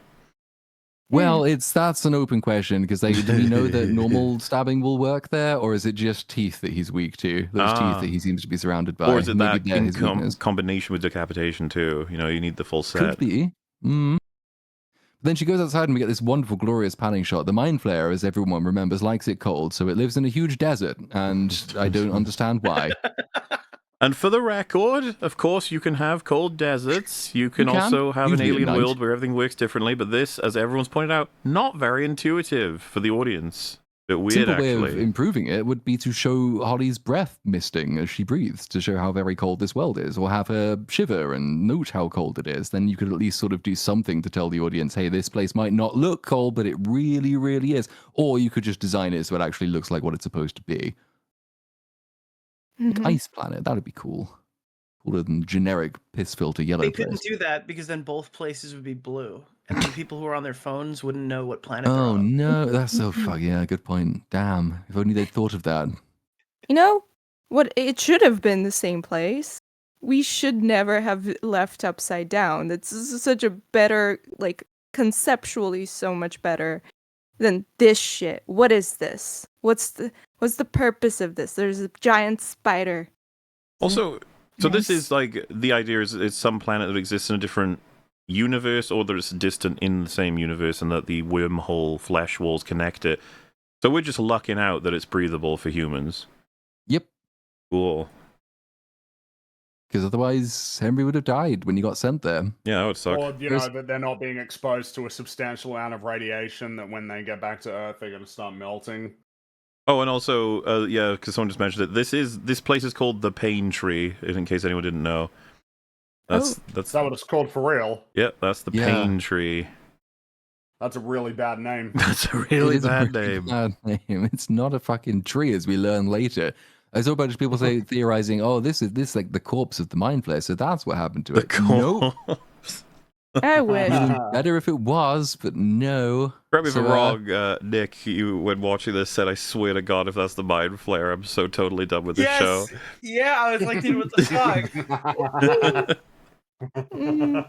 I was like, that's obviously the fucking Mind Flayer, right? Like, that's, oh, Jesus Christ, dude. Well, we also were talking about why they invented Vecna. I think we mentioned this earlier in a different episode. It's like, I don't know if, like, it would look good if they're just fighting this gigantic kaiju monster. They already Well, it did didn't it look good. in season 3. Yeah, but that's not... It's not gigantic that was- enough. Yeah, it's still ridiculous, and the kids are shooting it with fireworks, and I mean, I hate that season, and it's bad. But, like, there's no way the show can end fighting a gigantic fucking spider, right? No, and that's why conformity gators. We'll keep making reference to them. I feel for you. I understand why you're thinking this. It's honestly fueled by it couldn't possibly be this bad. That's not possible. And you're like, I know how you feel. I do. So awful. So awful. So Holly runs off and Vecna gets lowered from the ceiling and he goes after her. But we jump away now. Nancy and Jonathan stuck in the now solid cum room. They hear a banging on the wall, and it's fine there because it's just Steve bashing his way in with a fire extinguisher. And so they have a big hug. Okay. And Dustin gives Nancy he says, like, is that a weird thing? I don't know where that dialogue comes from. Dustin hugs Nancy and asks if it was weird. I don't know why, but it doesn't matter. So they all agree that the shield generator, probably wasn't a shield generator after all. And Nancy says, well, maybe you should have told us that earlier, because nothing's ever Nancy's fault. She didn't have to shoot it, but she did because they didn't tell her not to. Dustin and Steve say, well, we did try, the radio was broken. And Nancy asks what she did shoot then, if it wasn't the shield generator. And this is when we get Dustin explaining the contents of Brenner's notebook in a bit more detail than the last episode. So, as far as I was able to interpret what he said, Brenner created the thing. Brenner created, via science, the giant ball of death that was holding the dimensions together. I don't understand this. Because I thought 11 created it when she went through the dimensions. Why did Brenner do it? How? What? Like, how did it exist without the dimensional board? Did Brenner take the upside down and then build a thing that leads to the abyss from the? What does that mean? I don't get it. Am I wrong? Did I misinterpret it? Unfortunately, I don't have subtitles for this episode, and if they're actually claiming that Brenner created, are they saying it like he created it as 11 created it, but he created it in the sense that it's his project, or? Well, it's in his thing, and like he says in the last episode, it was created by science. And here he's explaining the notebook. I've got these episodes. Let me see if I've actually got the subtitles for these anywhere. Let me first see if I can actually remember where the fuck I saved them. There they are. Because I don't understand for a fucking minute. I assumed it was the creation of the Upside Down that gets you the ball of death in the center. Anyway, like it's a part of the whole structure. Yeah. Which, by the way, of course, is their way of giving us a way to take down the Upside Down, which was never established prior because they were like, fuck, we gotta end this story. Don't have subtitle files. Hold on, I do have Netflix. I could find it on Netflix. Is it important enough for me to look, or should we move on? I mean, you know, it's whatever. None of this makes any sense anyway. I have no idea what's going on with the world building of the. I mean, the world building. I say like, it's not even. I don't know what is this. There's no building going on here. They're just worlds. Well, all of this stuff is just to set up the. It's like what am I thinking about with? Oh yeah, it's like Game of Thrones. It's when they establish that you can, if you knock out one of the White Walkers, it'll knock out every single zombie they've created. Similarly, if you knock out the Night King, you knock out all the White Walkers and you knock out all the zombies. They introduced that as a mechanic really late because the writer's like, oh fuck, how do we even win? Like, how do we end this? How do we get rid of the Upside Down? You know, like, what if there was a giant ball of energy that allows it to exist, and if you hit it hard enough, boom. What about that? It's like, yeah, that'll work. Fuck it. Well, I was trying to find. It's probably going to take me a little while. I'll find it for later. But from what I understood of what the explanation was, it was because like all the information comes from Brenner's notebook, and it's made by science, and that actually the giant, like 11 didn't make the giant ball of death. So maybe I misinterpreted it. I thought he said it was Brenner, but doesn't particularly matter, I suppose. But the upshot of all of that is that Holly is not anywhere in the Upside Down. She's somewhere else. And we go to that somewhere else. And we see her. She's running away from Vecna and she trips. Who for some reason is very slowly walking toward her as though it's not extremely important that he get her. Like yeah, you know the way she falls. If she had hit one of the rocks on her way down, she could have just died outright. Right? So what I'm saying is he knows that it's dangerous, but he's just like, he's plodding along like, Holly, what you doing? Don't be silly. Well, she does do something. Well, in her defense, it's not very silly because she can't possibly understand that this is what happens. But it makes Max very silly for not anticipating something disastrous like this might happen. So she trips and like she falls over and like she just happens to have stumbled over a rift to the Upside Down. And before Vecna can catch her, she jumps into it. And then it turns out, was it maybe he can't run? It's like, yeah, if only he had some kind of power that allowed him to at distance be able to do things like a kinetic like thing with a television telekinetic something. I don't know. Who knows? Could be anything. It could indeed be anything. So she falls over. She jumps into this rift thing, and so she's now falling from a great height to her certain death. And it just happens that she's doing this above Hawkins' lab, so inside they can hear her screaming in terror. Which they shouldn't be able to be honest with you. No.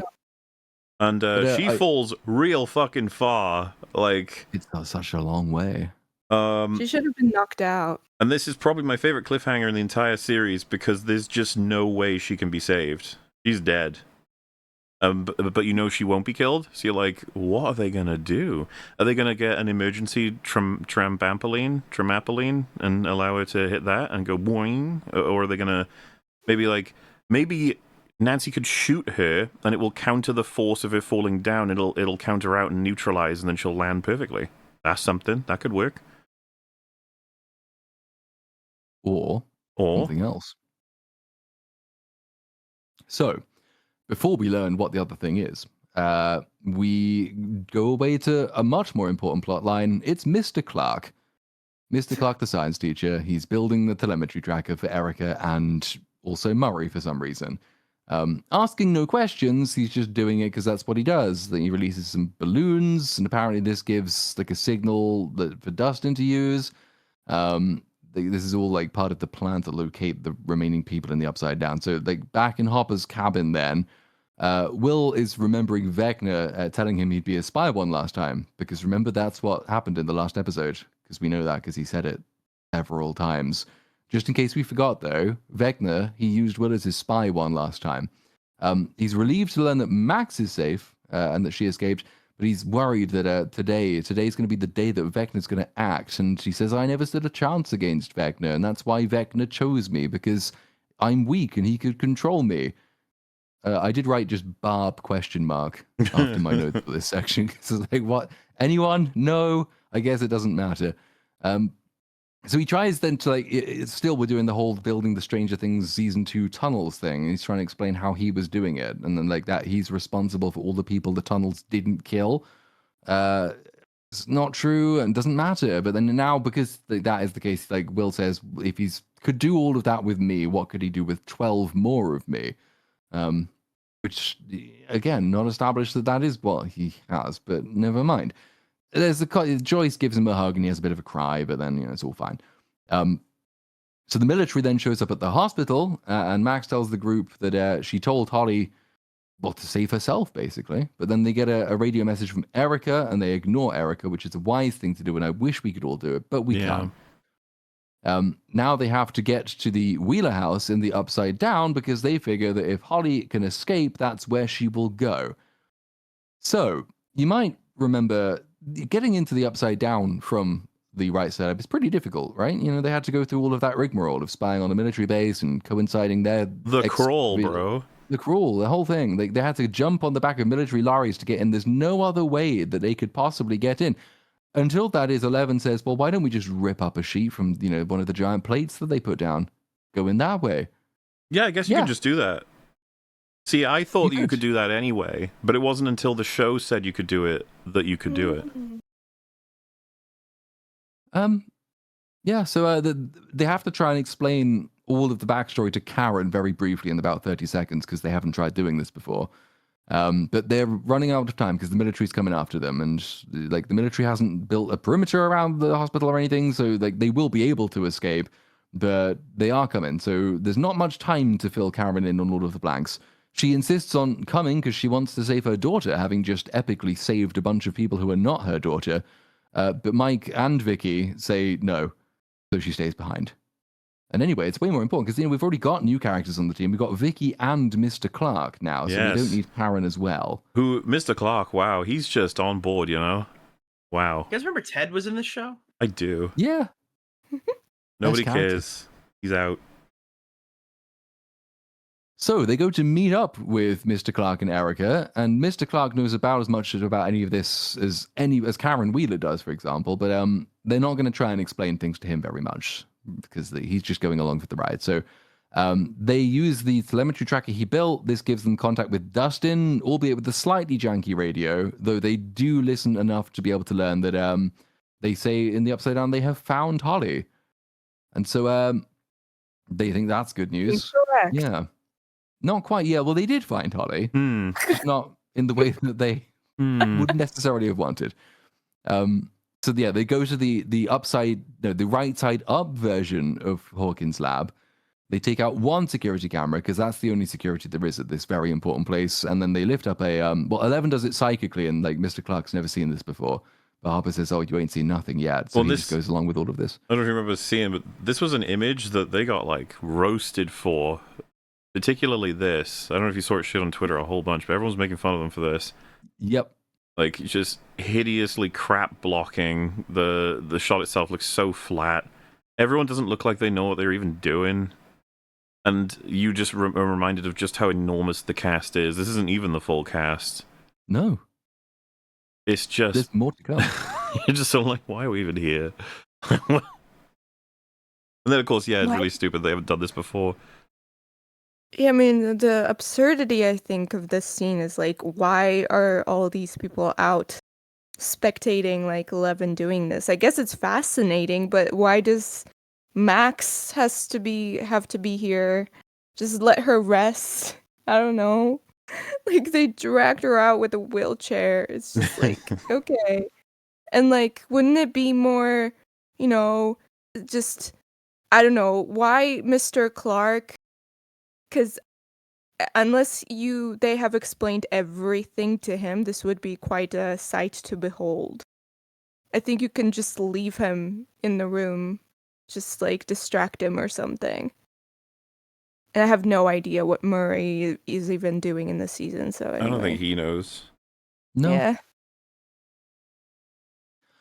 So, they all go underneath this plate and down into the upside down, and they're walking through there, and obviously there's all the spores and shit going around. And Vicky says, "Is this shit safe to breathe?" And Robin says, "That's unclear at this point." Which is just fuck feels this like it's show. pretty Fuck clear. you. It's that it's totally safe to now. It wasn't, but something changed. Dude, they're gonna make those commercials. Like, if you were in the upside down, you might be entitled to financial compensation. You might have cancer, super cancer, or Mesothelioma, lung cancer. call now. It's just you just lampshade now. Just it's funny how this show makes no sense, and we're actually just including it in the script. Go away, Duffers. You should never work on anything again. But so the groups reunite. They bump into Dustin and Jonathan and Nancy. Nancy, though, she's looking a bit upset because they don't have Holly, and this is time for a quick little flashback as to why they don't have Holly. So they hear her screaming and they run outside and they look up and there she is, plummeting to her death. And then, like, for some reason, she just stops and is suspended in midair. And then she gets dragged screaming back up into the sky, meaning that Max nearly got her killed and Vecna saved her life. Yes, he did. Yep. What a hero. Saved And her. let's be clear, that is some long distance telekinesis, man. Like, Well, I mean, we're talking at least a few kilometers. to the point where you're like, you want that to be the case? Okay, well, they ain't ever beaten him. It's not even possible. He can control people at his will. You can't even see her. Honestly, you when she's getting pulled up, you can tell the clouds are too thick. Like he can't see her. So yeah, that's some power right there. So he can like canonically track people in the upside down and like move them around. That's crazy. You should do that Keep in more mind, often. he needs all these kids to like as an amplifier. He's not even using the kids. At base level, he's strong enough to literally rip her back up into a different dimension from a hole in the floor. Why not kill all the good guys right now? Pick up Nancy and toss her. Pick up all of them and toss them into rocks. Fuck it. You know, Never mind. they're not some like random soldiers killing. Oh, I found it. Sorry, I've also been, while going through this plot, it was bugging me because I wanted to know if Brenno is responsible for all of this. So I found the bit where Dustin actually explains when Nancy asks what the giant orb of death is, and Dustin says exotic matter, pulls out the notebook, and he says this notebook's a gold mine. All Brenner's research into the gate, how he created it, what it really is, still deciphering it, but yeah, that shit will fry your brain. But so it kind of does suggest that Brenner made the giant ball of evil goo death. So well, yeah, it's interesting to say how he created it because 11 created the gateway between the worlds, and she created technically the upside down. So yeah, you know, it's not. But okay, maybe that's just a mistake. They make a lot of those. They do. Back to the present thing that makes no sense, though. So obviously we've had, Vecna saving the life of a small child that the hero nearly led to her death. But this does mean, of course, that he's grabbed her, so he takes her back through the desert, puts her back in the alien reference. So an awful lot of that last escape sequence has just been made redundant, which is what we like to see. We jump over to a different hospital at this point, though. You kind of think, well, who could possibly be here? And like, do we need to be here? Like, what characters from Nurses do we really care about? Oh, look who it is! It's him. It's Soldier Man. He got burned. Remember, he caught fire. He's not dead. Oh, he somehow. exploded. I mean, There was literally no way he survived. He this. got better. They couldn't even fucking kill this guy. This guy. We won't He see needed this to be guy in again, by this? the way. This is his No. last scene. This is ridiculous. He looks like a What do you- roasted marshmallow. Why did they do this? I don't understand. All he does is he tells Dr. K about Vecna, and it's like, how does she not know about him? Yeah. Also, why is not like anybody like just why isn't he in a coma? Why can't he talk right now? It's just like how is he moving any muscles? It's just like anyway. Yeah. But at least it should dispel their stupid notion that 11 is responsible for clawing people to death, so that's something nice. Well, they've except it isn't abandoned that quite. plot point. They're like, well, initially it was that 11 is dangerous. Now they're like, we need 11 to make more pregnant women have kids with powers, so it doesn't matter anymore. Yeah. So like, because that is the thing. Like outside, she's with the other generic military guy, and she says, "I've requested reinforcements, but your priority now is finding the girl because they still want her to." Oh, this is when the 80-year-old woman presses the soldier, right?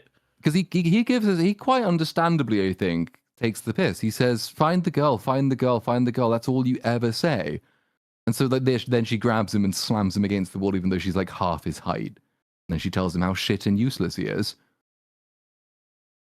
So it's like, it is all she can say. That is a problem with the character or lack of character writing in this show. But maybe you could stage it a little bit more believably. I don't believe that she has the physical capabilities to do any of this stuff.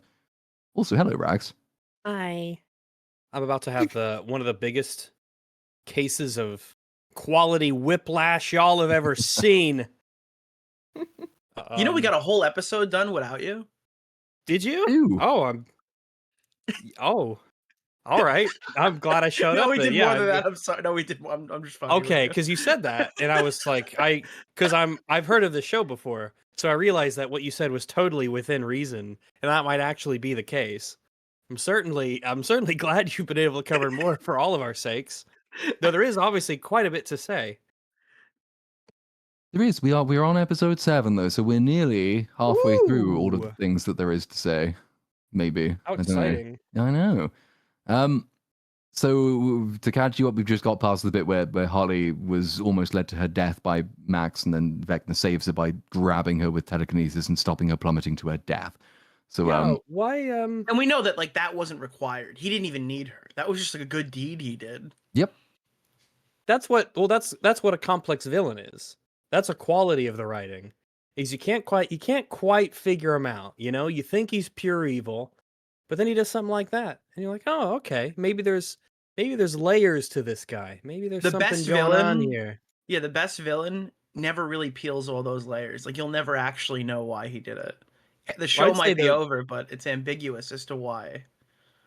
Well, I think that's indicative of the show's writing. Really, is the Duffer Brothers understand that good writing is when you always leave questions unanswered. You have people asking questions, wanting to know more, and I feel like they've nailed that. They certainly have. Haven't quite nailed the not providing answers in interview step though. So there is that. It would be better if they would just had not said anything. If they had just left it and just not said anything, it really would have been better. You think Netflix would have? Well, come that's out not and necessarily fixed fair to this them. one, I mean, they had the flu. That's true. I've never written a $400 million television season while I've had the flu. So really, who am I? Am I in a position to judge? I think not. Dude, they took a fuckload of cold medication and they're like, yeah, so 11's dead. We didn't know how to write this. This sucks. People think All these people ChatGPT broke wrote up the off season when really it screen. was NyQuil.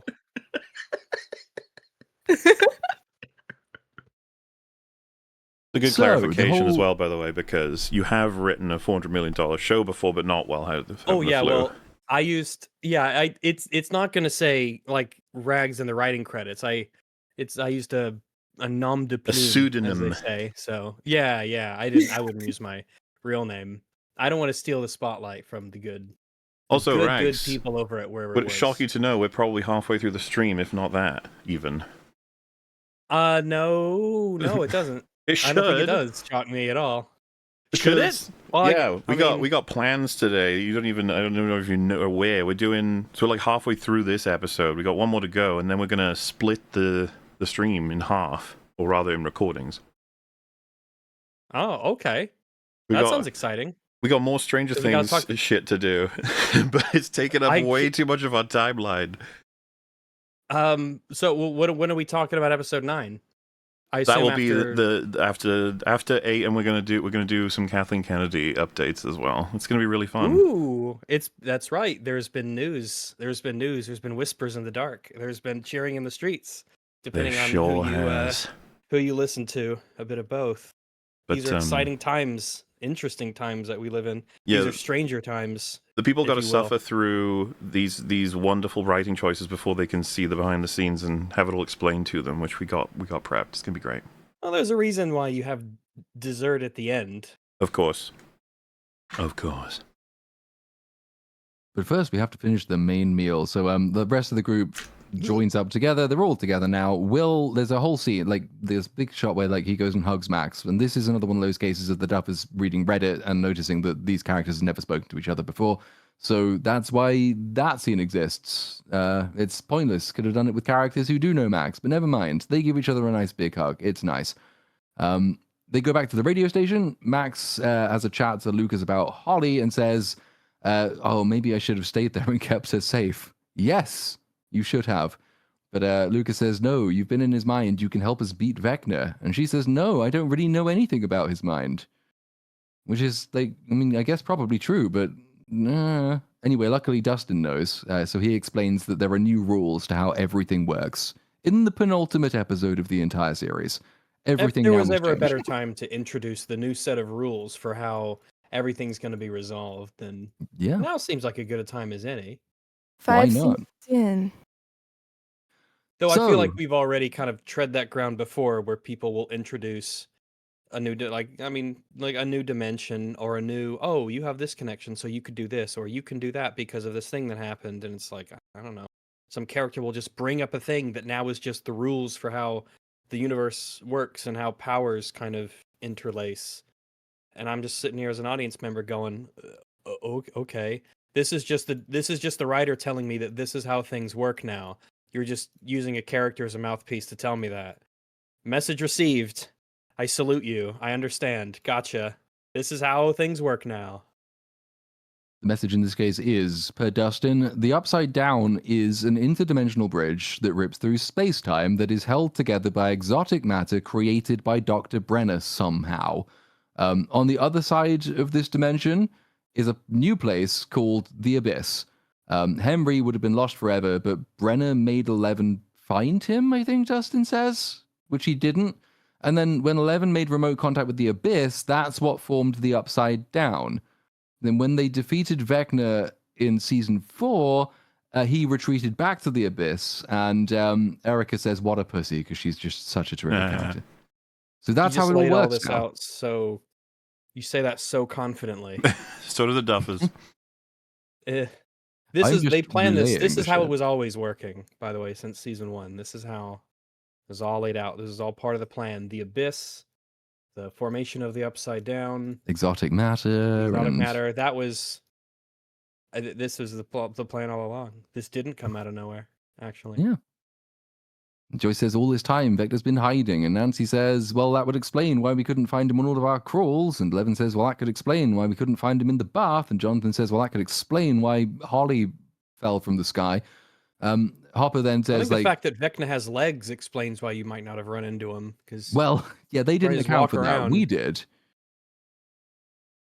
So Hopper then remembers that we still need to figure out why Vecna needs all these kids. And Will says, well, he needs kids for the same reason he took me, because the minds of children are weaker and more easily molded. Again, fucking how many times? 6 times. Children are weaker, more easily molded and controlled, and he uses them as his vessels to amplify his powers. I don't and know, that's man. what Have he's you gonna been use on them for Twitter now. lately?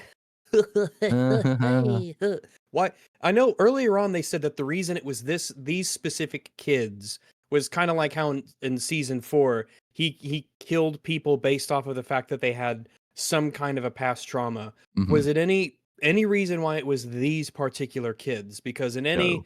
area the size of Hawkins, you're gonna have a lot of options for kids. We know that because they gather all of the kids in town up and put them in the military base. There's fucking loads of the bastards. But no, as far as the closest I think you ever get is Vecna telling Will and telling the kids they have special dormant powers. Was But- it not because I thought it was because they were the weakest minds and they could be broken down more easily? It's So both. if anything, it's an insult to be chosen.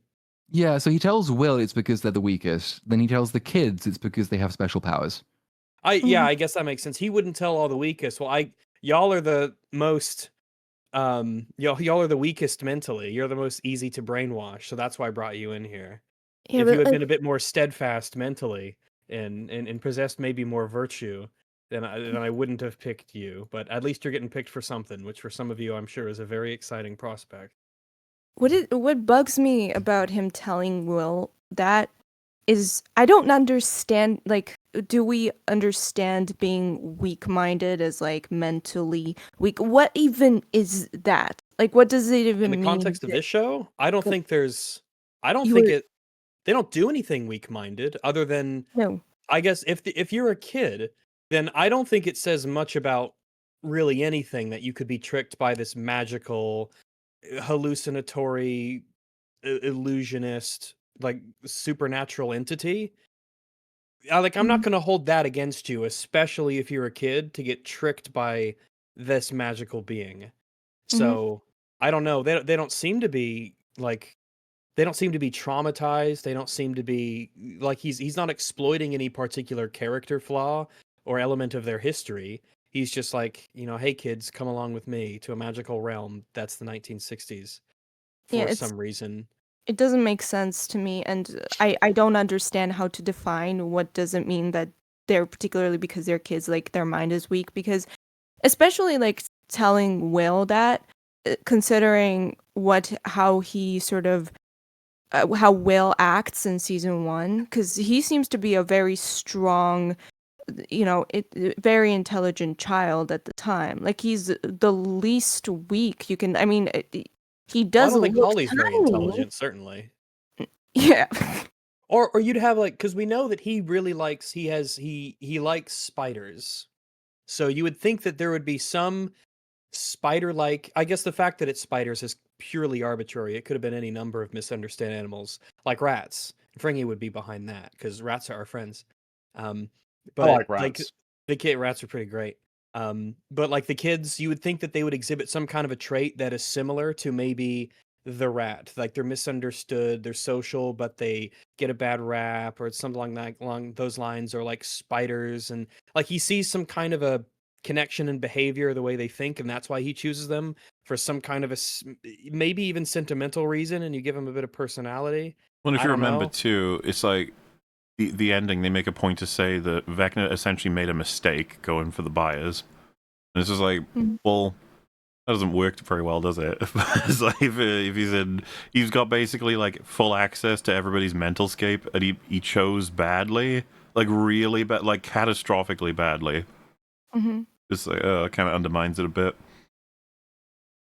And he should know that by now because he's had plentiful experiences of Yep. being defeated and his boss being defeated by all the people he keeps pretending that he thinks are weak. But as for why he has been up hiding around in the abyss, Harper says to do what, and Mike says to move worlds. Holly said that Holly said that Vecna told the kids that he could move worlds together.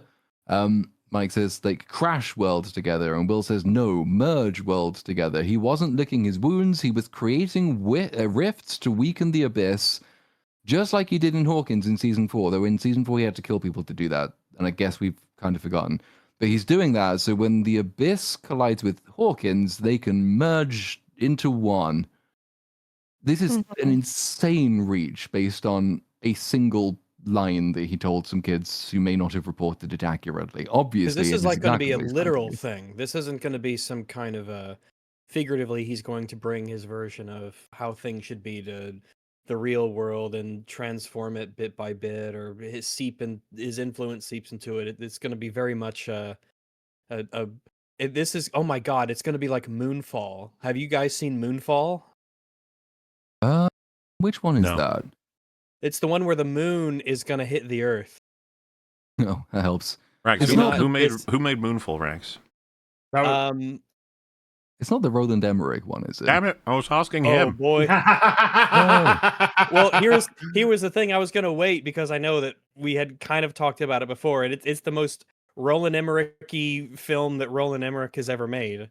It's like he's been building up his power level over the years to eventually lead him to the creating his moon. magnum opus, Moonfall. Isn't that some bullshit about because- like the moon's hollow and it's inhabited by like alien machines? I know I'd You seen can't it. spoil Moonfall. Oh no. shit. Oh My no, bad. no, I no! take You it all can't back. spoil the most Roland Emmerich-y movie that's ever been produced. No, goodness, no. We'll have to EFAP movies Moonfall when we do our Roland Emmerich one of these days. Oh, anyway, this show. Look, Stranger Things made me think of Moonfall, and typically good Ooh. things don't make you think about Moonfall. Is all I'm gonna say. But Moonfall made me smile fucking more don't. than Stranger Things did, so credit to Moonfall, I suppose. I mean, the And I only was smiling all the way through this section just to get the similar sense of this is just catastrophic levels of nonsense at this point that we've sort of collapsed Mhm. into somehow. Because like not only have you decided based on no information whatsoever that this is definitely what's happening, but then Steve says, "Well, how long is that going to take?" And Mike's like, "Well, hopefully it'll take ages because we've got to get 2,000 feet into the air, find a way into the abyss, find a way to free Holly and the kids, and then find a way to kill Vecna before the worlds merge." But then Lucas says, "Well, if my theory's right, which isn't a theory because he just made it up, that's all going to happen tonight." And then Hopper, with the most believable line delivery I have ever heard from anyone ever, says, "I hate all of this." And so do I. Yeah. They had an opportunity to make a to make a When Worlds Collide reference, but they didn't. And you think that would have been sort of something that you do because they would have been aware of that movie. It'd only be what 30 years old to them, but I mean they could have, but they didn't. By the way, well. I think When Worlds Collide's actually pretty good. I like When Worlds Collide. I think it's one of those 50s science fiction movies that's actually like, oh, hey, this is actually, I think there's some... Well, stuff who was the going one on that referenced Great Escape? That's their movie person, so not the boys, of course. No, it's was Robin. That was... Yeah, I was about to say it was Robin or Nancy. It was one of the girls. Only she would know about the Great Escape. One of the... I mean... Yeah. So back in the Mind Mansion, Henry puts Holly to bed, and all the other kids like pretend like they're worried about her, but they're not really. And Henry says, she was tricked by evil monsters, but they need her tonight because otherwise their plan will fail. Max was the evil monster who lied to her, but he's got it back, so it'll be fine. Just be nice to her, and she'll play along. Derek suggests that they all just give up, which yeah, that's an option. But nobody listens to him anymore, even though like they all listened to him to get him here. Now they stop listening to Derek, and he's unpopular again. Henry sort of has this pretends at this moment of doubt in himself, like, did I fail you? But then they all say, no, we can convince Holly to go along with us. Like, she's our friend. And Henry smiles because he's created a bunch of little cultists. We go then back to Hawkins' lab. The military has spotted the moved plate that they used to get into the Upside Down. And generic soldier dude says 11's getting sloppy and careless because they still think she's doing all of this. So he gets his men together and they go Wait, in. is this lab? This is the lab that's in the Upside Down. This is the right side up version of the lab that is also okay. in the Upside Down. Because So they sometimes you go- only get like an interior view, and so it can be hard to track. I guess it's weird they have a laboratory in the Upside Down period, I suppose. Well, we went because they build their whole separate base. Obviously, the Upside Down would have a Hawkins lab because the Upside Down was created just as Hawkins on that day, and the lab existed. But Yeah, I the guess you military might as base well isn't move there. in. Yeah. Yeah, but they don't. They build an entirely separate new place for no particular reason. Would the Hawkins lab that's created in the Upside Down since it's like the inverse of it, would it be a lab that's designed to study the real world? Oh, if there were people there, maybe, but there aren't. Oh, maybe. Yeah, I guess So they're not. no. Well, we don't really learn much about, I guess, the Upside Down. Then again, it changes so much from when we remember when it used to be all like black and viney, and all And the little toxic? tendrils were everywhere and toxic, and yeah, you couldn't breathe the air. And now it's just like a place you go on the weekends. It's mostly the You same as the hang real out world. there. It's just dark. I was like, oh, be careful. Mm. So back at the radio station, Hopper, he says, well, there's a helicopter on the roof of the military base in the Upside Down. So, if we capture it and if we kidnap a pilot, we can fly up to the Abyss and do our thing. And Dustin says, nah, there's no way, because the helicopter, that wouldn't fit through the rift. I mean, they have helicopters there. They must have fit through a rift unless they built them there, but never the fuck mind. Unless the helicopter was one of the ones that was copied over when the Upside Down was created. Oh, that's an option, I suppose. Do they copy vehicles? No, they must copy vehicles because there's bikes I and cars assume and shit. so. Yeah. I guess it's all, but they copied plants as well, right? So plants Yes. and vehicles. But here's the thing. But the gasoline, if it gets like recreated, I assume the gas tanks and their contents get recreated. But then it's been 18 months, so they would have had to refuel it. It's fine. I don't even know why. I don't even know why I bother. They didn't, so why should you?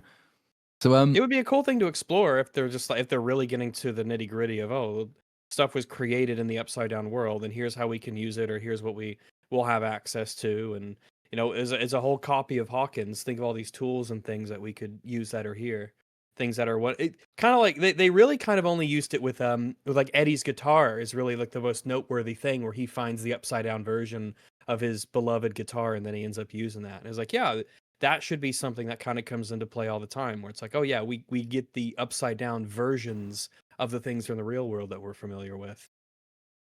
that would be useful. Yeah, other than that, they find Nancy's diary once, and I think that's the only notable time. Obviously, Brenner's notebook in this instance, but the only really plot use they have for it is the guitar. I don't think they make use of it since then, or prior to then even. Correct me if I'm wrong Brenner's too. guitar The journal- warning with the helicopter is that it would kill them all, and then Hopper's just like, oh well. As Yeah, in, pretty like, much. It wouldn't fit. Robin makes a joke and says, "You hear that all the time," and then Steve quite correctly says, "The fuck is wrong with you? Like, now is not the time for that." Then Hopper says, "Well, if we've got another plan, then we'll just have to do it anyway." Yeah, let's So, just commit to the plan that'll kill us all, because it's not. It's like, What is wrong with him? Like, it's not gonna work. He And wants it's to like, be well, out I of the guess it's show. gotta- you do get It'll that sense, work. yeah. But during the think this subsequent is, argument, though, like someone mentions a magic bean, and this provides them with a newer, better plan because Steve has an idea. They can use the antenna on the radio tower, and like the abyss will lower, and we assume there'll just be a rift right on top of it because if there wasn't, we'd be fucked, and we can just climb up the radio tower. We'll also and assume- So go this is like through. this is your eat the moon thing, right? Just Yeah, to be this is clear. the moon moment. It's there's so much about this they couldn't possibly account for, but they just think they can. Like, let's just let Vecna's plan begin. You don't know that it's not binary, as in starts and it's Instantaneous. done, and that's Yeah. it. You're fucked. They just assume it They works a very particular much way. rely on it being slow, and they're right. It is. It like kind of works perfectly for them. Yeah, and then they also rely on the idea that they can stop it at will by using, their plan to fuck with them and whatever stuff. And then, of course, that it would line up perfectly such that they can make their way in. And then that they could do anything in the abyss, as opposed to just die. Mhm. That they wouldn't just Yeah, like, oh, instantly we get can breathe swarmed there. by a whole It's bunch of just, monsters. it is Or Eat the that- Moon. This is the stupidest plan of the whole thing, and they're all like, this is genius. Definitely gonna work. You would assume that, well, in a lot of like Lovecraftian horror and all kinds of stuff, regardless of its inspirations, you would think that a dimension universe that has absolutely nothing to do with humanity essentially wouldn't be suitable for human habitation. You would just assume that.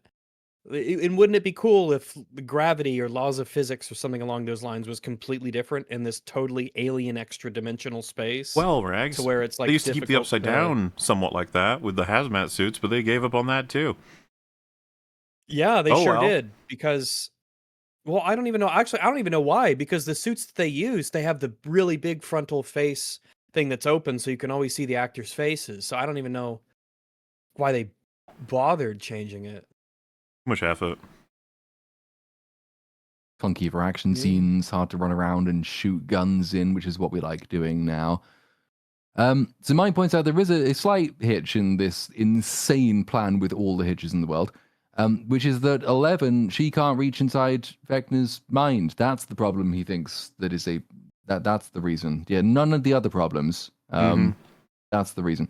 But Nancy says, well, actually, we now know because because Holly dropped through the sky just above Hawkins' lab, that must mean that Vecna's lair is right underneath Hawkins' lab. So we could actually just go there, and then she can connect to his mind from Hawkins' lab in the Upside Down. Which is like, it's fine, I guess. I mean, that is exactly how it does end up working. But, they don't know that Holly hadn't run for a while before she got there, or that Vecna hadn't chased her, or that she was kept. They don't even know that she's kept in Vecna's lair. Maybe he keeps her in a warehouse somewhere. Or just even like the nature of the way that space works in this fucking alternate dimension, different planet. Like, why would they assume that any of their assumptions, like, why would they have no reason to assume anything with any degree of and they're not confidence. punished for it. It's kind More of than awesome. in any other season, I found it was very, very annoying that they draw these completely unintuitive connections between different like data points and create plans based off of nothing that makes sense, and they're never really punished for it ever. And it became No. very, very annoying. Except the one time with the shield generator in this season, but it's only because it's to teach them that that's the way you destroy the Upside Down entirely. Which is to set up... it was actually a victory because it didn't. Yeah, it didn't cost really them have fucking any... anything. Yeah, it didn't. So yeah, the nature of this plan making no sense at all. Wait a minute, damn it! I lost what I was going to say. I got too caught up in the shield generator. Carry on. I'm going to have to find it again. You'll find it. Believe in yourself. So Nancy also points out that Hawkins' lab in the Upside Down will have a version of the isolation tank because there is one in Hawkins' lab, or was one on the day that the Upside Down was created. I remember. Yes. So, you kind of sometimes want to be in the world to test the theory that you can come up with a plan and it will change the laws of the universe according to whatever you connected. Kind of what Rags was saying with how it doesn't make any fucking sense. The show's But world I would is say descriptive, yeah. we tried shooting Vecna and setting him on fire, and that didn't work. I think we need to hit him with baseball bats and pour water all over him. That's his actual weakness. And then they'd all look around and just be like, right? And they'd be like, well, yeah, fire didn't work. Guns didn't work. That's got to be it. And then it just would be, because that's how the show works. And Yeah, and they'll find some reason to be like, well, yeah, because water, if you think about it, remember remember Waterworld? Well, has Waterworld come out yet? Waterworld. No, it hasn't. That's 1995. They'd have to come up with a different... Oh, Poseidon Adventure. They talk about Poseidon Adventure and see, upside down. The ship gets flipped upside down in Poseidon Adventure, and see, it's all coming together. And then they'd be like, yeah, but Vecna's not a ship. But what if we freeze the water? And the ship was upside down. Because if we freeze the water, that would make it ice, like the iceberg. Yeah, because the upside down's like frozen that took in time out the moment the it was created. Titanic, and that's two different ships. So that's like even surer. It split in two and it crashed. And if So you're Vecna saying that split when in two, there's two Vecnas, or he's only half as powerful as he used to be. and we can split him apart again in 4 Vecnas until we can take out each one ourselves.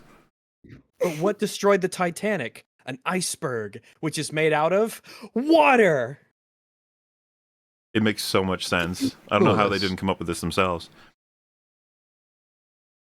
Yep, they have a much less interesting plan. So the plan is Upside Down lab, isolation tank. 11 can go into Henry's mind. Then Max says, well, I've been inside his mind. I can show you it because I know it inside and out. And then she doesn't, but never mind. And then Callie, because she's still here, she says, well, I should be there too, because otherwise 11 is fighting Henry alone, and that wouldn't be fair. And then, so she's going as well. And then Dustin says, one final thing, we could drop a bomb near the exotic matter and destroy the Abyss and the demos and the Mind Flayer in one go. That definitely won't affect the real world. We know this for sure, 100%. Well, we also know that this will just destroy the Abyss and the Upside Down. It just will. Yeah. We know this. They're still around. Why would again? We just explained depend on the iceberg, water, ice stuff. It's just as intuitive. You know it from. I mean, someone needs to slam an Atari down on the table at the end of every one of these speeches just to make sure everyone gets it. So while in the Mind Mansion, Holly wakes up and she does remember this time what happened previously, because that whole thing about you forgetting everything, that's now no longer a thing. So now she remembers. So she wants to escape, but she tries to convince Derek to help her, and he's like, no, because he'll kill my family. So they just she runs away, and then she twats one of her friends in the head with a radio and runs down the stairs. But the kids, they chase her and they grab her, and one of them starts choking her for some reason with the heroic, which then snaps. And then she falls down the stairs. Oh dear. When she could have just walked away. Really, like while talking to him, they make this like borderline a child action scene, which is very weird. Yeah. Just makes you think they're a bunch of little psychos, and I don't really want them to be saved, to be honest. But I guess we'll have to. Sorry as well. The The only people in the show I want to be saved are the ones who've already died. I meant to make more of a point of that line earlier because you highlighted it as well, Platoon. But the helicopter being too big to fit in, and Robin saying, "I bet Steve has heard that a lot." That's a really weird thing to say. Like really, really weird in the sense of what's the joke, Robin? Are you trying to imply something? That Steve has his cock is huge. Well, that's like a more fun one, but there's a bit more of a darker implication for that. And His BMW. Hence his reaction of like, what the hell? And it's kind of like a weird sort of why? And then they have Murray, of all characters, they have Murray say it's funny. It's like, yeah, but he would. The final damning indictment of that. That's what I mean. Is that Murray approves of it? If Murray approves of it, it's like, right, cool, good stuff. How much screen time does Murray get in this season? Too much. Too much. Too Too much. much. Yeah, I mean, too like much. specifically though. I mean, I would say that. I guess and the writers would be like, well, every moment that we took away from Murray, we could give to Holly. I guess. Yeah, so the 11 uses her powers to overturn the truck back from episode 4, the one they were kidnapping children in, I think. Well, and this is where people were highlighting, it's like, man, they really didn't develop her power at all, did they? She really struggles to do this when she flipped a car or a van, I think, in season 1. In season 1, yeah, she huge train car in over 'em. season 2. That was the whole point of the Kali arc, was that she gained this immense amount of more power. Really lame. That was a notable increase in power, being able to pull that train car. I was like, "Holy shit!" Do you know what's on the table now? Because you could do this. Basically, everything you'll ever need to do ever. And this is the season to have been like she's gotten a really good handle on it, and she can do the things that she was struggling with. She can do pretty easily now. But nope. Well, I saw her do like a training montage, so I assumed like that was it. No, that was physical training. Okay, that's different. Her That's for all the obstacle course physical ability. challenges she'll be. Remember, for she's going to iconic do jumping. platforming at the end of this. That we're not going to. She'll do it off screen. That's right. Oh Do yeah. you think that's why they did the know- obstacle course was literally just for that jumping on the roof thing? Well, there's Yeah, I think so. yeah. The only reason because they were smart enough to know we have to set it up, but they weren't wise enough to Well, know that this remember- is not something that should be set up or even executed. One of the most embarrassing compensations ever is Rise of Skywalker opening with like, "Look, Rey's training. Look, she's look," and you're like, "Oh God, guys, it's a bit late." Now imagine if they did that exact scene and then it cut there and it's like it's not Rey, it's some fucking burnout or something that's Oh. just dressed exactly like Rey, and then it cuts to Rey actually training. And they never explain what the hell they even mean. Like, what do you mean? A bit? What did Hopper do this? What? So there is a quick conversation between Hopper and Joyce, which is just to remind everyone that Hopper doesn't like More choice of Callie. He says words. he will. You said there was a queer conversation between them. I said that's a very I poor said a choice quick of words. with this show. conversation, not a Oh, queer I thought you said a conversation. queer Rags, conversation. The here's queer what he wants to conversation hear. happens Conversation. later. I thought that you meant like it's an odd conversation that we have, and I'm like, that's a that's a poignant way to describe things in this show. Yeah, I mean, lots of the conversations in the show are queer, to be fair, but like this isn't one of them. This is just one of the boring, like, oh, I hate Callie and I will kill her if she makes one false move kinds of conversations. And he also says because he'll do this because he can't lose 11. He can't possibly do that again because if he does, then he'll die. So that's might be worth keeping in mind. Then we jump away to Max. Max is just sitting in the room with Vicky for no particular reason, and she says that trying to understand all of this stuff that they've been talking about is giving her a headache. Understandable, because Yeah. none of it makes any sense whatsoever. Will says he feels useless too, because he can't go with them because it's too risky if he goes with them. But Max says, well, you saved my life. And he says, how did you survive all those 2 years? And she says, luck. And then she tells him about the cave with the old memory. that Vecna is too scared to confront. Underneath all Why those would he- scars, she says he's still human. Why would he make his I almost called it upside down. Obviously it's not upside down. The 1960s world. Surely he would hate the 1960s, right? In that house and growing up there. Why would he have that be his mind realm, memory realm? Isn't I that don't discussed in the behind the entirely know. scenes? Like he says something along the lines of like it's actually he opts for the version of it that would have made him happy, or something. Yes. Because it's when he's having a chat with Matt or Ross Duffer about Yeah. it's where the is it what's her name, the girlfriend from the play gets mentioned as well. But he's like, what he's doing is he's constructing an idealized version of the place where he wasn't happy, but a version of it where he was happy. But what about the and ideal? What about Duffer this misses version? the point completely because he says, "Oh, and his father would be there." Yeah. It's like that's not no. He killed them all. Completely misunderstood what the point of Yeah. the actor was making there, didn't you? Well done. So the version of it that makes him happy, it just doesn't have his family in it. That's the only difference. It seems to Seems to be the case. Yes, although well, no, not the all house the is memories there blue. are happy. Also, the house is a different color, but there are other memories there which are not happy memories. He just sort of collects memories from people he kidnaps, but also his own memories are somehow there for some reason, and some of them are good and some of them are bad, and he just doesn't go near the bad ones. So, like, he doesn't have much control over the memory palace he's built. Well, one thing that would have been neat to do is that because he soaks up all the memories, they could do something with the fact that he's losing touch of who he is anymore.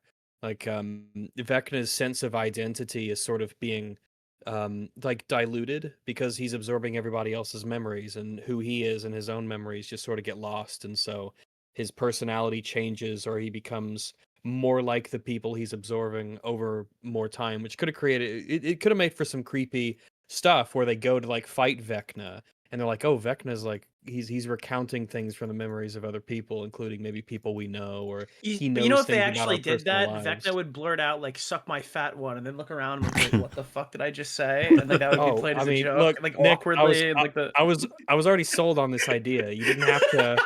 You didn't. Vecna screaming "suck my fat one." You didn't have to do that. Oh my gosh. The point of the preceding conversation is because the show at this point, obviously, we all know is being written on the fly, and at this point in the writers' room, they are contemplating maybe that they will humanize Vecna and give him like a human redemptive moment in the end. So the only reason they're having this conversation about this traumatic memory is to say, hey, maybe there's a human underneath all those scars. Maybe he is still potentially even redeemable, and we will run with this idea right up until the moment that we don't do that anymore, which is going to make it slightly awkward. But Because it's never been set up, the idea that he's anything other than a crazy villain. I guess the only thing they even do that's close to that is when he's initially introduced as like someone who could save 11, someone who has pity on 11. The and wants to problem is rescue though, her, they but- built an entire play to make him human, and they keep like subtly referencing it throughout the entire like season. But the So it's vast really majority of people haven't seen it. And that's why it's really bad. That's why it's really because it's like, well, there's nothing even implying that. It's like, well, they actually did a lot of work implying that, but they only released it to like 1% of the people who actually consume the show. So everybody's really just confused. Is it the same writers? Who wrote the play? It's not. Yeah, Kate Treffery is the main writer on the play, who is also a writer on all of these episodes. Oh, so the play. Yeah, it's just bad. Terrible, it's just a bad or thing they did. What? Oh, when I watched How it the was the first play time, I generally reported received? back and I said, this was good, isolated, but it has absolutely no connection to the actual show. And then they bent over Okay. backwards to make it work, and it still doesn't. It's like they just slammed it in, and I think that it makes season 5 worse. I mean, I don't know if that's possible, but it's definitely one of the decisions that they made in this season. So it would be like if there was another Wonder Woman movie, it would reference the tweets of the people explaining why what's his face isn't a creepy rapist.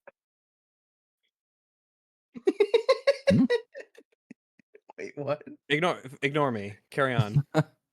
Rightio. Fittingly, I suppose. So Mike down in the basement is building a bomb. Apparently, this is just something he can do. He's building the bomb to blow up the interdimensional bridge. He's never done this before, but he can do this. He can blow up like dimensional portals. He's just great, such a great, well-drawn, well-formed character. Steve is playing with guns, and obviously this is an opportunity for Nancy to brag about how amazing she is. So she disdainfully asks him if he's ever used a gun before, and he says, well, I've played Duck Hunt, because Nancy's the one with guns, right? You know, Nancy, no one else can hold a gun like No Nancy. kid in the 1980s in a Midwestern town would know anything about guns or have any experience with guns. That wouldn't happen. But she does, because she's amazing, and she's morphing into Rambo as the episodes go on. Oh yeah. And I think her ability with guns is purely, it's just like a natural talent. It's not based off of practice. She just sort of does There's a it. scene in there is a scene in season 1 where she goes out to a field with Jonathan to practice shooting at cans, and I'm sure like she might have mentioned. Yeah, and she's cracked from the start. Yeah. I mean, she was always good, but I'm trying to remember if there's ever got like there might be something in that dialogue exchange where she's like, I was like, because I grew up surrounded by guns. Oh, that's the one. Yeah, that would be believable. We'll run with that. I think there's like she had some history with them, I think, but I can't remember what it was. I can't remember either, but it would have to be an amazing history because she takes a handgun, it's a revolver, and she nails all of the cans at a considerable distance, which is very difficult to do. To the point where most people wouldn't be able to do it if they didn't have any experience with it. Because have you considered that girls get it done? Ooh.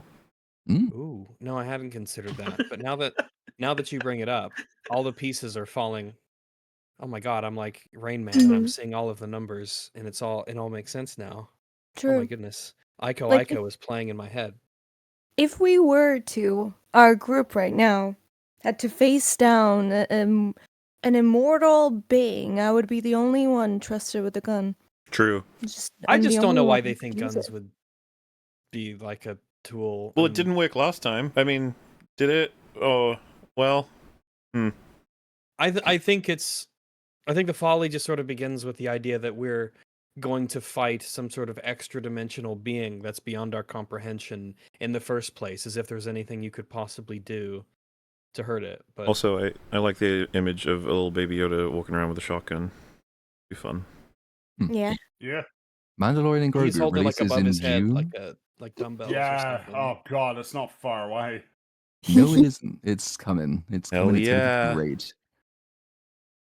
That could be a joke in it, by the way. The chances of that being a joke are actually not that low, I don't think. One scene where Baby Grogu shoots a gun and then the recoil makes him kind of like fly backwards and it's like a little gag. Wow, copying Pirates of the Caribbean 3, huh?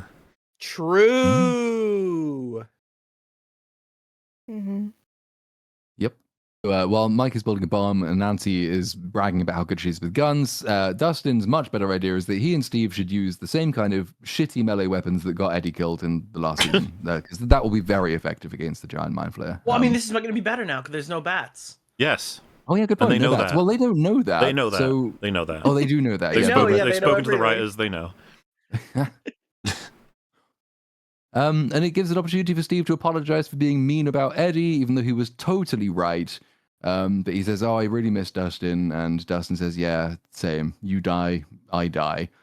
So that's the resolution for the central conflict of Volume 2. Really, is that? Oh yeah, I was mean about your idiot friend, and now we're friends again. Great.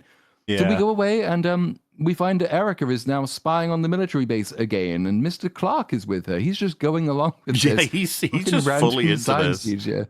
No questions Yeah, This is asked, the man. second time, I think, because they did it with Bob, and they're doing Yeah. it with Mr. Clark, where they're just sort of They're not people. they're bringing in a stranger to this crazy psycho extra dimensional vortex world of death, and they don't really fill them in on the fact that this is what they're doing. They don't let them know about the consequences of bringing them in. I understand what They- you're they saying, And they're but- like killing armed soldiers so that soldiers could shoot back and just kill them. Also, I appreciate the connection, but stranger's not the way I would describe Bob Newby or Mr. Clark. No. Yeah. That is true. That is true. I shouldn't have said that because they're not strangers. It's worse. Yes. It would have been they are, especially in Bob's case, he was just a really cool guy that really loved Puzzles. Miss Byers' God, what's Joyce? her first name? Joyce? Joyce Byers. And Well, Bob's really important because his sister is like a huge like character. Yeah, Bob's sister dated Vecna. I can't believe that's the case, but it is, yeah. Crazy. But yeah, I mean, I take an issue like the same thing I said about Karen. I mean, Mr. Clark. The fact that he just like everyone just rationalizes everything in this universe so quickly. It's kind of amazing. Like Mr. Clark is like, okay, let's move on. He's a fucking scientist. What does he teach? Like physics or something like that? Yeah, he's the physics teacher. In and a that's room the full role of he's been in. 8-year-olds, and it's like today we're talking about deep space wormhole theory. I feel like he would be needed to get into like a mental hospital or something for the first like few weeks. As like well, I this. hope they don't send him to a mental hospital because all the characters who were in there, the show forgets about, and we wouldn't Nah, want to Correct. consign him to that terrible fate. True, but I just feel like it would fry your brain to have to come to terms. First of all, you wouldn't even believe With the any- supernatural, which Yeah. would have been an interesting thing to do with his character. He's so science minded, and now he's introduced essentially to the realm of magic where nothing Mhm. fucking makes sense, and now he has to deal with this is a part of, I guess, the cosmos, is the realms of magic. Yeah, but instead he becomes one of those like background characters that just stands around in big shots and stuff like that. It's just so intriguing, right? Wouldn't it be That's- cool to have him like I like Mr. Clark as a character. He likes to teach kids stuff, and he's excited about science, and he's kind of nerdy and everything. And But the curiosity I door mean, stuff. He seems like a really nice guy, but like his utility for Stranger Things scripts up until this point has been 1 or 2 scenes where, without understanding what he's involved in, he gives pieces of Yeah, information which the kids need. He's That's kind of what should have getting, happened. he's To the getting extent he should have been in Murray'd. this season at all, the same thing should have happened. Like, by all means, go and use him to create your new telemetry tracker, but then leave him because, like, he doesn't need to be tagging along for the rest of this. True. He certainly doesn't need to be committing basically fucking treason by hacking into military bases Well, and I allowing really- terrorists in. I really appreciate that what they kind of did, I guess, from like a like a human level, that they're kind of getting some of these guys who've been here for a long time kind of paid on the last season, unless they had cancer, in which case they're not getting paid. No, the cancer They're ones can actually- leave, yeah. They've actually been removed from the show. Yeah. So if you got Oh, God, polycythemia I wish vera, would you Erica be got able to cancer. record, or like would they invite you back if you had polycythemia vera? No, dude. No. Damn. That sucks. So Callie and Eleven having a little chat before they go off on their big mission. And Eleven is saying, we'll blow everything up. Everything gets blown up. Bang. And that includes Dr. K's lab. So everything will be fine afterwards. But Callie says, that won't work because she'll just make a new lab. She replaced Brenner and she can just be replaced in turn if she dies. Then Eleven says, okay, then we'll go somewhere to hide afterwards. And Callie says, what, like a place with 3 waterfalls, revealing that she was spying on her. But this 11 doesn't pay any attention to this.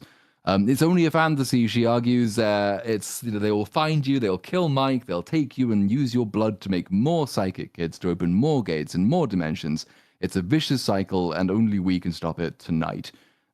11 asks how they'll do this, and Callie presents the plan. We don't leave with the others. When the Upside Down goes away, so do we. And she tells her it's the only way to end this. just a suicide pact is the only way to be a hero. And I'm like, I don't know if. Mhm. Okay. Yeah, Well, pretty it is, traditional. and hero is probably pretty accurate. Yeah. It's this is the kind of thing where you set it in place and then you subvert it, and you're like, no, that was a crazy thing. We don't want to do that. We'll do something better than that. Something more hopeful, something that sort of encapsulates the series rather than this. This is maybe an option you consider, but obviously you go somewhere else with it, Yeah. You bait the prospects, and then people are relieved when it doesn't happen that way. That's Yeah, what it's like you would Godzilla traditionally do. -1. Mm-hmm. I fucking hate this narrative. I mean the fact that they set it up and then the payoff. It's so not what you want to be. I understand, right? It's a bad thing. To give sort of the possibility that you might spawn some more like monsters and shit.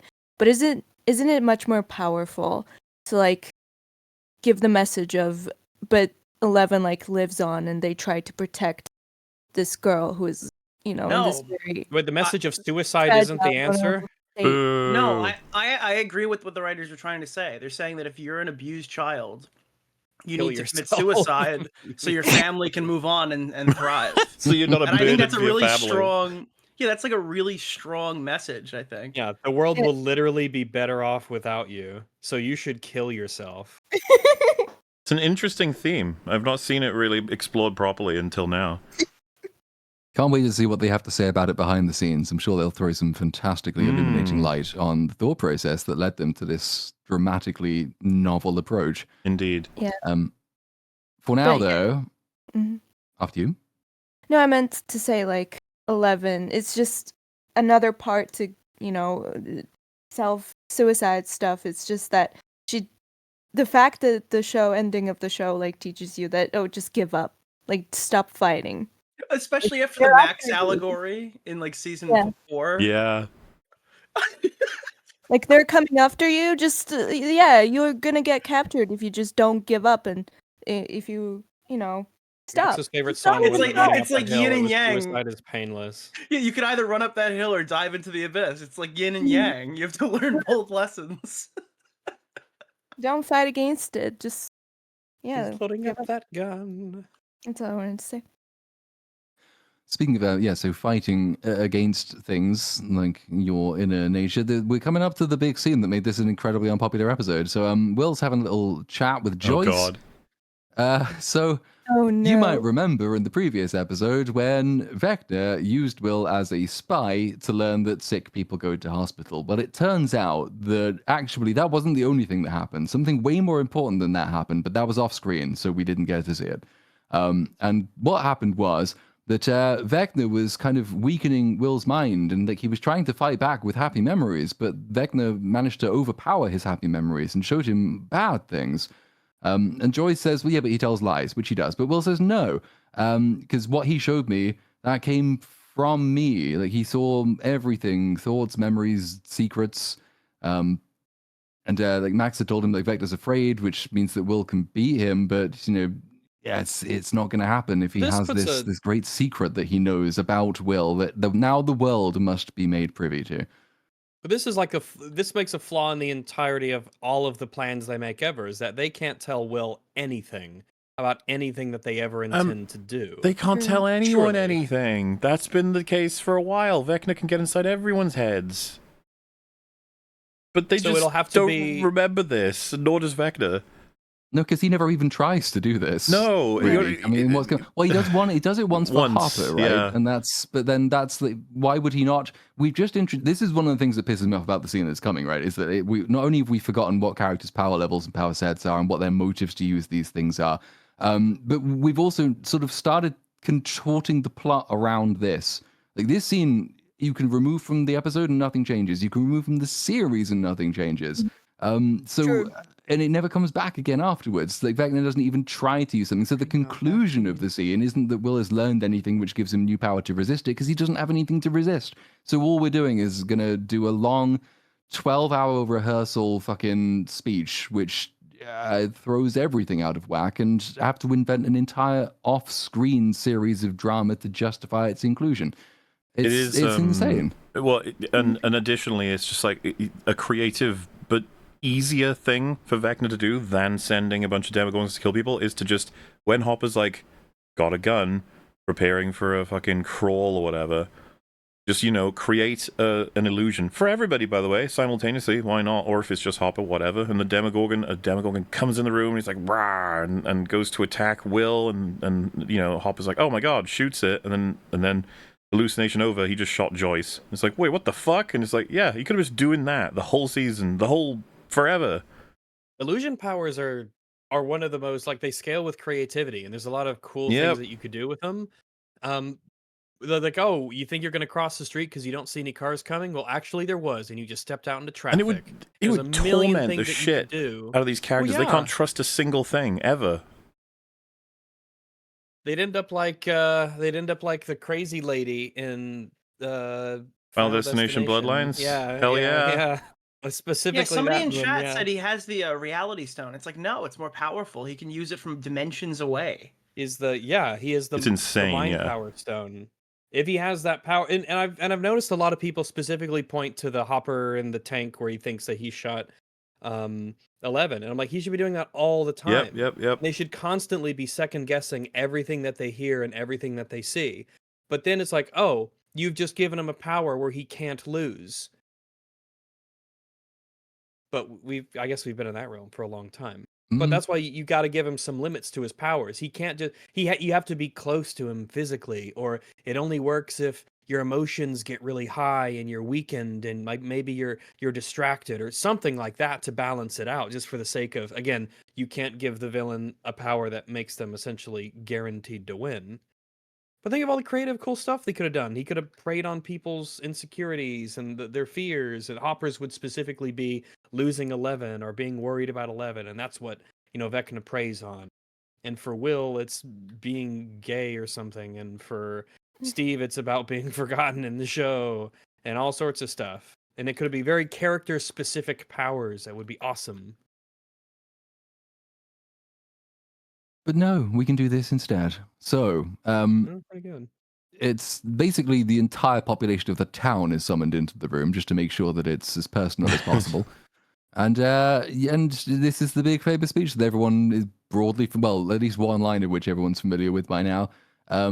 I don't think it's worth going through the entire thing. There's a couple of, there was a conformity gate thing that came out of this as well. The basic gist of it is, I'm just like you, but I'm also different, and I like all the same things as you do. Like we like playing D&D late into the night, and even though that a big point of season 3 is that they don't like doing that anymore, but never mind. Like 90% of this is junk food as well. He just keeps listing all the snacks they like to eat. Lots of snacks. Biking to Melvolt's for malted milkshakes was the one that went into Conformity Gate because we were at Melvolt's in season 3 as well, I think, and it doesn't sell milkshakes. So people were like, see, it's proof. This is all a lie. It's not there. They just weren't paying attention. Mm-hmm. And it just goes on and on and on until it finally gets to the big famous line, I don't like girls, which is just great. Join the club. I know, yeah. A line that Mike already said to him. So My chose son. another conformity gate thing is like, see, he's repeating lines that have been stated already, and you're like, oh god. Can I just say something at a risk of being a bit? You're gonna say you like women? I was gonna say, his close friend is in a mixed race relationship in the 80s as well, right? And not one person has even looked at this and went, what? Well, and there's no pushback or even kind of like, you don't even get a character that's like, ugh. It's just like full happy acceptance. Well, of course, they've completely removed basically every single reference to what would be a town that would be 99.9% Christian. So, I mean, I get it. It all fits. I mean, they briefly had a satanic panic in season 4, but that's They had one racist character who cared through the entire. Well, And that was kind of the thing, right? It's It's the like actor wanted to make him a racist, right? The Duffer Brothers just wanted him to be a psycho. it feels so without the racism. performative, as like the Duffers are like, give us points for this. And it's like, you haven't even created a world that it would be difficult to come out in. It's kind of just like, yeah, everyone does every day. Nobody cares. It's You like, should, all right. yeah. If anything, why would I be afraid of coming out in this midwestern town in the 80s when everyone is purely supportive of me, completely 100%, and I have nothing to worry about whatsoever? What's the big deal? What's the brave thing about it? What's the virtuous aspect of it? There's none. As was said in chat, even the gays complained it was not homophobic enough. And that's when you know you're in trouble. Yeah. This was, I mean, for lack of a better term, this was their struggle. And Well, Hopper didn't show up. He wasn't Maybe allowed in Hopper- the room because he would have been like, ew, Hopper- ew. Hopper learned some things in that Russian prison, all right?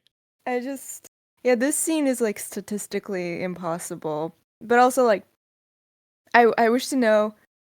I mean, not wish. I know. If Billy were to survive season 3, you know he would be in this room. He would be like. Well, it would have been funny as hell if crazy. each of them say, add me, like Lord of the Rings style, then it cuts to Billy and he just says a slur. like hey. Hey, Mel, am I the only guy who's not an F word in here in this room? But yeah, I also went to like that line when he's talking to Joyce, and Platoon mentioned like it's not shown to us when he saw the bad things, and when you think about it like that again, like that's a very important thing. I mean, it seems to be very integral to the plot. So we should be in idea shown those things. But then you think about what those bad things probably was. It's just him making out with boys probably, and Vecna. And when I think about like, oh, Vecna also saw that. That must be very awkward. That entire thing. Well, he actually does it because the speech includes what Vecna did show him. Like it's mentioned after the fact. So he says, that Vecna showed me a future. In this future, some of you are just worried for me, worried that things will make it harder. And it makes me feel like something's wrong with me, so I push you away. And for the rest of us, we just drift apart more and more and more until I'm alone. And I know that none of that's happened, and Vecna can't see into the future, but he can see into our minds, and it felt so real. So even in his own recounting of this most incredibly important series of visuals and the stuff that we didn't see, there's kind of nothing there. Like no one, it's the fear he has is that people will be worried for him. So it's like this is the vision that he's been shown by the villain who's trying to create in his mind the worst possible vision of the future. And in that vision, it's just, oh yeah, people are kind of concerned. It's just like fucking commit. If you're gonna do it, commit. Well, and yeah, if you're so not gonna maybe- commit, don't do it. Maybe that's something that's worth saying. This is obviously not the worst scene in the show. I don't know why anybody would say No. that it is. Like, it's not even really close. There's an idea here that is like totally fine. The idea that he needs to be sort of like fully integrated as a person in order to, you know, come through and save the day. Like, there is an idea here that can work, and there is a placement of this scene that can work. But the execution and the placement of this scene, particularly at this point in time, like in the story, right before the finale, ill-advised. Like the whole thing is really sloppy. Absolutely, and but that's yeah, why the it's idea highlighted. that this is the worst scene and that it makes it the worst episode, like this scene, is kind of insane to me. I think Like, it's more just like it's the most typically Netflix scene of the thing. That's what people, I think, a lot of people latched onto That's is because they fair, put a chick in it, sure. make it Very lame and gay is kind of the thing, which cringe. is kind of what you've got. And it's so yeah, obviously sure. preachy, and it so obviously wants you to reward it. So it's almost become a meme No, to deliberately think get the opposite I think response. there is a degree of mockery here. Like, yes, this is the Duffer Brothers were really proud of themselves, Yeah. and like it's pretty sloppy. Like, the idea that this is something that they should be like, oh man, this is what it was all leading up to. It's like, all right, calm down, like chill out, all right. Crying. It's just like everyone else is. Oh yeah, I mean it's very Like I said, it melodramatic. feels performative. It's all very much like, I get it. You want awards for this one, huh? We worked so hard. And to place it right as the big battery charging scene to take down the Lovecraftian alternate planet world monster demon creature. You're just like, are you serious? Yeah, it's like, oh, but they're not more important things to happen. If this is as important as the show needs it to be, then you needed to have made it important. Like, there are ways of doing that. F has mentioned that we'd actually played meaningfully with Vecna's ability to give people these visions. If you'd spent most of this season giving each of the core cast in turn, like, a Vecna vision of their most awful, terrifically horrible future imaginable, to the point where they are all kind of despairing, and then Will is the one who has seen this before and is the one who can lead them out of it, and like he's the first person to overcome the fear of this imagined future, then you can sort of justify this scene as him being teaching other people about the general importance of self-acceptance, self-respect, and, you know, being able to stick together through hard times. There are ways of doing that. I still don't think it needed as many people in the room. I think it should have been probably just Joyce and maybe Mike, and that's it. Yeah, why is this about everybody? So Why is that's the everybody route here? for parody. I mean, It's already stupid enough with how many people are in there, but if you threw in Karen Wheeler as well in a hospital gown, and then you threw more people, and you have all their reactions, and then it pans to the right, Bob and shows up. well, He's just here. I was gonna say Vecna is standing there, and he wipes a tear the away. guy, the I military. mean, I guess it's probably reflected in the scene, right? Because at the end, when they're all like, "That's okay, Will, you know, you're great," and then they do the hug. It's like there are a lot of people who are excluded because, of course, they are. Why would Yeah. they be part of this? You know, you got Joyce, you got Jonathan, you got Mike. And even then, Robin's like, haha, this is great, because obviously they were like, well, she should probably have a reaction. It's like, yeah, but she doesn't know him well enough, so she shouldn't be. She doesn't get up and join the group hug, because it's like, yeah, because you you don't really know each other that well. Like, it'd be A good really example would be awkward. Steve, who's kind of just like, okay, bro. Yeah. Yeah. Sure. And I, Well, yeah, some of the faces are very funny. Have you Yeah. shown some of the faces to? Yeah, there are some weird reactions. Nancy in particular. Yeah, Nancy doesn't get a lot of screen weird- time in this scene. You get little of her, but the little faces you can kind of catch look like she might be kind of borderline finding this amusing, not like and silly, not meaningful. Because they've been trapped in this room for 12 hours listening to Which the is same speech insane. over and over again. It's like, Yeah, is I've it, heard it that- well? When you need, why do people like the idea that it took a day to shoot this? Is that like insane?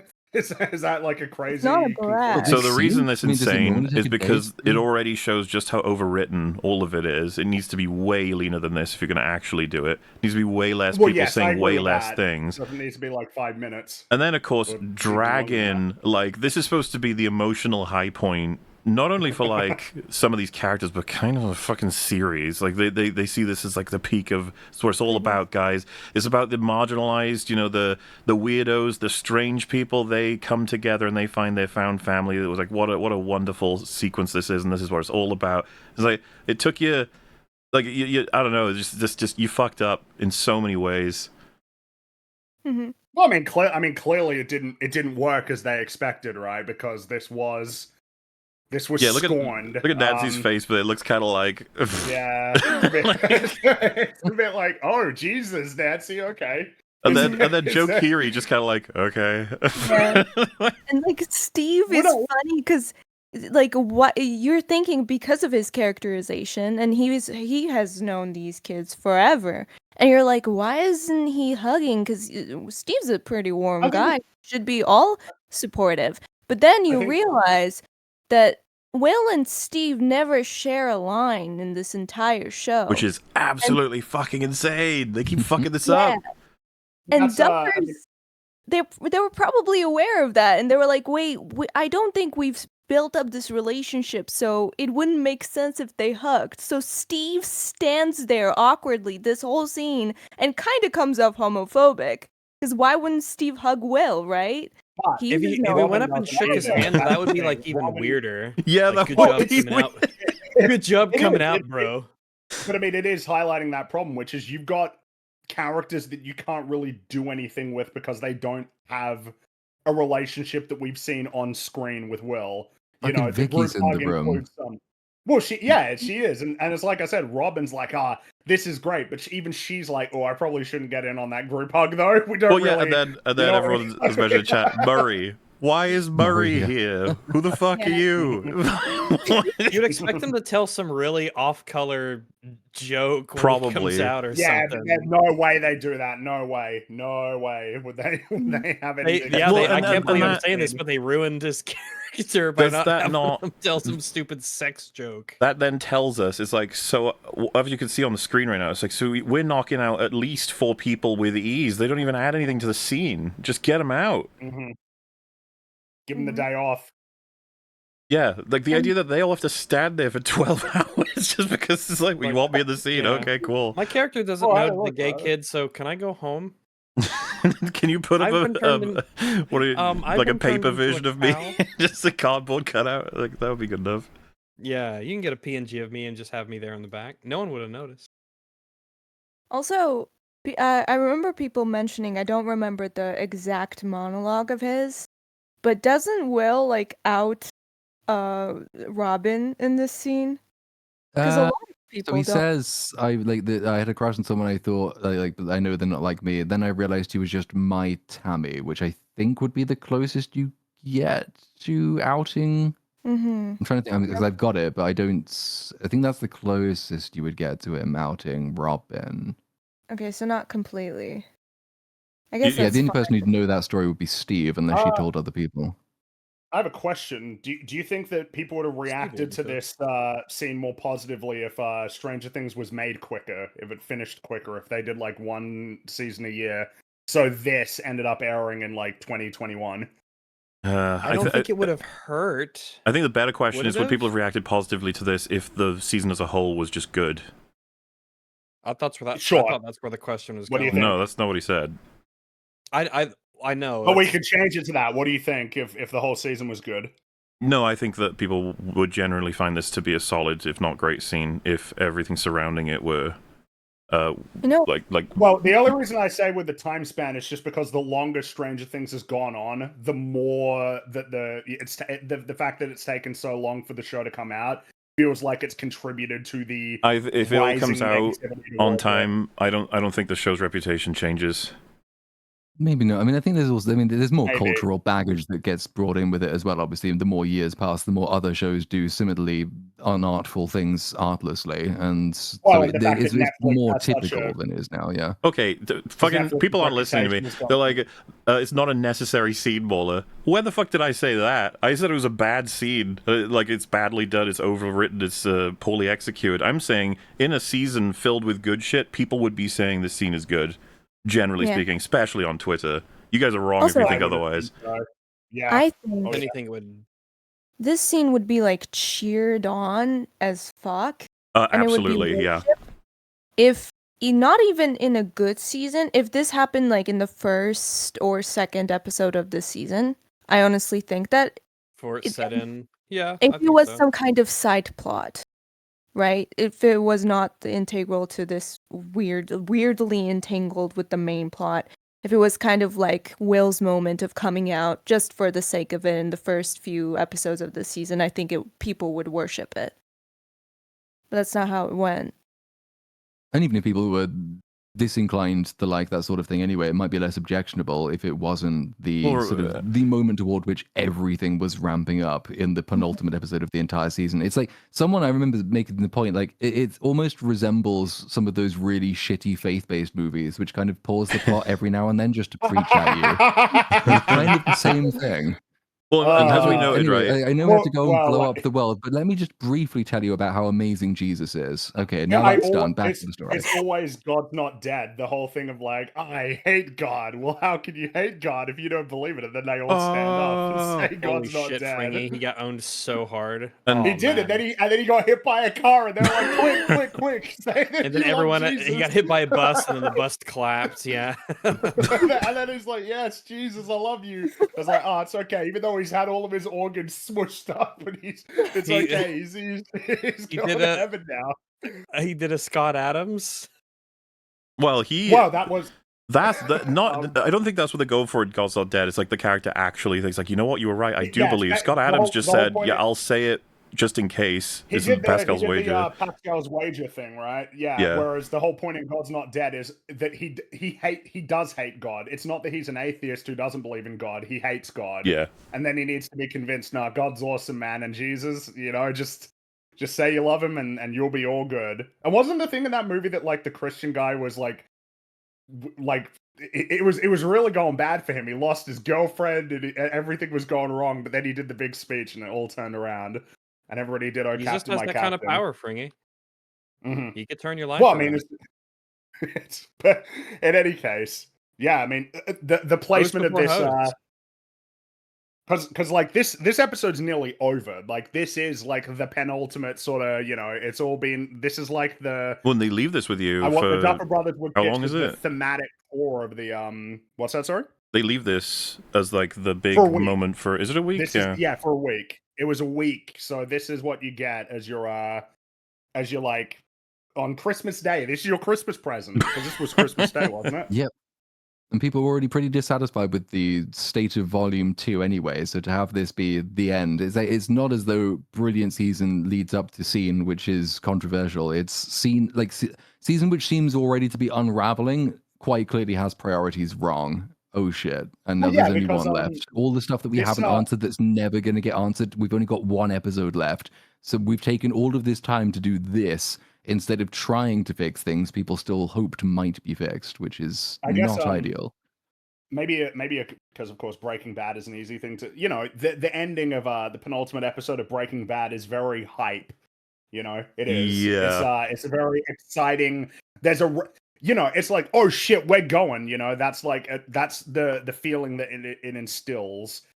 Which is generally what you want to instill in, if you want to have like a big exciting finale, is like, oh my god, we are moving. Like we're barreling towards the conclusion. Whereas here, there's not much momentum in a scene like this, obviously, kind of like by design.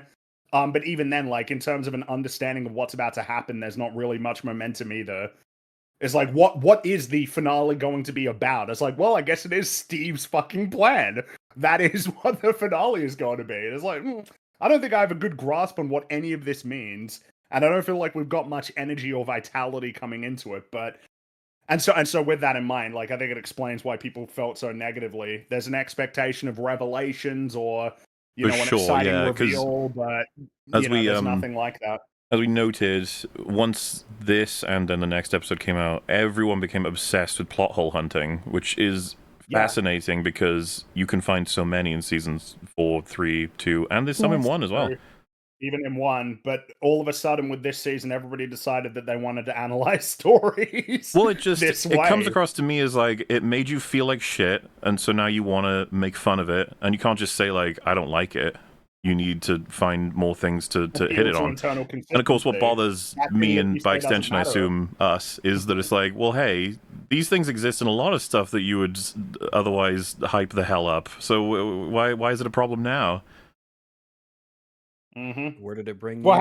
how many of these people are going to forget all of this when the Odyssey comes out, and then all the people who like the Odyssey and Or Supergirl? history start complaining? Well, Fringy, pretty much anything. 100% of them, 100%, every single one. Yeah, probably completely 100%. drop Yeah, it. they'll say, You are like, being wow, ridiculously you're all nerds, hyperbolic. you're all nerds. It'll be Holy 99.9, all right? Not 100. Come on. There's that one guy. Well, one guy. Hey, wait a second. By the way, guys, it's not a very exciting trailer for the Odyssey. Like, I don't even if you put to one side the whole conversation around the historical accuracy, is that what am I missing about it that makes it such a cool trailer? Hey, man. Not sure. It's just people have hope because of Nolan, and I don't even blame him. He's a hit or miss kind of guy. Let's really hope it's a hit. I hope it's a hit, Well, but it doesn't look like. I mean, if I'm you not want to talk about the reassured. last decade of his movies, Dunkirk and Tenet. Are people like super jazzed about those movies? I was gonna say hit and miss. It Oppenheimer doesn't mean is that great. you bob between them. It means It that doesn't mean you could do have it- 3 whoa, misses and a hit. Interstellar. Well, part of I the famously love The Dark Knight Interstellar. Rises. Dark part Knight of Rises what is fantastic. makes someone good is not their ability to do something well. It's to do something well consistently. I mean, that's the thing. And if you're inconsistent, it doesn't mean you're a good director. It means you're an inconsistent director. I just said hit or miss. He's a hit or miss kind of guy, which is better than all misses, right? Which we got plenty of That's those guys true. working That's- right I mean, now. Step up. Absolutely, I will take it. I will take hit and miss anytime. Reliably Yeah. crap. Yeah, obviously. I really like Oppenheimer. I really, really like it too. I was listening Prestige to is some very of the Prestige is a soundtrack neat earlier, movie. Yeah, I think that's all right. Yeah. Prestige. So, just to emphasize pacing problems just with this final scene of this episode, having gone through however long that scene was, like fucking 24 hours, then they all have a hug. And then Will turns to Levin and says, oh yeah, by the way, I know you're strong enough to defeat Vecna. You know, the A-plot of the thing. Let's get back to that now. You're strong enough to defeat Vecna, but he can retreat to the physical world. We can be ready to fight him there too if we need to. But, bullets and fire didn't help the soldiers. I need to be there, says Will. I need to show him I'm not afraid anymore. So he's coming too. And then we roll with the military toward the end of the episode. Truck drives up to the gate in the military base, but there isn't any kind of scheduled delivery. So, oh dear, it's not a military truck. No, it's somebody else. I think it's going to be Murray and his Our truck boy and Harper and all the rest Murray. of them. Yes. And There Mr. goes old Clark, Murray and his who's truck. now gone full weather underground and is taking part in all of this. He hacks the gate remotely so the truck can drive in. The guards, they'll start shooting, but nobody gets hit, obviously. Hopper shoots them back and they all die. Clark Did you hacks notice the second gate. in this show that is near R-rated because of its gore, when Hopper shoots these guys, smoke comes out of them, funnily enough, like a Nolan film. Maybe Kinda they would weird. think it was awkward if Hopper shot them and their heads exploded. It would I was make people thinking go that. Like, I'm not sure how I feel about the this. Verhoeven actually." film Like, all of a sudden, and no, you get like it's these just like, juicy squibs because it's everywhere. like Nancy's about to pop out and shoot a whole bunch of guys, and I think they would view it as awkward as like, would it be awkward if we see the protagonist of the story killing human beings pretty violently with like violent, blood bursting out and everything? Nick, what was the thing you said someone told you about the state of, because there's a part where 11 just like breaks the necks of people. You know what we're talking about? Oh, is he Yeah, here? it's when she makes the guy point a gun to his head and pulls a trigger, right? I don't think he's back. Well, Well, he was saying that that's he was watching it with that's someone later. who, when she pulled them off the thing and like they cracked their head or whatever the fuck, that person he was watching it with was like, they'll be fine. They're like knocked out. She knocked them out. even though you hear the cracking Yeah. sound, which only ever means one thing: dead. That's what it means. Well, Like it is. see this? It's Yeah. like, that's really explicitly just smoke going poof, and it's just like, that's weird for a show with so much violence. But yeah, it Well, yeah, could make 'cause I sense that guess they were they like, would nah, think it it- looks a bit grim for Hopper to be doing that to someone. Hopper to just blow somebody and their jaw flies off like in the long walk. Yeah, like it's not they're not doing It's that because the it'd be like it's the "Oh, wait a inverse minute." of blood on the shield. Yeah, it is. Yeah, That's yeah, actually a really yeah. good way of putting it because you mute the violence so that it doesn't seem as bad that they've done it. Because again, it is really awkward. It's like, dude, Nancy's like a killer. She's killed people. She's human bloodthirsty. In beings. this scene in particular, like they basically stop the truck for no other reason than that she can take out half the United States military. Like, she Exactly. kills everyone. Which, of course, number one, fucking ridiculous that Nancy is like better than these trained soldiers. But number two, it's like this means nothing to her. know what Nancy has I- no nightmares about this. What I really don't like about the way they set this scene as well, this sequence, is that it feels a bit like, ooh, overwhelming odds. Hopper's like further back. You know, what are we going to do here? And then they go, of course, we've got Rambo Nancy. And she pops up as like a sort of, oh, the military have no chance now. And you're like, what? What? Like, it's Nancy. Come on. Like, what are you Come talking She on. used to about? just be a smart journalist investigator. It's character, insane. And When now did this we've just happen? she has respect. And they think this is cool. It's not. It's fucking embarrassing. It is really is, yeah. embarrassing. Like, oh god, Nancy Wheeler's here. Yeah. And all of this because of like a hunting gun that Yeah. she used season And because they're insecure, Stupid. like as writers. This is Will this- also Will also held a gun in the first episode. Are we gonna give it to him too? No. That's a good point. Yeah. No, but he failed. He failed like the loser that he is. Well, he didn't Yeah. know, because then season 5, Gay episode loser 1 he decides that is. he does shoot it competently in the Yeah. face. So, like, he didn't fail. Oh yeah, never mind. Yeah. Oh, No, he's a wizard, so he doesn't use guns. Even though it feels like that would be an arbitrary. I can imagine a wizard using guns. Yes, they Absolutely. almost run over Dr. K, but they leave her alive for a second Have you time. seen Wizard, the Ralph Bakshi film, Wizards? Have you seen that weird film? I think it's 1981. No. mm-mm. Nope. It's weird, man. It's a trip. It's one of those movies that you should just see sometimes. I think it's 1981, but there's a wizard who uses a gun in a famous scene that he uses. There's a wizard who uses a gun in that. It's a Luger. It's very. What a wacky film! I love it. 1977. Okay, not 81. This is 77. what Dr. K can see, and she doesn't shoot. And the logic from the writers is she wouldn't shoot 11. There's a lot more to shoot here than just 11, just saying. Mhm. Just shoot, you'll hit something. She's a trained army lady. She's got aim. This is insane, man. They're all... Like, Hopper should be prepared to kill her. Well, and Yeah. 11, we already know, can kill anyone with Yep, her mind. break her neck. So, and she has every reason to do this, given that it's the one thing that Dr. even K's a has any horrifying chance monster. of staying living in the real No, world she'll just after. take out the random underlings. They can die, but not the one who's ultimately Which responsible for You'd all make the fun of horrors. it for being like, of course, we can't kill Dr. K until she gets her boss fight. You're like, boss fight? Like, No. nope. Also, logically, she would just first of all, she could aim for the tires, so they couldn't get away.